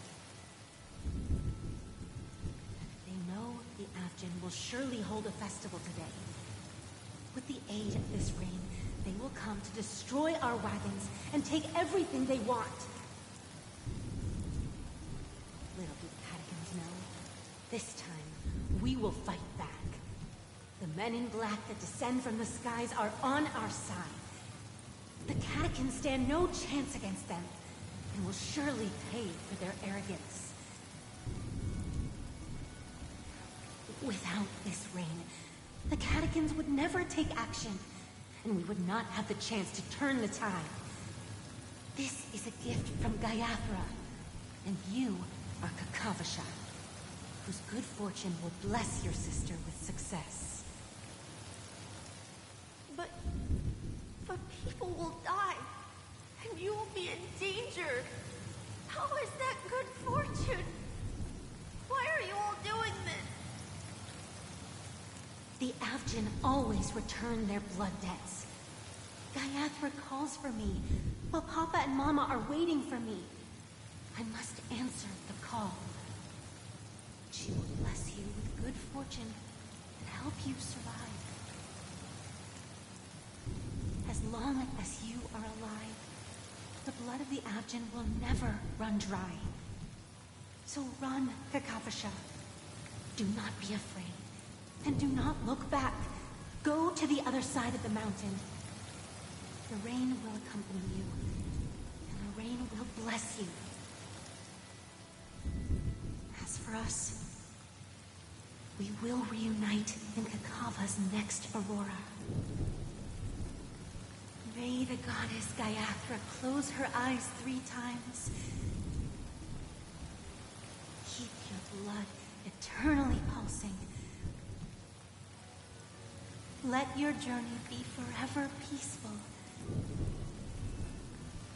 and your schemes forever concealed.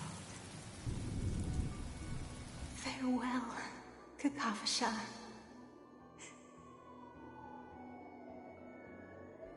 Newsflash from the Interastral Peace broadcast. The IPC Marketing Development Department spokesperson confirms that a small-scale rebellion has broken out in the unclaimed region of Sigonia.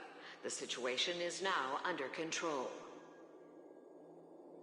The insurgents are from a local clan known as Kataka, which has a long history of disdain towards the IPC. This has caused a serious negative impact to the work of the IPC's Marketing Development Department. The clan launched a massive attack on the Abjin, who were under the protection of the IPC, resulting in 6,728 deaths and 3,452 missing. The casualties are currently under the care of the frontline trauma team. The spokesperson expresses his deepest condolences for this devastating humanitarian disaster.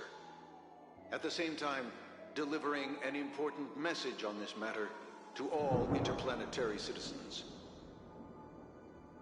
Finally, he proclaims, the hammer of preservation will fall for all beings, regardless of life or death, regardless of race, regardless of ideology, to uphold the basic rights we inherently possess.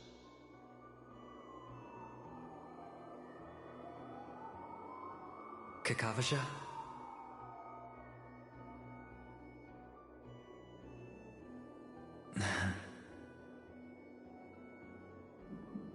Bye.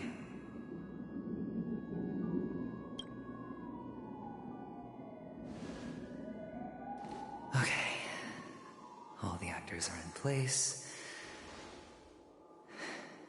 It's time for the show to begin.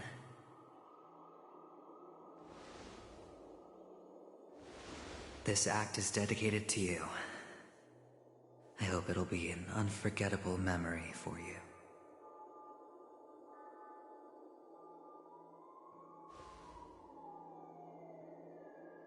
Kakavasha. By the way, before you go, I have a personal question. Do you truly want to destroy the world with your own hands? Let's assume, just assuming now, that every time I roll the dice, there's a possibility of achieving this particular outcome. Then I would be quite happy to make that wager.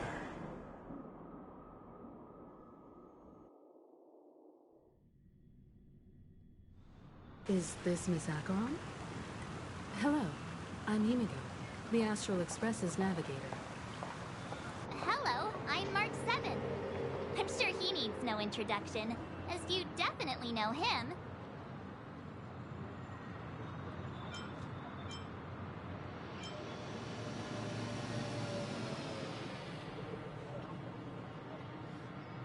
Hello?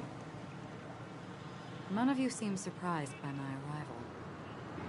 Since Welt has decided to travel with you, it means that he trusts you. And we trust his judgment.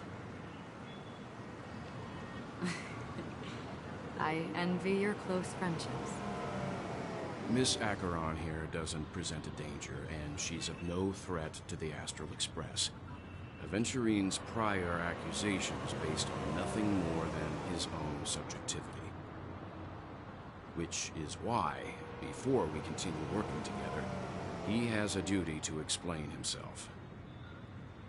You want to create a situation where all three parties are present? There must be some deeper meaning behind Aventurine's actions.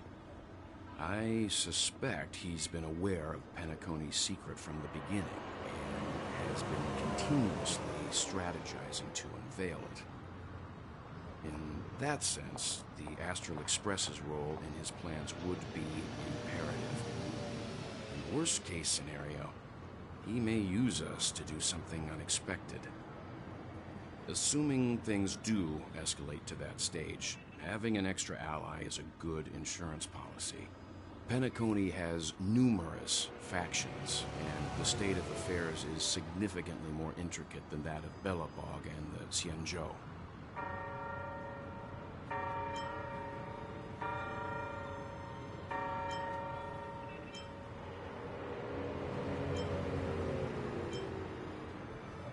He also makes a good point. We're completely in the dark on what's gonna happen next. But I think we can't just ignore the safety of Penacony. To solve the mystery of the Watchmaker, it is crucial to get the IPC's intel. The path ahead is fraught with danger. But what's trailblazing without a little danger? Sounds like we've reached a consensus. Now, Miss Acheron? I will accompany you, of course. Let's move out then! But where do we... No need to rush. If he truly has laid a trap, he will definitely use every means to lure us in. Ladies and gentlemen, the most wondrous, most magnificent show in Penacony's history is about to begin. The IPC cordially invites you to Clock Studios Theme Park. Look. Should both the performers and spectators fail to arrive, won't all of Aventurine's plans be for nothing? Let's get going, everyone. The hour of trailblazing is upon us.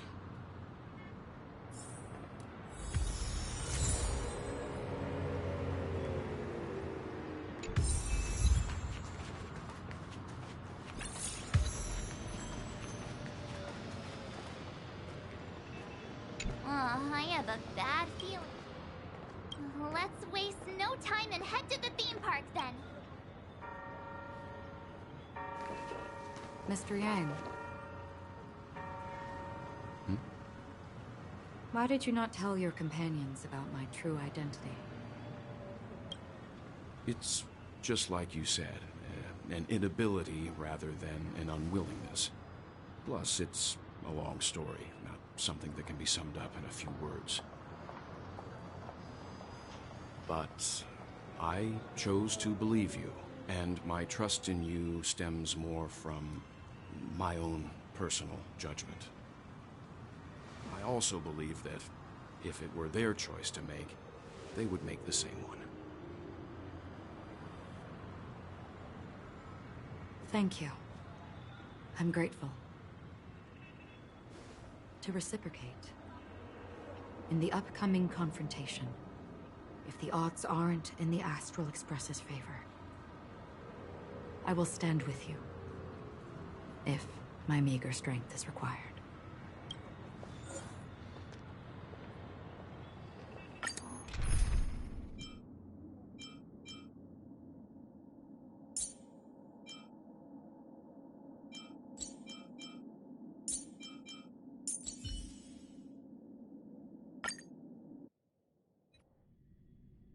We're back here again.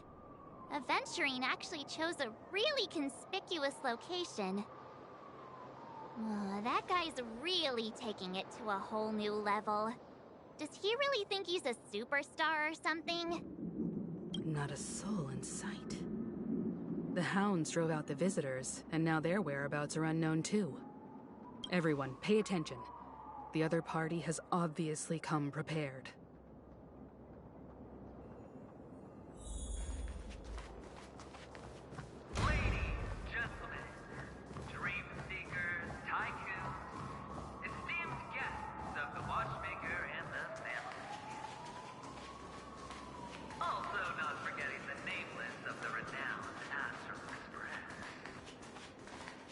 Astral Express, you're late. And this, unsought guest. We've kept your appointment, Mr. Aventurine. It is customary to show yourself as well. I will, naturally. But before that, I've got to introduce our guest of honor. Everyone, give it up for Mr. Stellaron!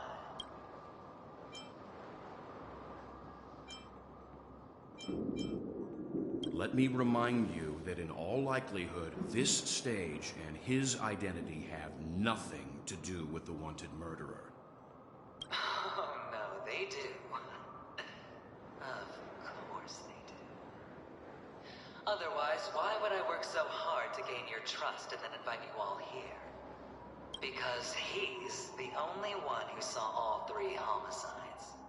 He is the key to proving that the family's death does not exist in Dream's promise is nothing but a sham! 3 homicides? That's right, madam.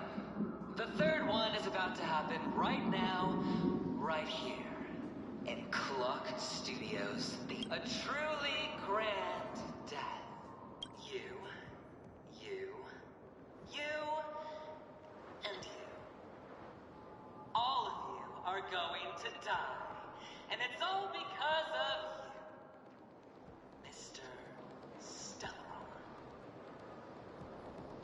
You will become the personification of death.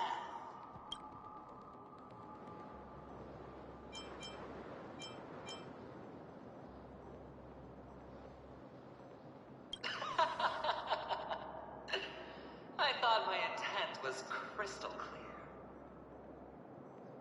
Let me be a little clearer. I will detonate the Stellaron in you and cause a teeny, tiny accident on Penacony. BAM! The entire theme park will be reduced to a shattered dream. Then before the family can even react, I'll become the IPC fleet's navigator. Your bluff isn't fooling anyone. If you could really do that, you would have done so earlier. You wanna bet? Sure. I'll bet with you.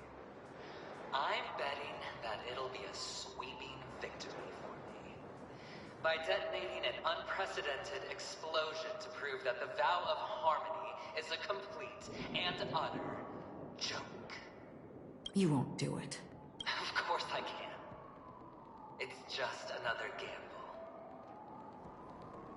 I came from the wastelands of Sigonia. For just 60 red copper coins, people paid to brand me. Put me in chains.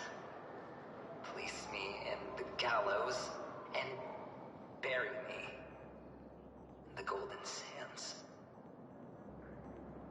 But the sun could not kill me, and the quicksand sent me back to the embrace of the Guild and the IPC. Bear in mind, my victory wasn't just a stroke of luck. I've never been defeated. Have you ever heard the saying, sleep is the rehearsal of death? Why does life slumber? All because we are not ready for the final rest. Every night is practice for the end. You and I are escaping into our dreams for fear of death at this very moment. And death will surface in our dream. Friends, the game has commenced, and you cannot choose to decline. Nor do you have any reason or grounds to! The dice are cast. Ladies and gentlemen, ready to unveil your cards? The architect's flawed stone. Of no value at all. I'm putting down the bet. I'm taking the gamble. I'm claiming the win. I'll invade spin the wheel, a daring gamble. Walking the brink of death for rebirth. Oh, for the Ember Lord!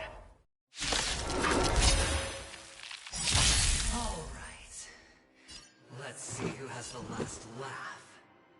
Let the game begin! How about this? Time for a shot. Savor the vigor of that. Prepare for some hard luck. You can't run! You've got to keep...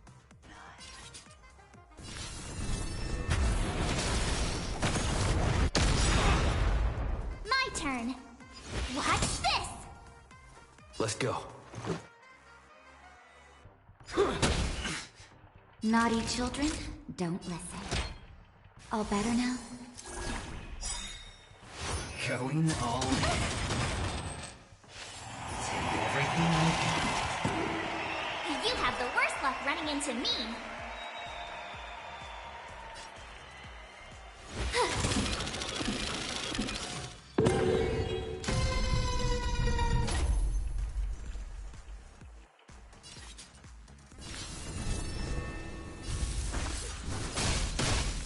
Let's make it quick.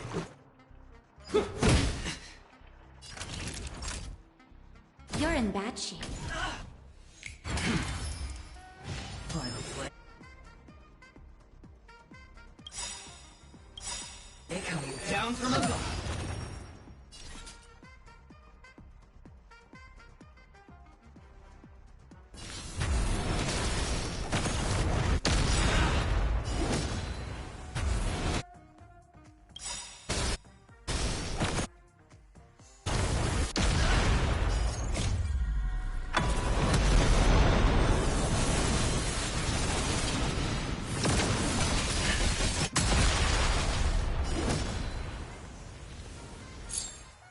Turn.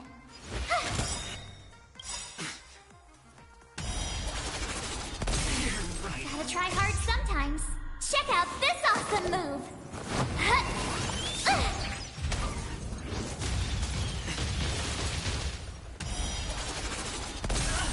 Let's go.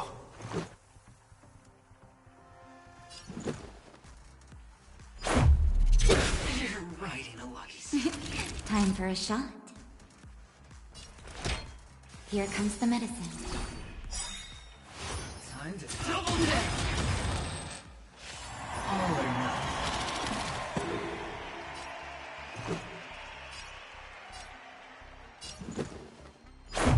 How about this?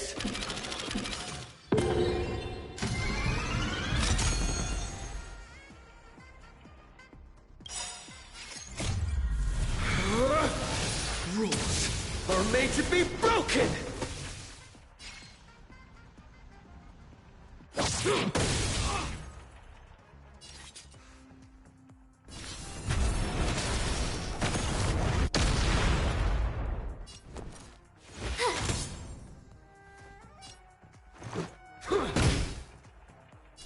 Nap time.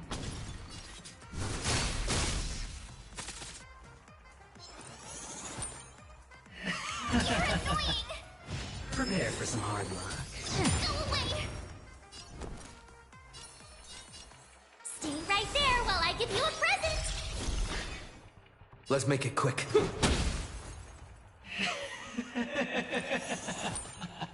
Even on a losing streak, as long as people still have hope, they'll keep throwing money on the table. The chance. The potential is what you hang on to. That's what justifies the beautiful. You're in bad shape. You're riding a lucky. You have the worst luck. Let's go. Final play coming down from above. You can't run! Scoundrels on the floor!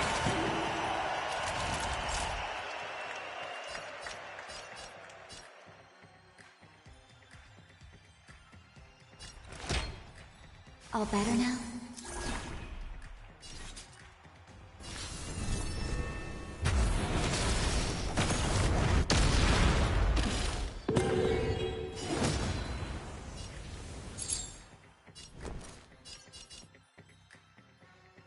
Watch this! Let's make it quick. How about this?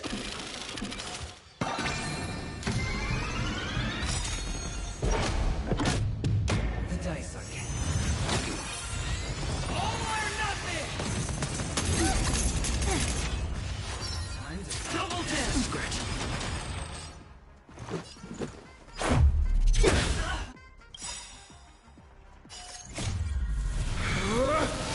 Rules are made to be broken! You're out. You're riding a lucky streak. Naughty children, don't listen.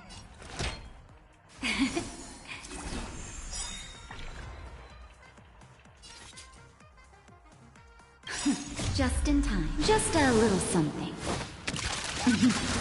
Think nothing of it.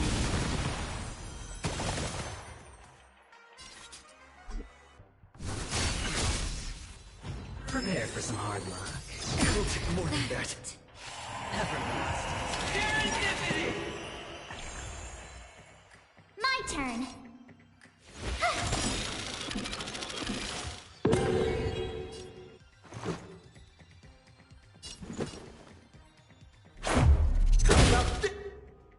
Yes.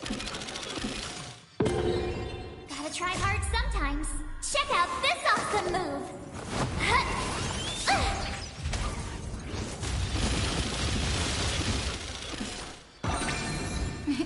Time for a shot. Here comes the medicine.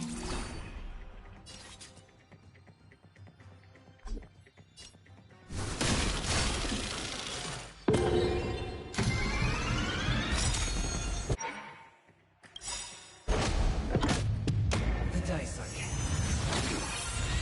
All or nothing! Gotta try hard sometimes. Check out this awesome move.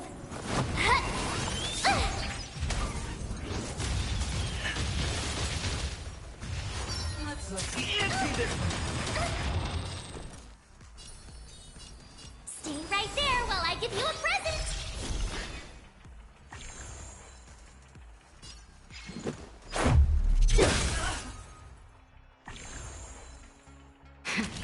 That'll take. Savor the vigor of life.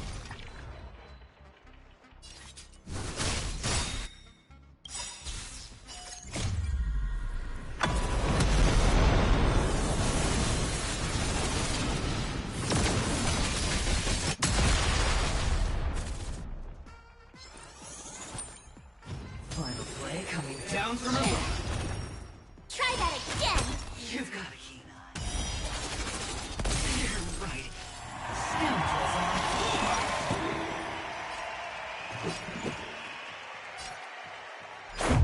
How about this?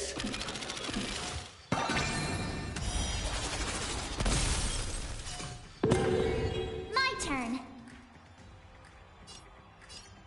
Watch this.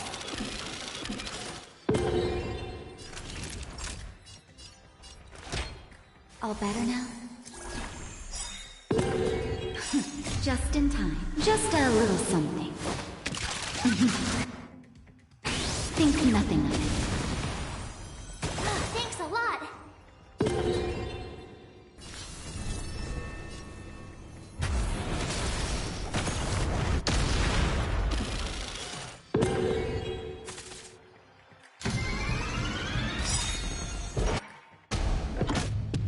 The dice are cast.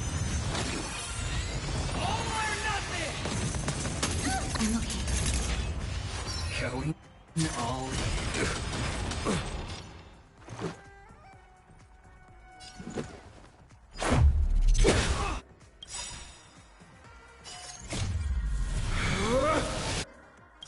Rules are made to be broken!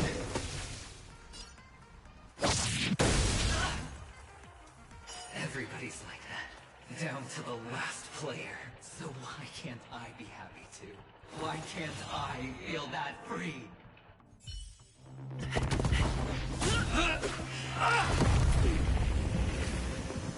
Always hide your ace with a straight face.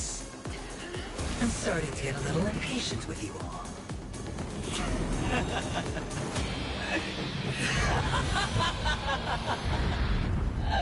Friends, to fully relish this, I'm betting every last chip.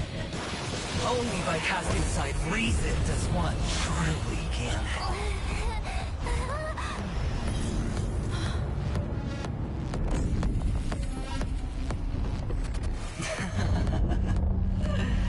Emanator, I know you'll match my wager, right?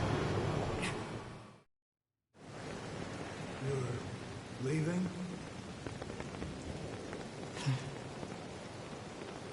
Perhaps. I might pass through the place you mentioned. Pinnacle, what do you hope to find within a dream? I'm not looking for anything. They aren't in a dream. I'm afraid the family will not open the doors for you. Why? Because the path you walk is not accepted by the heart. Even if... that's not what I want. Precisely because it's not what you want. Because they are not like other eons. They have never glanced at anyone. And they need to. They leave woven strands of fate for humans to walk. And together, they weave a great shadow. And this shadow silently envelops them. There are always those who rise from the shadows. They mostly become a part of the shadow. In your eyes. Am I the same? We still have a strand of color, but not much. That is enough. Before they vanish completely, I will reach the Nihility's end.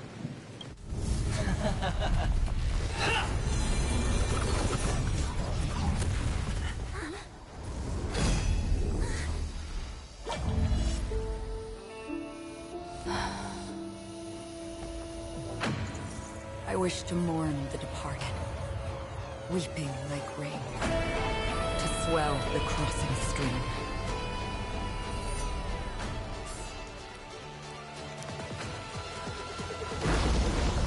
As the tide arrives, leading you back home.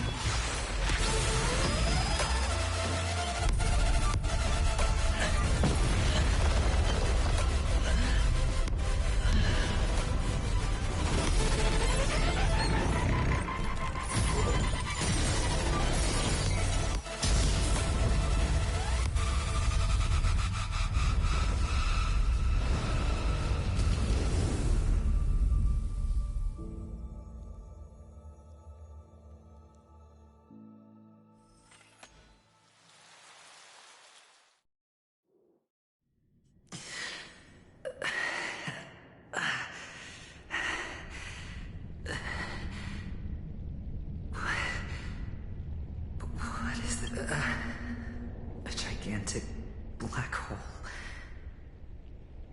And see...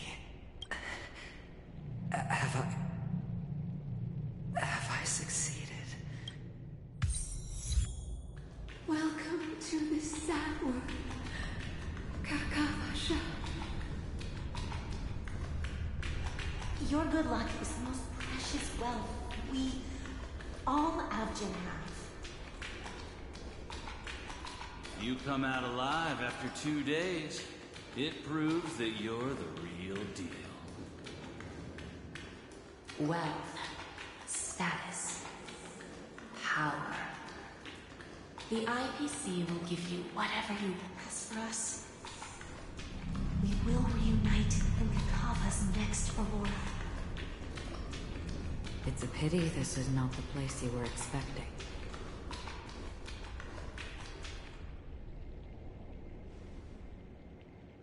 Melody. Is it?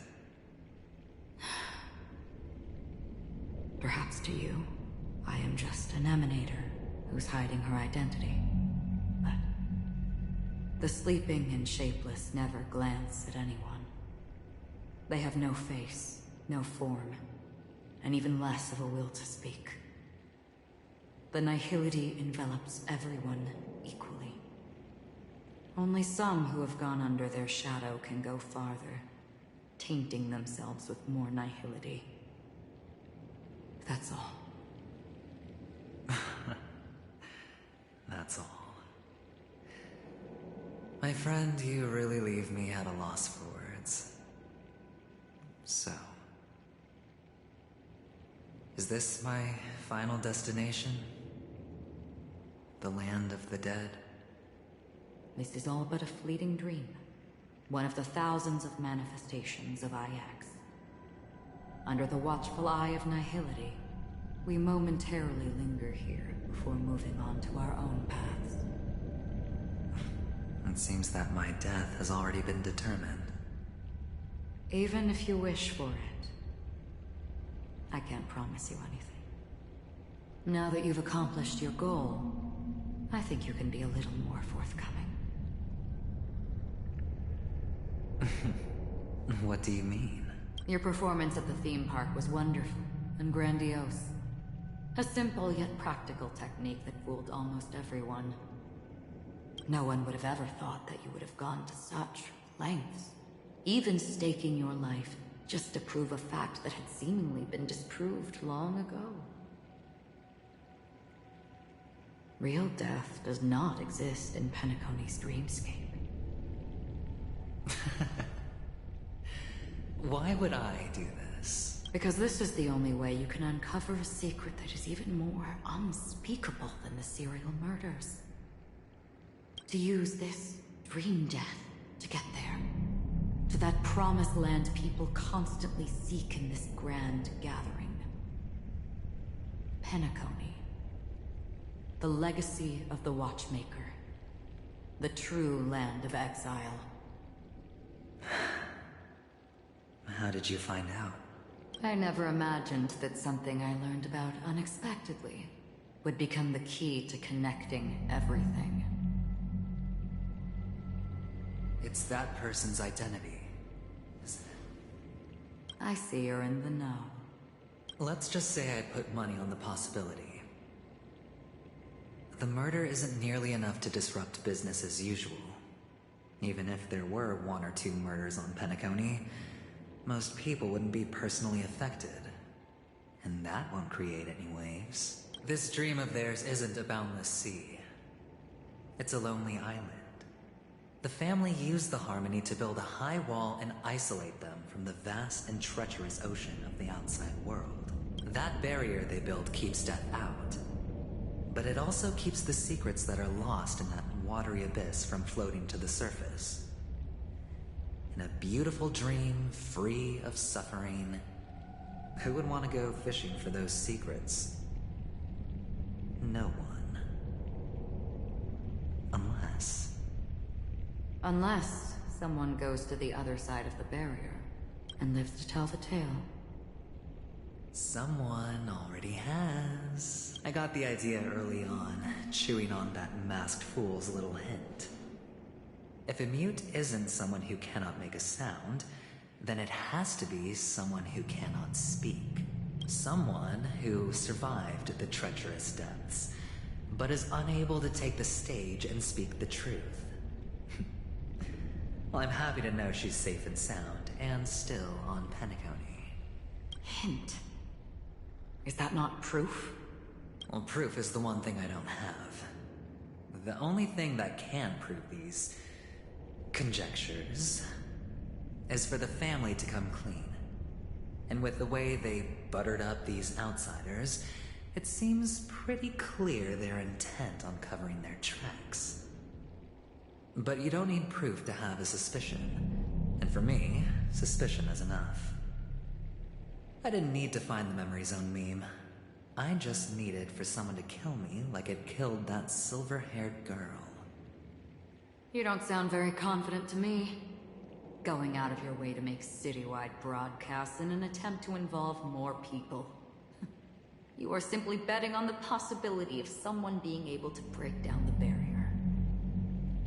You're very lucky that fate has decided to let us cross paths. I happen to be equipped with a very sharp blade. Sharp enough to slice through the veil of dreams.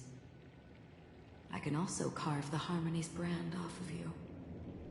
You possess great cunning, deliberately setting us up to be on opposing sides, constantly repeating the words of the Emanator in front of others, leaving me no choice but to draw my blade against you. And that's how you win. Opportunity and strategy, both are essential. And in your plans, the IPC always wins. Even if you lose the bet. To the family, the life of an ambassador is still invaluable. That's a huge gamble, isn't it? But allow me to point out a mistake.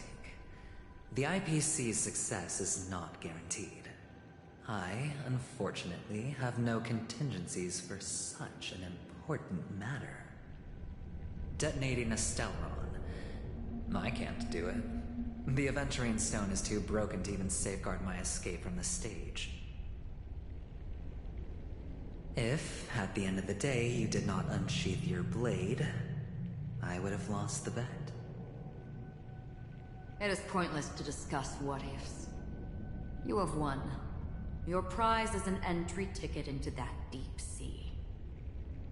And after this, whether you can return from the abyss is another gamble of yours. Have you never wavered? Wavered? Of course I have. But I can only bank on my own good fortune. Because other than that, I have nothing. Wake up from this dream and go to where you should be. Your gamble is not over yet.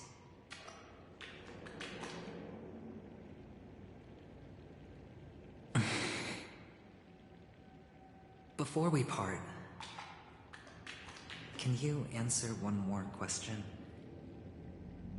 As someone who has traveled on that road, can you tell me, why are we born into this world?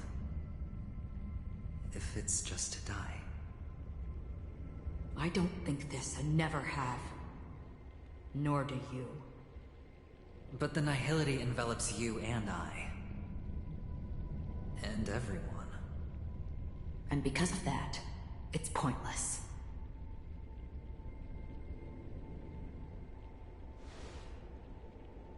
But it is still there. If the dice of fate are always weighted, then that is our destiny. Why, then, do we struggle against it? My answer might not be able to resolve your confusion, because it has been with you throughout your journey and is already a part of your life.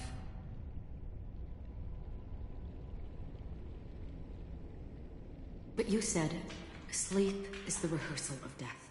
So why does life slumber? Because we are not ready for the final rest. So you can definitely understand why we want to be prepared. Even if the ending has been predetermined, that's fine. There are countless things that humans cannot change. But before the end, there are many things that humans can do while on their journey. And because of this, the end will thus reveal a completely different meaning. Take a good look at your pocket. Your friend has already given you the answer.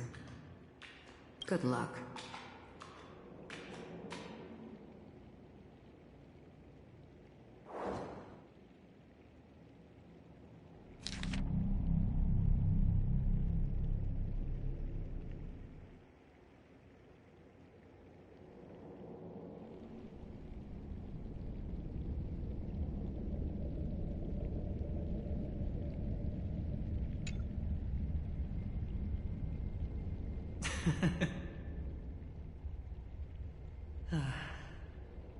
Then I shall get going.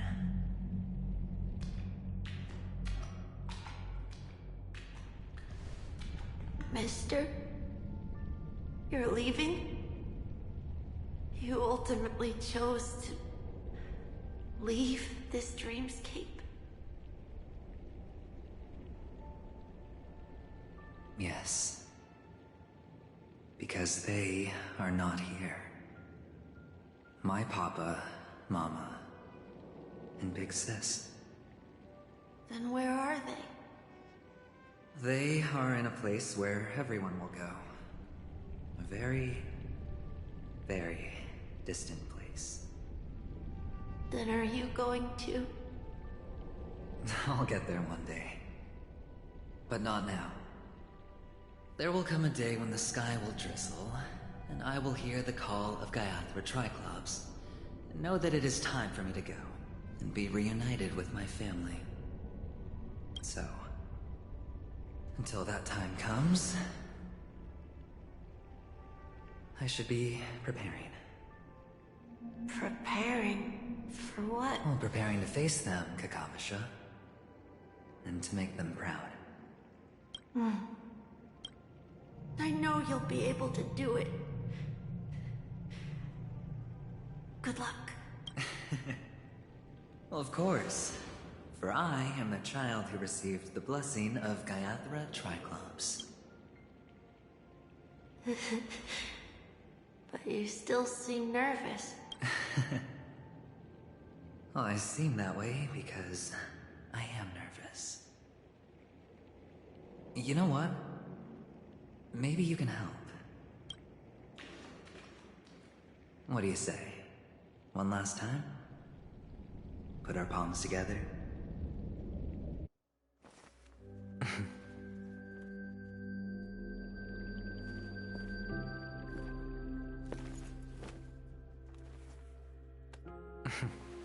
Are you going now?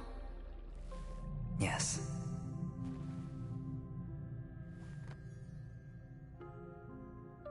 May the Mother Goddess thrice close her eyes for you, keeping your blood eternally pulsing.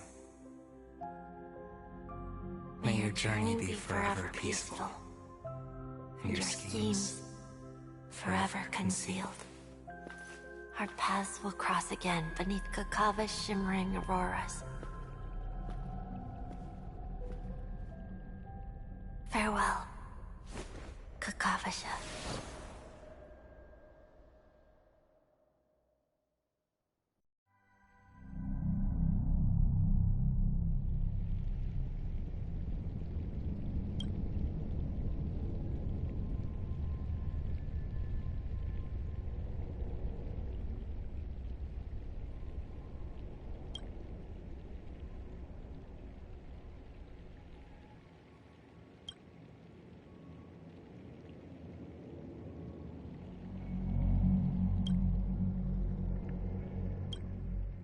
The light of the Aventurine Stone has disappeared. This only represents one outcome. He kept his promise and got what he wanted. As planned, your cornerstone has been successfully sent to the family's territory. Let's fulfill our duty and start harvesting.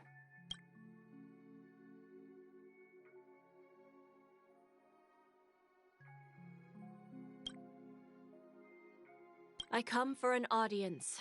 I come to fill wine, and I come to claim. I bestow poison in the guise of sweet dew. Come the toil of spring and yield a fall. I patiently wait for the branches to be all for the Amber Lord.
You're awake. I've been waiting on you for quite a while.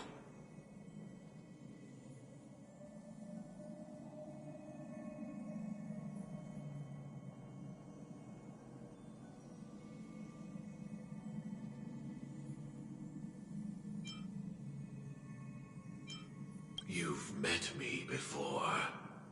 I'm Sam, the Stellaron Hunter. I originally planned on showing up earlier to reveal some truths to you. But I encountered more roadblocks than expected. 11 times I've tried, but ended in failure.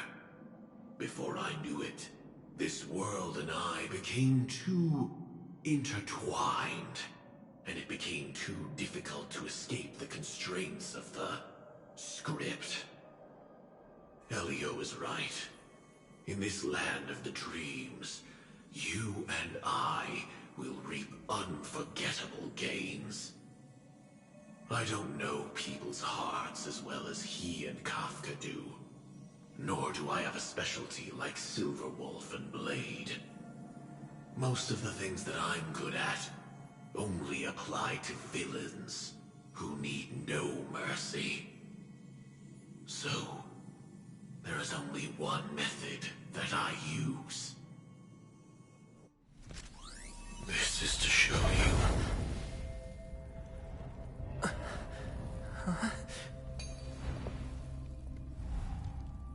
All that I am.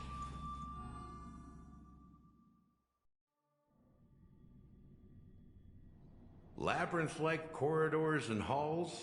Traps everywhere? The owner of this mansion must be a bit paranoid. You are so funny, Mr. Security Officer. I hope that sense of humor of yours has helped you find the serial killer. Just expressing a personal opinion. Why? Did I hit a nerve? Mr. Gallagher, my patience is wearing thin. Neglecting duties will only make me more suspicious that you and the real serial killer are connected.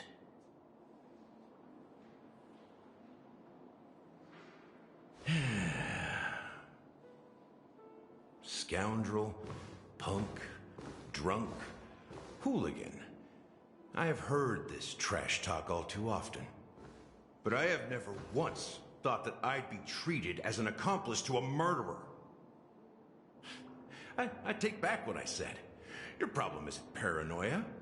You're just crazy, you know? Lunatic.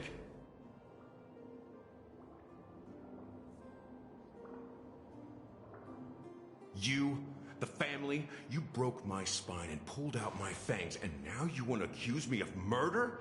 Ridiculous. Only idiots who've drunk too much Soul Glad will berate a stray dog in the streets. What exactly is making you say all this nonsense? You should be more concerned about the Outworld visitors who are making a scene in the theme park than me. I don't need you to remind me. The moment that ambassador walked out the doors of the mansion, I knew what he was trying to do. My servants see everything. His little magic tricks may have fooled me, but no matter. I'm happy to see how things have turned out. Why do you think that I just let him go? And why do you think I emptied the theme park stage? Because my target from the beginning has always been you, Hound. The more noise he makes, the more opportunities I have to make you and your true master pay in blood. If I were really the murderer, why would you need to be so secretive? Ha! I forgot. You also have a difficult master to serve, telling you to ignore the murder case and focus solely on that Charmony festival. Isn't that right, my brother? Looks like your disguise has helped you successfully understand every facet of the family. Disguise? You must be blind to be accusing me of being a fake. Open your eyes, take a good look.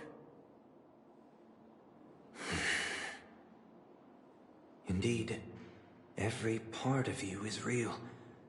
The brown hair, soft and curly like Benny's. The orange eyes, which make me miss the gaze of Sir Whitaker.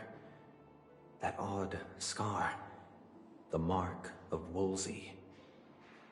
And the gray vest, tie, hound emblem, bottle, the bartending, and your role as a security officer. These are all true traits. From all 52 loyal family members. When they are gathered, countless tiny truths are woven together into a lie. You collected a small piece of each of them and claimed them for yourself. Then you invented this facade, a complete Gallagher. Tell me I'm wrong, minion of the Enigmata.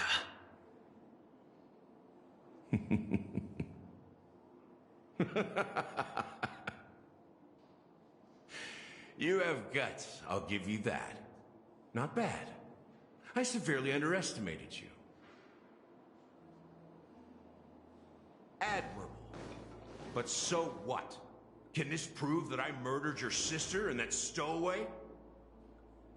This proves that you and the Memory Zone Mean Death are linked. And that's enough.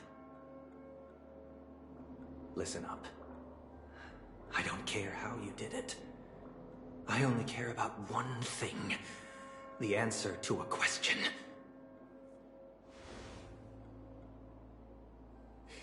You devil.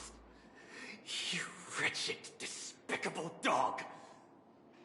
Why did you kill her?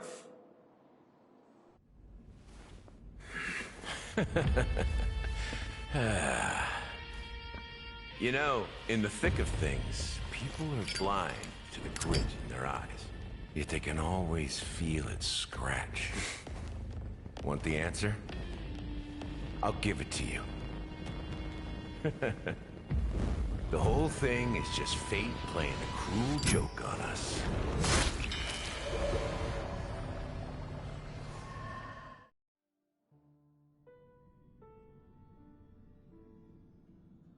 Newsflash! Penacony's Charmony Festival has entered its countdown phase. Accompanied by Clocky's TikToks, after 12 system hours, this grand celebration will commence with much fanfare. I already told you! We can talk things out! I'm sorry, Fluffy. I really have something urgent to attend to, so I had no choice but to resort to asking this favor of you all. Since you already know what you're doing, I'll also have to remind you of its risks. Hey, partner, what's with the hostility? I thought pulling this thing out was just a way of saying hello. For the last time, state your identity and purpose. My name's Boot Hill, and I'm a Galaxy Ranger. A Galaxy Ranger? You look like you seen a ghost. Did you think we all went extinct? Well, that's the price you pay for being off-grid for too long. The righteous heroes of the hunt would never hijack the Astral Express. I ain't hijacked anything. What, chatting with someone while holding the gun is considered a hijacking? It probably is. Pardon my frankness, but there are plenty of rumors in the cosmos regarding the Galaxy Ranger's current status, and none of them are pretty stories. I have a hard time believing you. Oh, this is hilarious. The tale that this bunch of fools spin is getting out of hand. There's even a bit about the Galaxy Rangers being turned into gibbons by Dr. Primitive, and they're in some valley screwing around on swings. Of course, I know you won't believe me, which is also why, similarly, I have a hard time believing that you're the real Nameless. See the bullets in this gun? 9mm, an eternal classic. I may need the Astral Express's help right now, but if you're an imposter just like that one, then this bullet might just end up in my head. I can't allow myself to be exposed to danger. That's just the way it goes, so... You all have to first prove yourselves. Huh? Where are you going?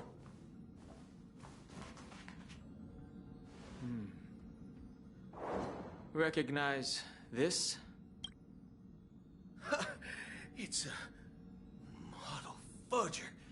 The Jade Abacus of Ally and Oath. The Xianzhou really gave this to you guys? Model fudger? This is the Jade Abacus gifted to the Express by the Xianzhou Luofu's general, Jing Yuan. Its presence on board serves as the Xianzhou Alliance's official recognition of the Is that enough? Not bad, kiddo. And across these sprawling stars, a gentle squeeze is all it takes to rustle up a whole legion of Cloud Knights.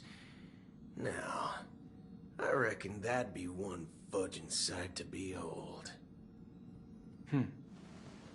Now it's your turn. Been ages since the Galaxy Rangers had the spotlight shown on them. And we ain't equipped with such fancy gadgets. But I've been around the block enough to know the way to handle these types of situations is easy as pie. All right then.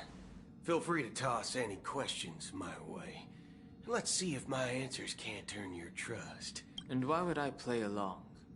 If I truly am a real Galaxy Ranger, you stand to lose nothing. All right then. Tell me, what kind of organization are the Galaxy Rangers? My friend, this question is a hard one. I don't think I can even consider us an organization to begin with. Everyone's on their own fated path along the hunt, with their own resolute sense of righteousness and not so welcome among such so-called universal values. This reply does not instill trust. It only makes your predicament more precarious. I'm guessing you're gonna ask about some form of shared faith, right? But us Galaxy Rangers don't need that sort of thing. What brings us together is a shared bottom line. Never bully the weak. Never kill the innocent. These oaths aren't some lofty beliefs, but the fundamental bottom line that one must never cross as a person. As Galaxy Rangers, we strictly adhere to the bottom line. When someone crosses them, the hunt's vengeance will surely come knocking. And in this moment, the other crucial meaning of bottom line comes into play. As long as you don't cross it, you're free to do whatever you please. You catch my drift? Second question. Why do you seek trouble with the Astral Express? I already said that I seek no trouble. I must go to Penacony for a matter. But I don't have an invite. And I can't even enter the family's hotel doors. If only I could borrow the Nameless's identity. The entire cosmos knows you're guests of the family. Aren't the Galaxy Rangers also esteemed guests? Oh, you've hit the nail on the head. This is why I'm here. It's fine if I tell you. The Rangers are pursuing an imposter. A son of a nice lady posing as one of us. She's on Penacony right now. My informant is a memo keeper. She's the same as all mimetic organisms, appearing one moment and gone the next. She scares the fudge out of me. Still, she gave me some vital info. That Galaxy Ranger imposter. Who is it? Is that the third question? Is it a hard question? It isn't. Just that you might not believe me. That person calls herself Acheron. And according to our informant, she could be an emanator of nihility. That's impossible. That's what I said. Don't worry. When I first received the news, I had the exact same reaction as you. IX never gives anyone so much as a first glance, and that's perfectly normal. What reason would they have to bequeath strength unto mortals? Then you must know that emanators can also conceal their own identities, which, for many people, it's better that way. Otherwise, there'd be wanton bloodshed across the cosmos, or even, perhaps, turning their back on the path they're supposed to follow. I had the good fortune of running into an elation emanator. Its appearance was no different than that of those clowns. If it weren't through sheer luck that I got it drunk, I would have never known of its eminent status. Even in the purest hunt, you'll find the Xianzhou Alliance under the spotlight and Galaxy Rangers lurking in the shadows.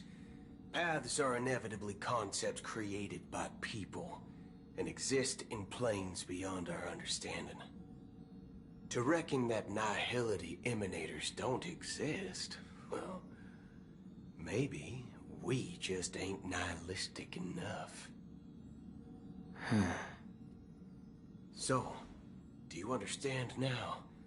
Your companions are in danger, and it's pretty harrowing.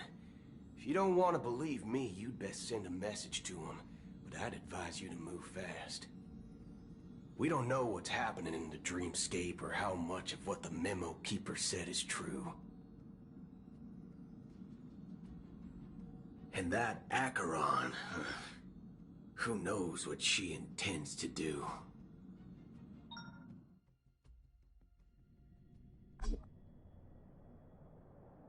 I don't intend to do anything. That's not up to you. Did you know?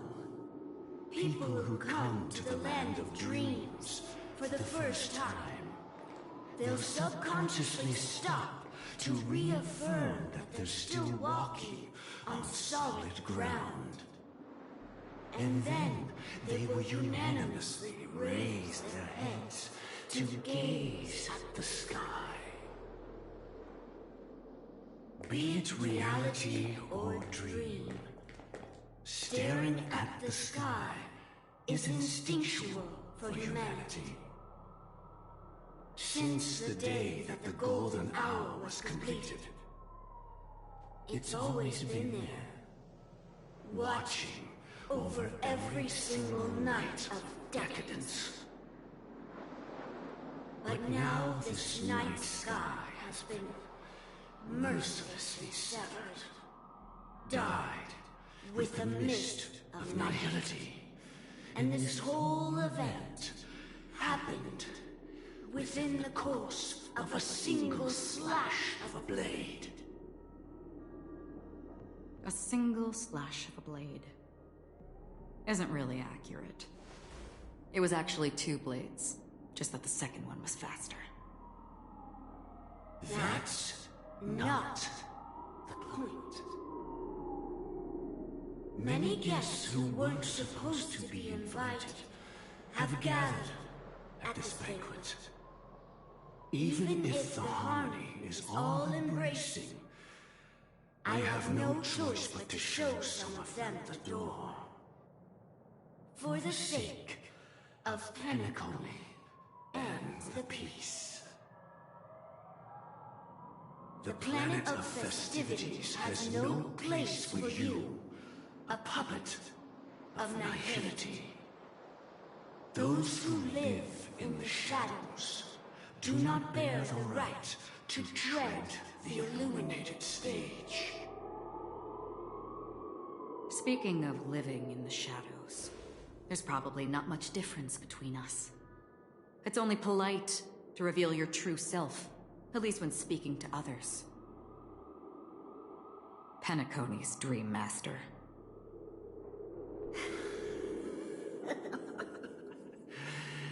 That's just another reason that you can't stay. Whether you believe it or not, this is the real me. We are one. Is this the united as one that the family espouses? My mortal shell has long since dissipated. The Oak family's 107,336 offspring are now my eyes, ears, and mouths, spreading joy across dreams when required. And in times of essential need, exiling evil from this haven in my stead. From the sound of it, it seems like you're asking me to leave, Penacony. I am glad that you're an understanding one. Alas, I'm not asking. If you think you can. Are you threatening me? I ended it with a period. It was a statement, not a threat. Knowing who I am and still showing such malice. You're not the first, nor will you be the last. This scene played out many times before. And usually, when faced with my questions, most people retort, "Why can't I?" The result has invariably been that they can't. You are confident, but be reminded, the family is forgiving, but not weak. The cords of the harmony extend across worlds. If you do not comply, when the blade is unsheathed for even a hair's breadth, you will never be able to escape the eternal Centurion's wrath in all of your lifetime. 137 individuals. That is how many heathens I have exiled since I became Dream Master. Among them were those who once severed my wings, and those who immolated my body. And here I stand again, about to add another mark to the tally. And you will die. I mean, all of you will.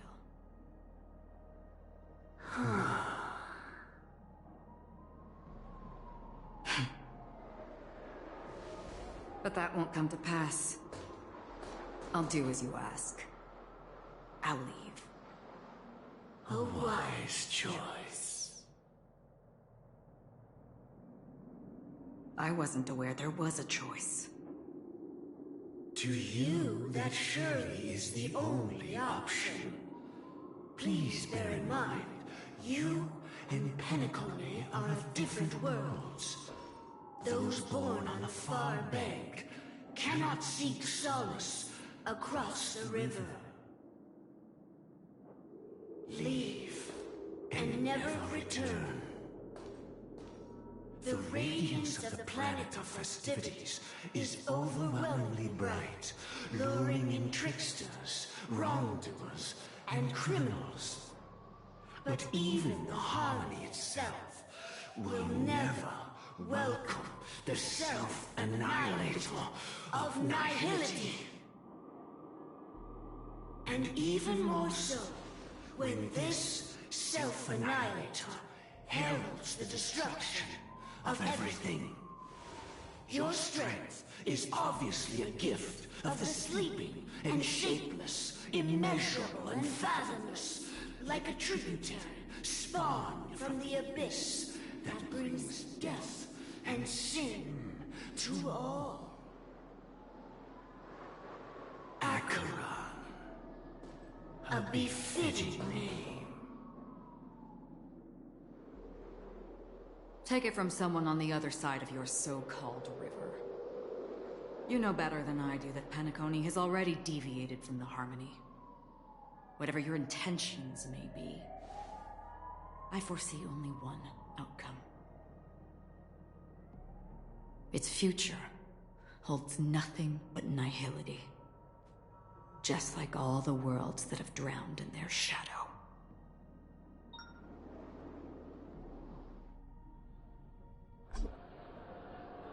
Attention, please.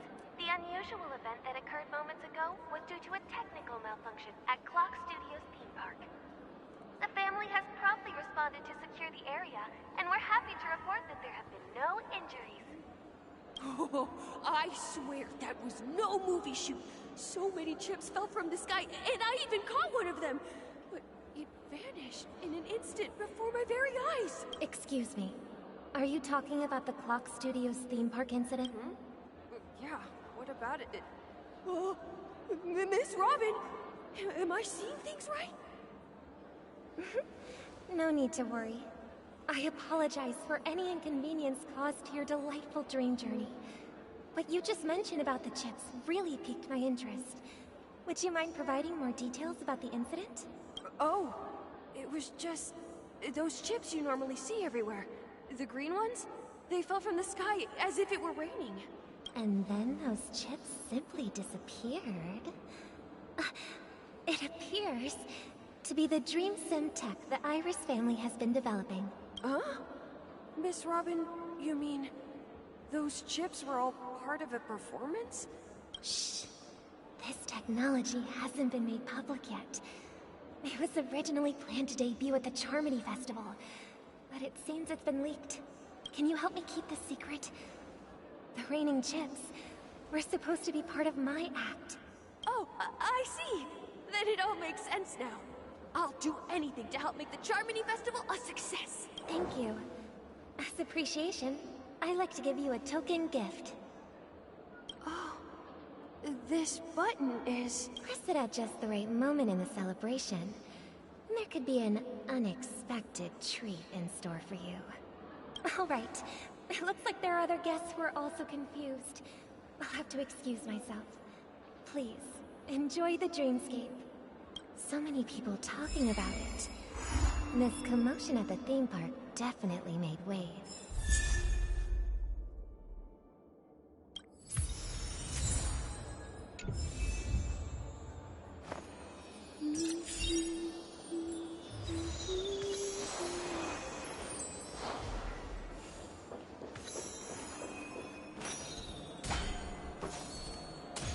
Let the show begin.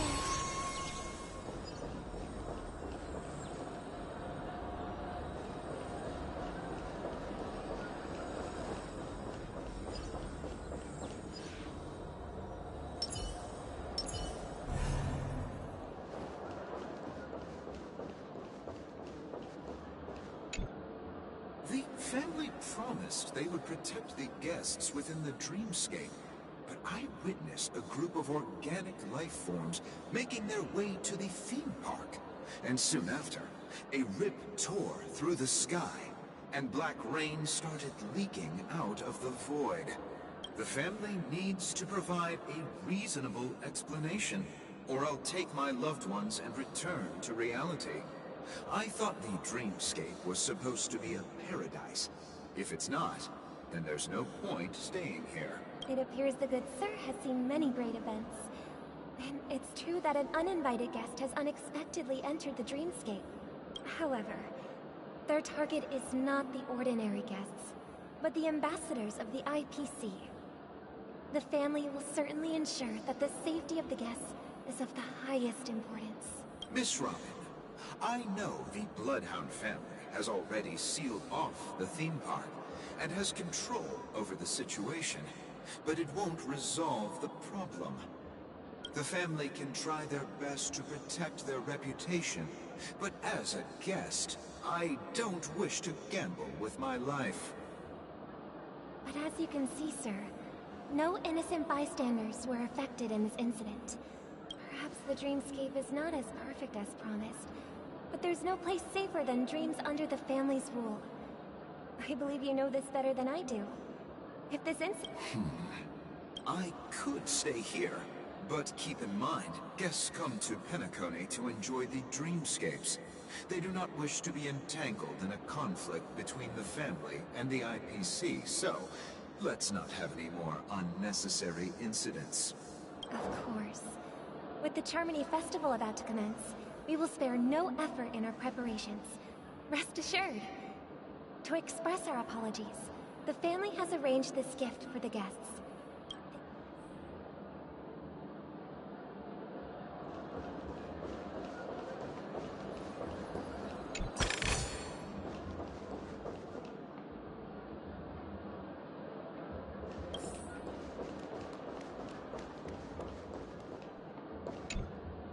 Hello. May I ask what happened here? Nothing to be worried about. There's been a small rehearsal mishap at Clock Studios theme park. Please stay calm. Hey, are you a fool? You don't even recognize Miss Robin? Who do you think you're talking to? Huh? I'm sorry. I've just been transferred to the Bloodhound family, and I'm still not too used to working on the streets. I didn't realize it was you. Hey, don't sweat it. You guys have a tough job. I know how it is. How's the situation looking? Oh, we've sealed off the theme park. Most guests are used to bizarre phenomena in the dreamscape, and so far, no threats have been detected. We can expect order to be restored soon. Rest assured, Miss Robin will intensify our patrols to ensure that no incidents occur. I trust you guys. But regarding what happened in the theme park, what do you hounds think about it? It's okay. Feel free to speak your mind. Well... Actually, I was there shortly after it happened. Is it true that the IPC's ambassadors came with ill intent? And that Galaxy Ranger who easily cut through the sky? Miss Robin, tell you the truth, everyone's been talking about it. The myriad factions on Penacony have already been causing unease for everyone. Thank you all for your loyalty towards the family. The planet of festivities has indeed run into some trouble. The representative from the IPC... he's trying to regain ownership of Penacony and is prepared for a hostile takeover. Of course, the family did not agree. The result of the failed negotiations is as you see it now. No wonder. So this is the main reason why the IPC staff are banned from entering the dreamscape. Did they apprehend the troublemaker in the end? Don't worry. Mr. Sunday is currently tracking his whereabouts, and I'll have something to show for it soon. However, given the situation, the IPC surely won't let this go easily. Therefore, we are relying on you hounds to maintain the order and stability of the dreamscape. Please be assured, Miss Robin, we take our orders seriously. We won't let those IPC cronies get away with this. Thank you for your hard work. If there are any other members who still feel uneasy, please tell them on my behalf that protecting the dreamscape requires everyone's help. This is a small gift prepared by the Iris family for the guests. There's one for you too. Please, open it at the Charmony Festival for an unexpected surprise. I can't believe I received a gift from Miss Robin. It feels like I'm dreaming. Wait, I am in a dream. If trouble comes knocking on our door, we're not afraid to go to war. Rest assured, the dreamscape's peace will be protected by the Bloodhound family.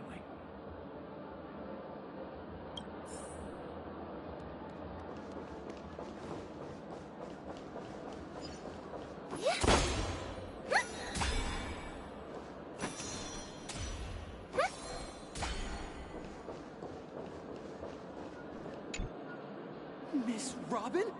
That's the renowned cosmic superstar, Miss Robin!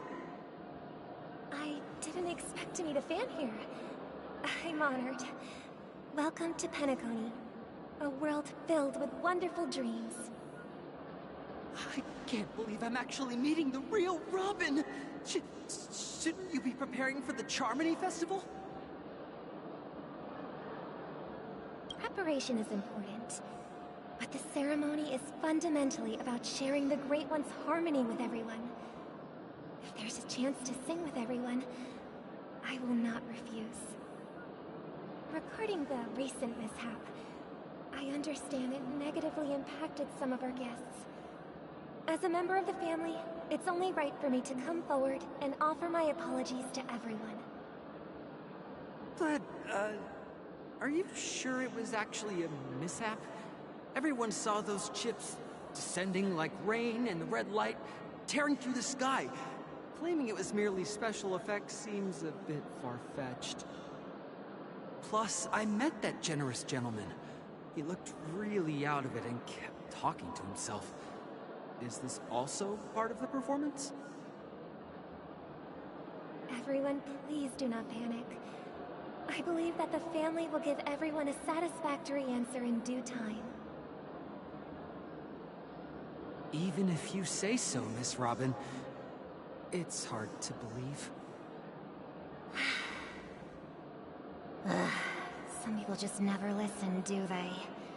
It's never ending. It just goes on and on. I'm getting really tired of this. Miss Robin? Still, I suppose I should keep on helping everyone.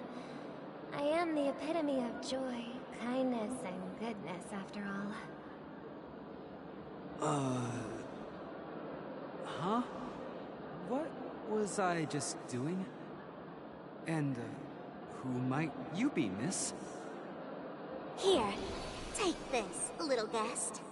This gift has been specially prepared for you by the family.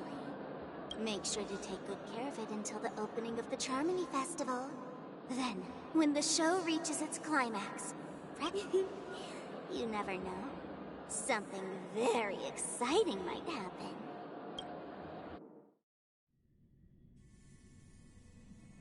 We're back to where it all began. You entered the golden hour from this place. And it is also from here where you will enter the true Penacony. It is a pleasure to journey alongside you once more. But it's time I laid bare the entire truth before you. As you might have heard, I also go by another name. Stellaron Hunter Sam. I'm sorry. I had no other choice. I know you have many questions. Do you remember when we encountered death in that strange dreamscape? In that instant before it killed me? I saw the reflection of another dreamscape in its ghastly pupils. So, following the clues in the script, I came up with some theories about the meme. That's why I instructed Silverwolf to issue invitations, drawing everyone to the Dreams Hotel. I intended to call upon death before you arrived, to solve the riddle using more direct means, and then invite you to join.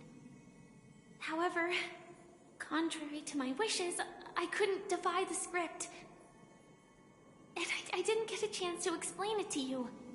It is how you see now. I was impaled by the bladed wings of death. The heavy pressure of concentrated memoria, miasma, exploded in my mind as if it was actually reality. But after the momentary numbness subsided, I found that my body was absolutely unscathed. I was still alive. And it was just as I thought. I had arrived at a place starkly different from this beautiful dream. Beneath the dreamscape of Penacony lies another, more chaotic, more primal memory zone. Its name? Land of the Exiles. And so, then I returned to the hotel in the dreamscape, hoping to tell you of its existence. Yet I could not reveal my own identity. So, I could only divert your party's attention and lure you away from the battlefield. And after all my attempts proved futile, it wasn't until not long ago when when a crimson blade of light shattered the high wall of the dream, causing you all to fall far into the abyssal depths of the dreamscape. That I was able to awaken you and your companions one by one. And that's it. That is all that's happened so far. I know it's tough to believe all this without reservations. I just want to say, you are very close to the final answer. Just one more thing needs to be done. And then I can prove it to you. Now, let's leave this place. Please close your eyes. Take a deep breath. And visualize the dreamscape's outline in your heart. And remember, you must not open your eyes at all times. 3, 2, 1. Don't be afraid. The one who has come to greet us has arrived.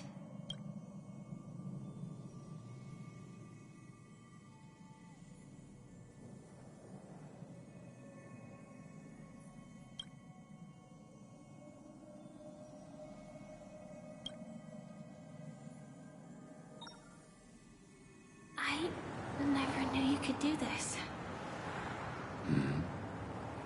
Do you have a driver's license? I do. That is surprising. Why? Because this is Japella, the city of sins? No, it's nothing. I'm just thinking that you haven't slept in 20 system hours. Are you sure you're okay? I'm fine. I'll survive. Same goes for you. I'm not so sure about that. Slow down a bit. Infiltration is over. Feel free to activate Sam anytime you like. There's still some time before the next part of the script unfolds. Let me stay a little longer in this body.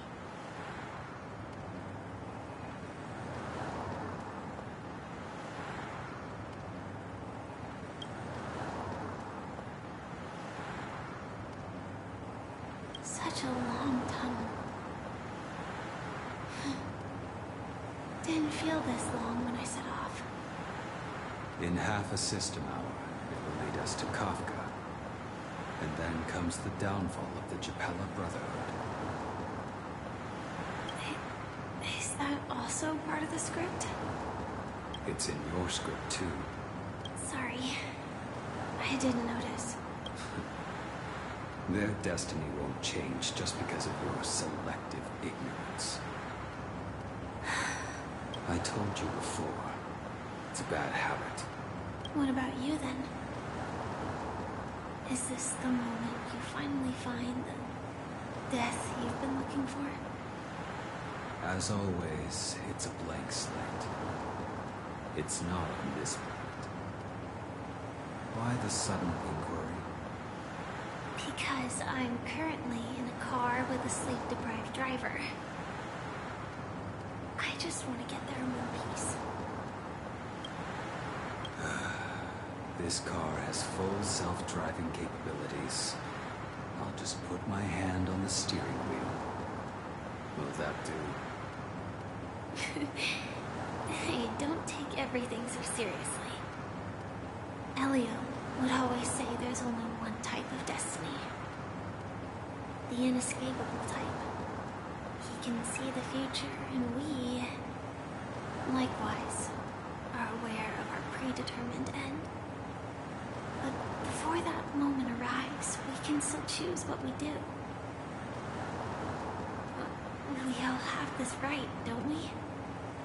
After today, Japella's name will disappear from cosmic history, and the Everflame Mansion will take its place. In the not-too-distant future, you'll receive an invitation. That's your next stop.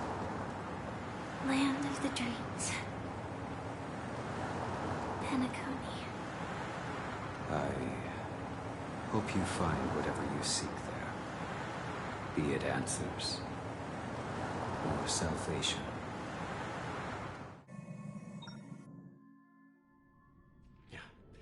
Glad to see you're safe and sound. Close your eyes. This is the answer. Isn't it incredible? The monster that we have always known as Death is actually the guardian of the land of the exiles. The question that has been perplexing us, does death really exist in the dreamscape, appears to be a cognitive trap. It was laid by those orchestrating events from the shadows to cover up the truth behind the disappearances and the existence of this fortress known as Dreamflux Reef. Every emergence of that meme is related to the Watchmaker. Since Dreamflux Reef is where it brings its captives, it's likely that many of our long-standing questions will be answered in this place. The atmosphere here is starkly different from the beautiful dream. There are no regulators here like the family. And they all look like they're mildly dazed. But from the whispers of the residents, they've heard a familiar name. Gallagher. It's that man again. Always in the right place at the right time. Though that does save us the trouble of looking for him. Himiko and March have already made a move. Get ready. We're about to set off. The real dreamscape, the land of the exiles.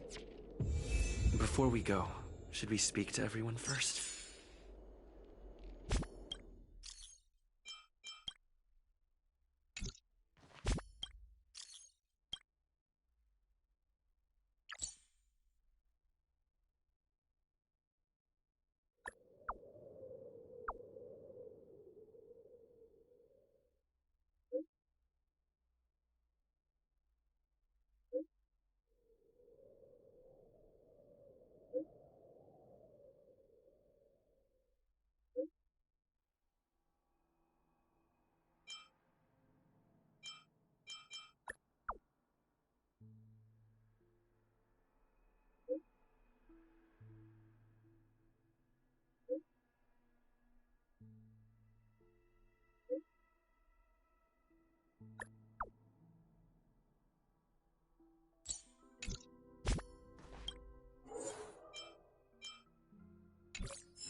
I'm really sorry for waiting until now to tell you everything.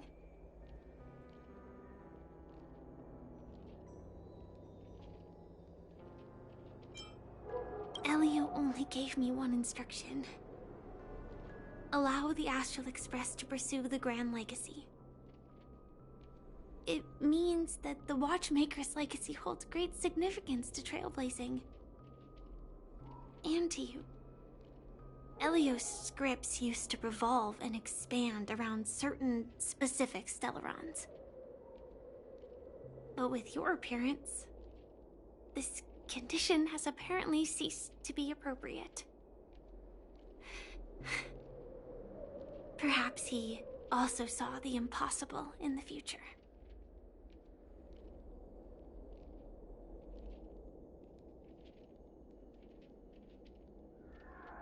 2 reasons. Firstly, the script. In the future that Elio saw, Sam and the Astral Express's confrontation was inevitable. I tried to break the shackles of the prophecy, but this is as far as I could go. That aside, there were also my personal motives. I wished to travel with you as Firefly, and not Sam. Thank you. Do you still remember the medical cabin I told you about? Well, that's Sam. It belongs to the Iron Cavalry of Glamoth's Firmament Frontline, a Firefly Type 4 strategic assault mech. It is the cradle of my vitality, and the meaning of my birth. And for the longest time it was... The timescale of Dreamflux Reef differs from reality, so we mustn't lower our guard. You're sensitive to Memoria. A slight misstep, and you could get lost in this memory zone. Something on your mind? Let's talk about it. No wonder Miss Acheron is so averse to drawing her blade. It's hard to imagine such terrifying power could reside in an ordinary sheath. If it weren't for the fact that Aventurine's power originated from the preservation, the entire dreamscape would have been affected. Don't feel burdened by this. Even without that Stellaron inside you, Aventurine would still have found other methods to accomplish his goal. Let's just believe in Miss Acheron, and given her prowess, I don't think we've got anything to worry about. During your investigation, he shared a vital piece of information.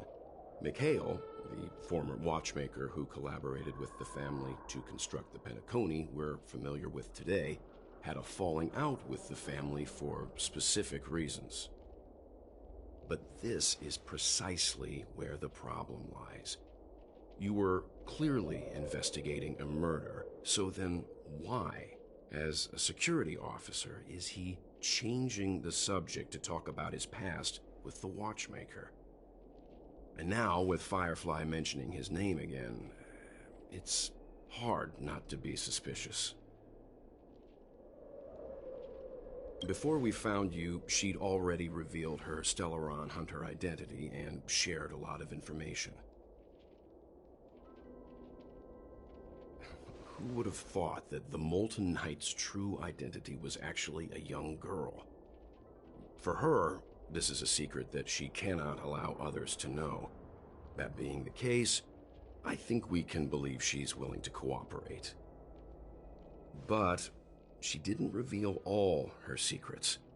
I just can't shake the feeling that her situation is different from that of the typical dreamer. And I hope that doesn't lead to any dangerous predicaments. I hope you've regained a little composure. We'll move out when you're ready.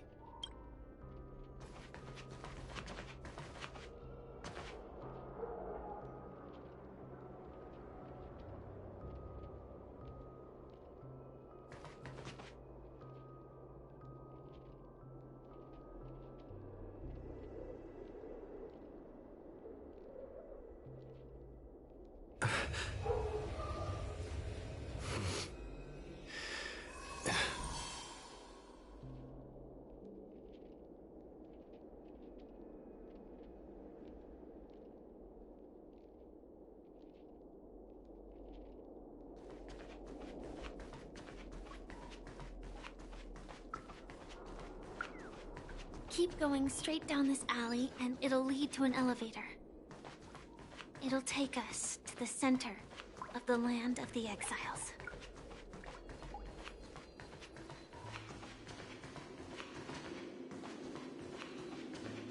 What a huge clocky. Looks like the watchmaker also left his mark on Dreamflux Reef.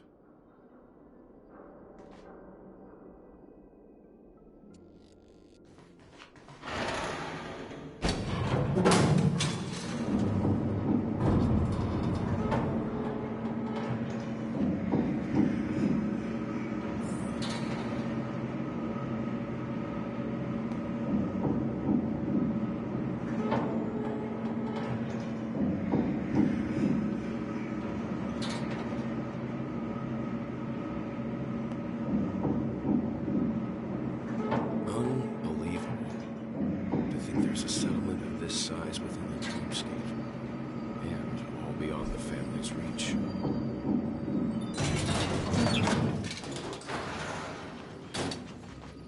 The atmosphere in this fortress is pretty different from that in the beautiful dream. When I first saw it, I was in awe too. The sky here, it's like a reflection of the 12 dreamscapes. What's even more bizarre is that this place is also separated into trade and residential areas. The layout may be simple, but the facilities are very comprehensive. It seems that there are quite a number of people living here. Though both dreamscapes have distinct styles, the architectural designs are quite similar. Works of the same hand, perhaps. Hard not to speculate on the connection. But there's no point in overthinking things. Let's meet up with Himiko and the others first. Take a right turn at the end of this road and you'll reach the trade district. There are more people there. And perhaps someone knows where she is. Not coming with us? The Astral Express likely needs room for some internal deliberation. In the meantime, I'll try and locate Gallagher. Sure. Let's reconnect later. Letting her go was the right decision. Further observations are needed before we decide whether to trust her. But first, there's someone I need to talk to. Let's go. I'm sure you've already noticed him. He's right over there. The Reverie Hotel's bellboy. How did he end up here? And right after Miss Acheron severed the beautiful dream. We'd better check, just to be sure. Scan is perfect for me, and perfectly legal for me to scan. Huh? You're the guest from before. We meet again! And a new friend. Forgot to introduce myself. I'm the hotel's bellboy, Misha. Hello, Misha. I'm Welt. We met in a dream. Oh, and who might... Tick-tock! Old friend and new friend! Let's hunt! Your, memory zone meme? Nope. Clocky is a good friend of mine. We all live here. How did you two get here? This dreamscape isn't supposed to be open to the public. I wonder if it has something to do with Sleepy. So, this is your home? Yep. After my work in the beautiful dream ends, I'll go back home. Commuting used to be more convenient, but ever since travel became cumbersome, Sleepy started ferrying people back and forth between the two dreamscapes. This... Sleepy. Can you describe what it looks... Sleepy is a memory zone meme. Looks fierce and has many eyes. But it's actually really well behaved. Gallagher's been taking care of it. Based on the description, that meme is indisputably death. A nightmare for the family, but for the people who live here, well, that couldn't be further from the truth. Death? Not in a dream, surely. Sleepy's just a little aggressive, and sometimes messes up by fetching the wrong guess. But it would never hurt anyone. I see. Has it brought back any guests recently? Say, in the last day or two? We're currently investigating a missing person case that occurred within the beautiful dream. I see. Then you'll have to speak with Gallagher. But he's currently busy hosting a visitor from the Oak family and specifically asked not to be disturbed. Mr. Yang, the person you're looking for, is it Miss Robin? Just as I thought. Considering what happened with Miss Firefly, this doesn't come as a surprise. If you're looking for Miss Robin, I can lead the way. She told me that she'd be willing to meet with outside guests.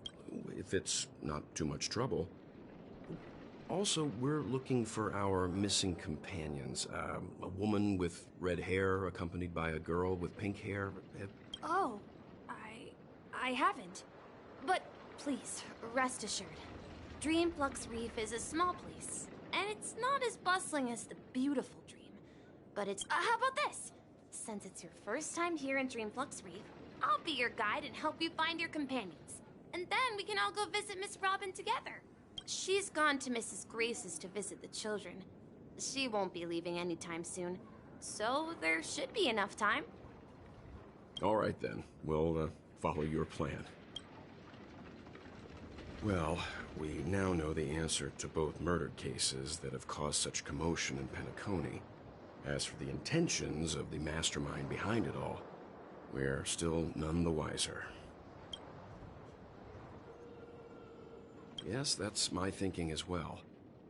I'm not entirely certain, but we still have to find him one way or another. Say, you mentioned before that you saw Clocky that only you...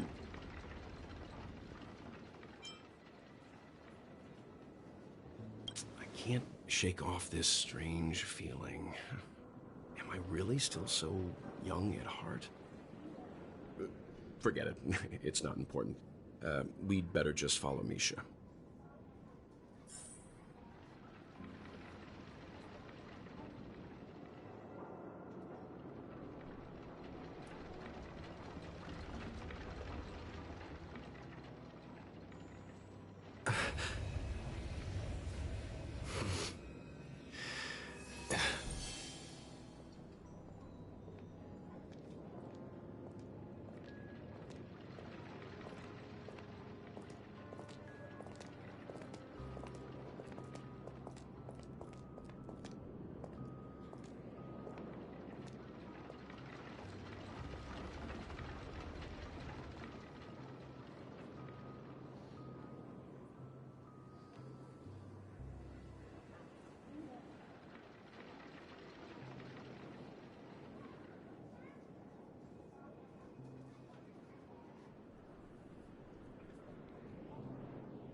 Nice.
Nice.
Nice.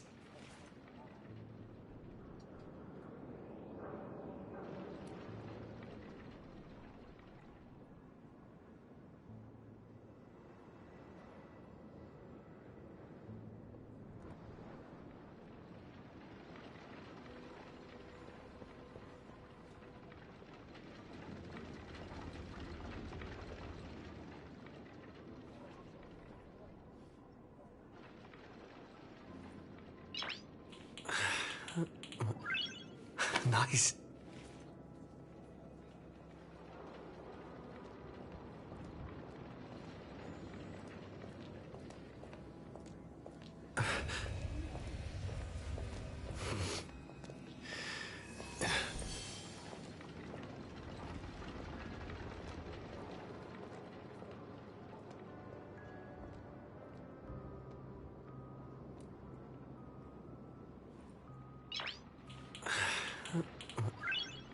Nice.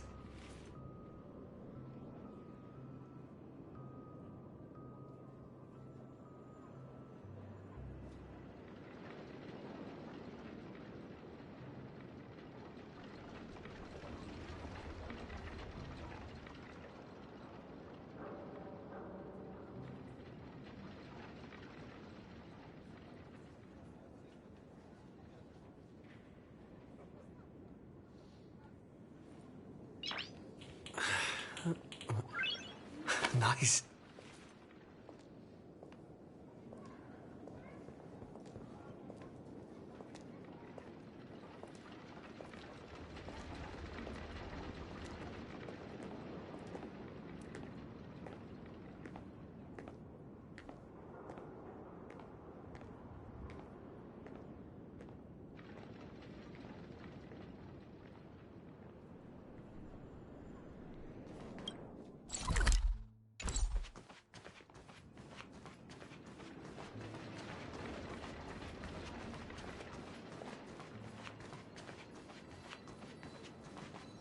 Everyone, look! From here, you can see the most spectacular view of Dreamflux Reef. A black hole? No. An accretion disk formed from consolidated memoria? Was Dreamflux Reef built on such unstable memoria? Oh, so Mr. Yang is also versed in Memoria dynamics. I was just trying to figure out how to explain this huge hole to everyone. I bet you guys have a lot in common with Miss Kami.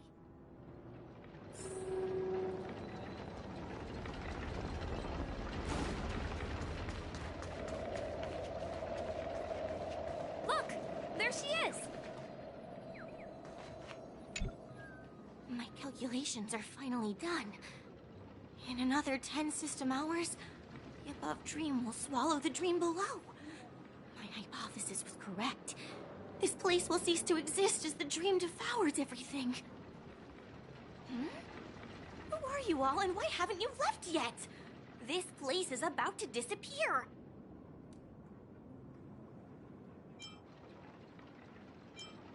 I'm Kami, a dreamscape surveyor specializing in Memoria dynamics, and this is my life's work that I'm researching. See that huge gaping hole? It was just a narrow rift many years ago, but now it's grown into a giant hole. The surrounding Memoria has been flowing towards the other end of the hole at a constant velocity, slowly but surely. But the scary part is, according to my calculations, the flow rate of Memoria has recently changed, and it's faster than ever before. It's almost as if something is sucking it in from the other side. By constantly improving upon Madame Rosalina's Memoria measurement method, I've finally obtained accurate results. After 10 system hours, the Dreamflux Reef will cease to exist. It will disintegrate like a melting... Please don't worry. This sort of thing has happened many times before. Miss Kami isn't a bad person. She's just a bit... lost in her own world. She'll probably realize she's wrong soon enough. You don't say. There was something else that piqued my interest. Who is Madame Rosalina? Oh, do you know her too? Or are you also a fan of Memoria Dynamics? We're very interested in Madame Rosalina's achievements. Could you tell us a little more about them? Why, of course! She's an excellent scholar of Memoria Dynamics, and the first person to apply Memoria rate measurement methodology on interstellar travelers. Regrettably, due to the presence of the Garden of Recollection, ordinary people don't pay much attention to the nature of Memoria. She departed this world without much fame, leaving only a few thin journals behind. I came to Penacony to learn more about my idol, and went to great lengths to seek out Dreamflux Reef, all because this is her final resting place. Prodigies always meet their demise prematurely. If only Madame Rosalina had more time, she would have discovered a way to reverse the flow of Memoria. I felt it. The source is in the Golden Hour. There is a certain anomalous presence stirring the currents of the memory zone. I must uncover more concrete proof. I must convince everyone. Does the name Madame Rosalina sound familiar to you? That's right. It seems like she did a great deal of research and calculations in Dreamflux Reef before abruptly passing away. Miss Katie regularly mentions her. I hear Madame Rosalina passed away during the prison war. She could see the Penacony of today. Our destination is the commercial district. That's where the largest crowds gather in Dreamflux Reef. We might be able to find the others there.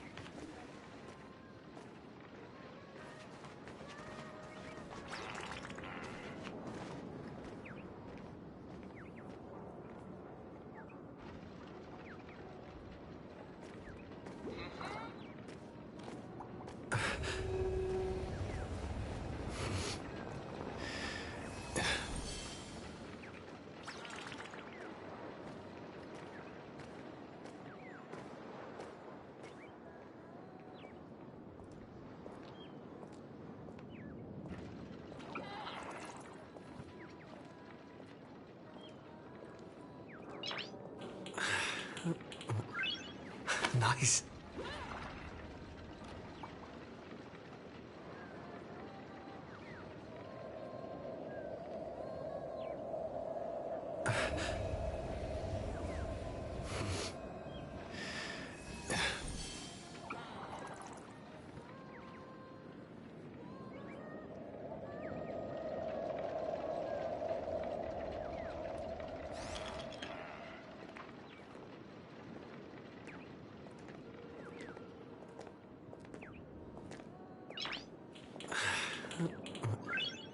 Nice.